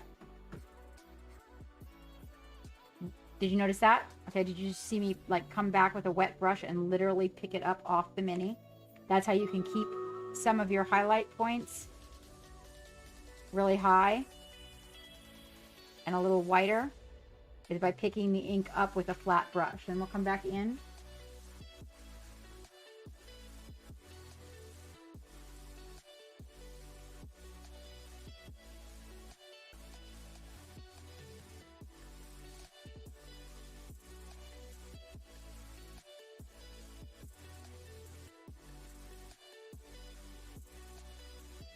That's a flat brush. So I'm coming back in, spreading and picking up the ink. But notice that I leave some of the areas a little bit more white than others. These areas, they're on the back of his pants. I will come in with a little bit of the dark ink and slap it right in the shadows. Then I can take that flat brush and drag it down.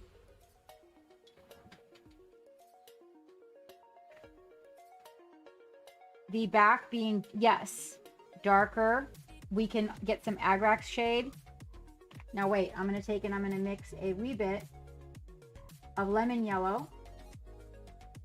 And I'm going to mix that into the vermilion, right?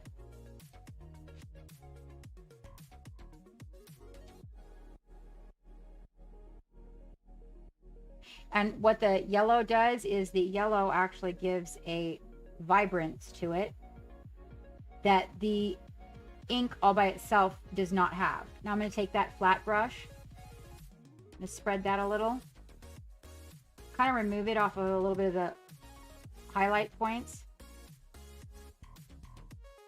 I'll actually have enough left on it to even do the second leg. Notice the color change.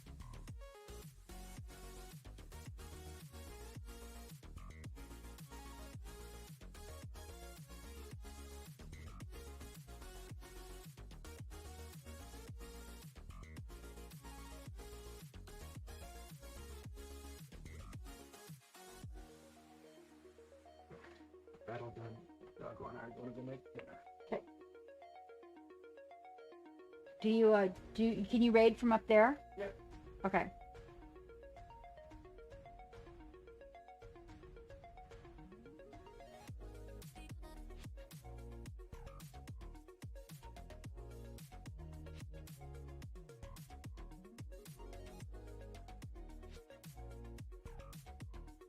Okay. Now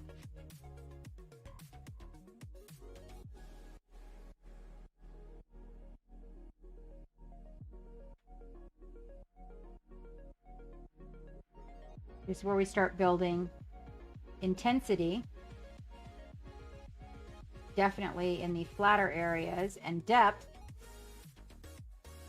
working around our shadows and our highlights so we can kind of get movement. And the movement, where that's going to come from, if you don't want your work to always be static, you've got to establish a relationship with your colors, understanding that the movement comes from changing up the dynamics. So the way the light's hitting it, it's going to change things. That's why I didn't just go painting over everything with one color.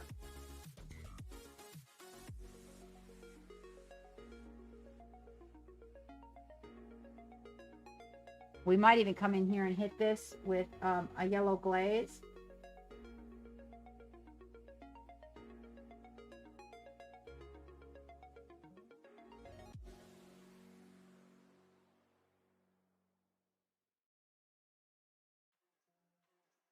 Notice I'm changing up the depth.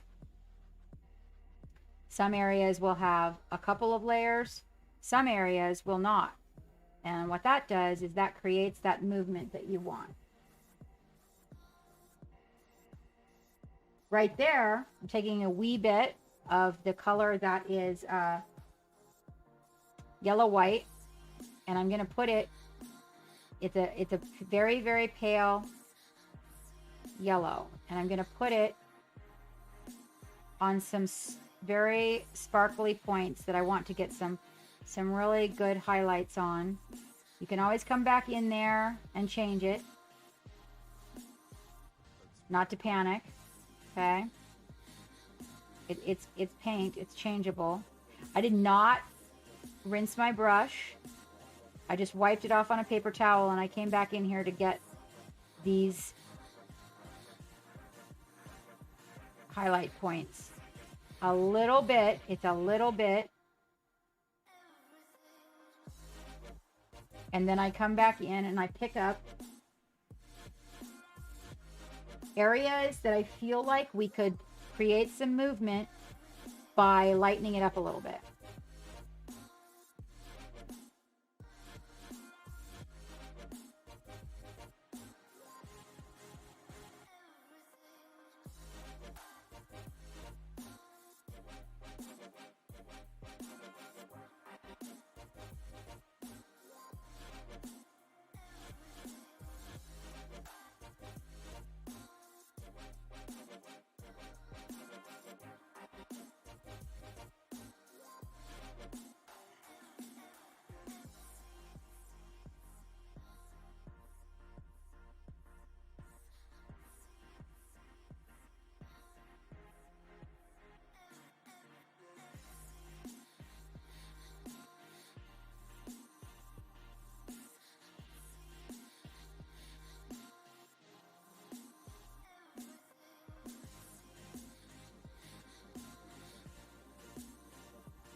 Some areas you may have to come back in with a little bit more vermilion, but what you're going to find out is that coming in here and grabbing a few of these highlights and bringing them up, there's a little bit of vermilion mixed in this yellow white so that we can get this pop. If you're looking at my palette, yep. See that mess I made right over there? That's these colors.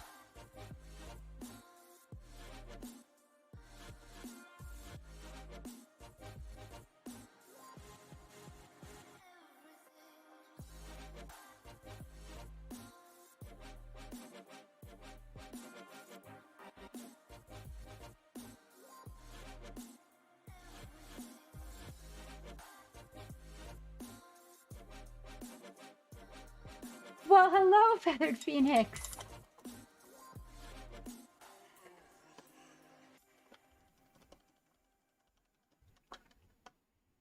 Hello, my dear. Geek is not here, my dear. Oh, I'm sorry. Yeah, so we're building a glow, and actually, there's a bit of a washout. I'm gonna actually block a few cameras. Oh, that knee is still not right. Hold on.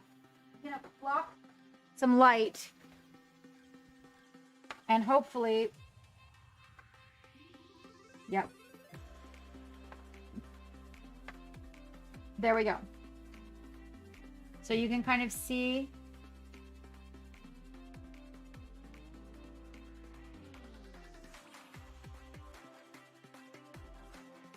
I forgot to take a picture of it black and white before I put the friggin' glaze on. See, I just get going, and the next thing you know, there we are. Hello, Feathered Phoenix.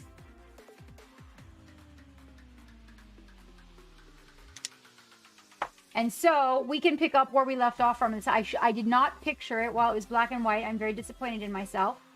But as you can see, the very strong black that we had on the legs. Hold on just a moment. You can see that by coming in there and glazing, that the colors that we put in, I'm picking up some of it out of the recesses, so we don't have as much in there. You can see after putting the vermilion over it that it really tames them. It does deepen them, but then we have to go back in and determine if we should put more of those darker colors, maybe even a black in there, to get as much pop as we want so that the values are stronger.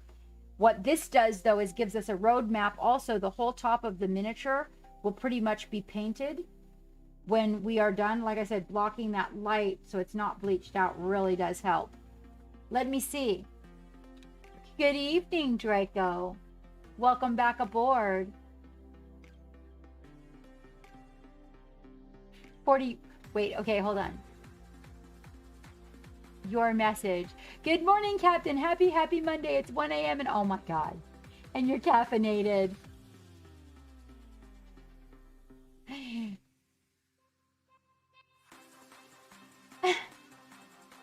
We are about ready to go raid somebody, Phoenix, my dear. I'm going to take pictures.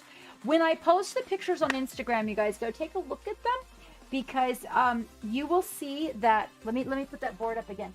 You will see that the studio has a little bit too much light on the one side, I think. And so if we eliminate that light, you see how it kind of bleaches it out? So if we eliminate that light and bring this in here, there we go. Let me focus in a little bit better for you.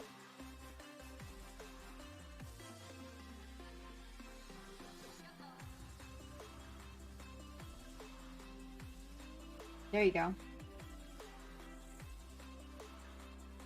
And now you can see what's going on. But do you see how I kept some areas a lot lighter? That's what develops the movement and the glow. If I were to paint everything the same color, you wouldn't get the sagging of the fabric. You wouldn't get the movement. This leg that's coming up here, like this side's really good on that forward leg. But we need to get some of those softer, whiter highlights a little bit more. On this side, you'll notice it's lacking a little. Do you notice the static right here? And that's because the colors are not different. There's a little static right here also. So when you, even right there, not so much because we've got that white coming around the corner and the white at the top. So you want to pay attention to that when you are creating, you know, these variations in the fabric and everything. That's what creates the movement, so that it looks like the character has movement, or the wind is blowing, or whatever it is. But we will be able to pick up from where we left off. I will take pictures when we are done. Right now, I am literally starving to death. Yes, bronze, it does. And so what that is like that little area right there feels a little static to me. And maybe this little area right here. And the reason for that is because the color all matches. So when you get around here to where we're getting some real good highlights and lowlights, and then of course, you know, around the butt side, that's where those values come in for you guys that create the weight or the density. Like it looks like it's very bulky what he's wearing. You know, he's got a lot. His spacesuit is big, and then we're going to go back in. Even though we have the under shadows, we go back in and we pick up again with another color to add shadow and depth in the armpits and whatnot. And as we move forward, we will continue to do that. I did want to show you the black and white because it's a way for you guys to just glaze colors over it. You don't even have to hassle. You don't even have to hassle with all this extra that I am going to do. But you could if you wanted to. You know, and you can see that as you play with it and add more lights and darks. Also, I added the yellow, which lifts the vermilion. So that yellow that's in there, you see how that works? So, because if it was glowing, it wouldn't be like just glowing orange, because there's other colors in there. So by adding that little bit of yellow in there, you see that's how that fabric gets that little bit of movement, right? We could go as far as like to add a blue in the shadows, and it would like make them cold. And some of these areas that are deep, you see how deep that looks? That's by adding a little bit of a cold color. You get that effect. It goes a lot deeper. I thought framing the back of his head with a lot of that would be really good. I'll probably deepen that up even a little bit more. Maladoth, welcome back. I will. Oh, I totally will, Phoenix. I totally will. Tomorrow morning is my my morning on the computer. So, oh, I'm going to love it. I am going to go out here into the world, and we are going to see what is going on. Like, I know on Sunday, everybody is streaming. So it's going to be like a lot of people, I think. I think Sunday is the one, or is it Friday? Yeah, so we will pick this up again next Sunday, you guys. You need to know. Oh, yes, I know, Love and Music.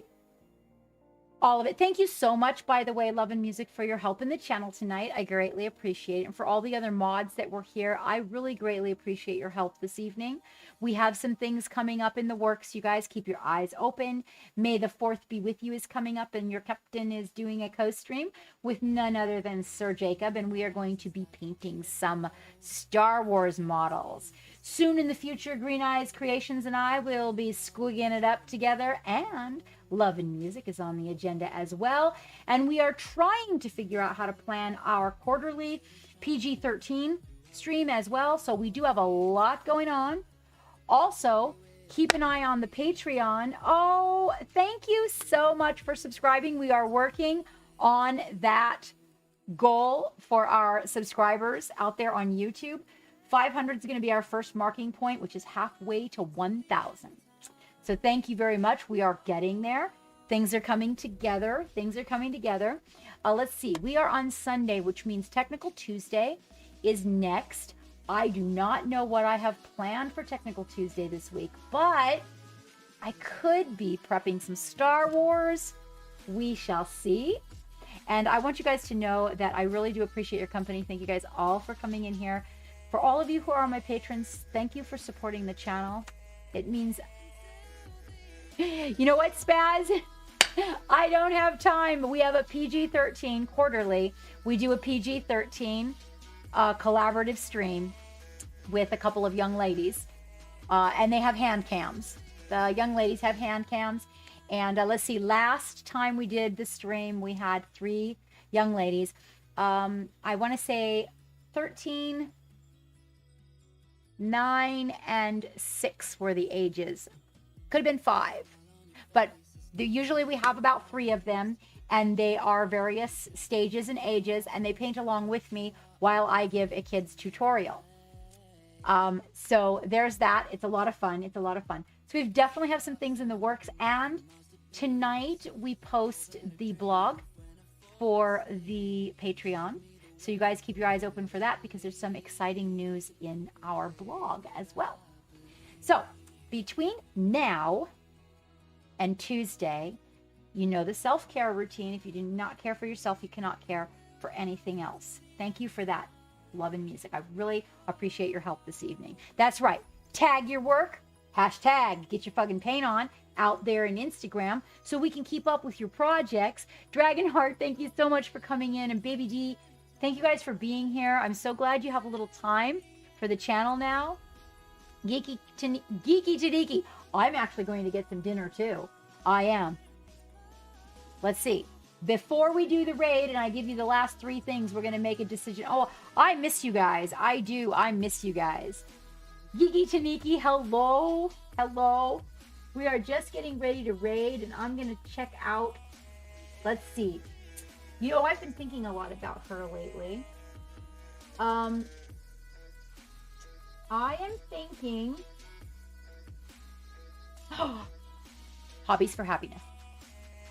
On the subject of the PG-13, let us all, you guys are gonna love her. She's so sweet, and she's always she does these charity streams for mental health and wellness. I am supposed to be talking to her soon, and I'm supposed to be doing a co-stream with her. Actually, no, yes, I'm supposed to be doing a co-stream. Yes, I'm supposed to be doing a co-stream with her. That's gonna be a charity stream. And but she's been busy and I've been busy and life's been weird. So we have like a whole lot in the pipeline, you guys. So keep your eyes peeled. I'll put some information out there on Instagram. If you're a Patreon, you know where to find the info. And we definitely are going to do that. Let me make sure that Geek is on board. She's got herself she started wearing makeup. She's so cute. Oh, did I? No, wait a minute. No, I was going to say, did I never turn my phone? I never turned my phone on. Okay, Geek says he is ready. So hang on just really quick. So before we do that, I want you to remember that between now and Tuesday, you got the self-care thing. You got that down, right? Alexa, cancel. All right. Between now and Tuesday, the brushes, the paint, the minis, you get your fucking paint on. We are going to see Hobbies for Happiness. Good evening, everybody, and good night. Thank you so much for your time.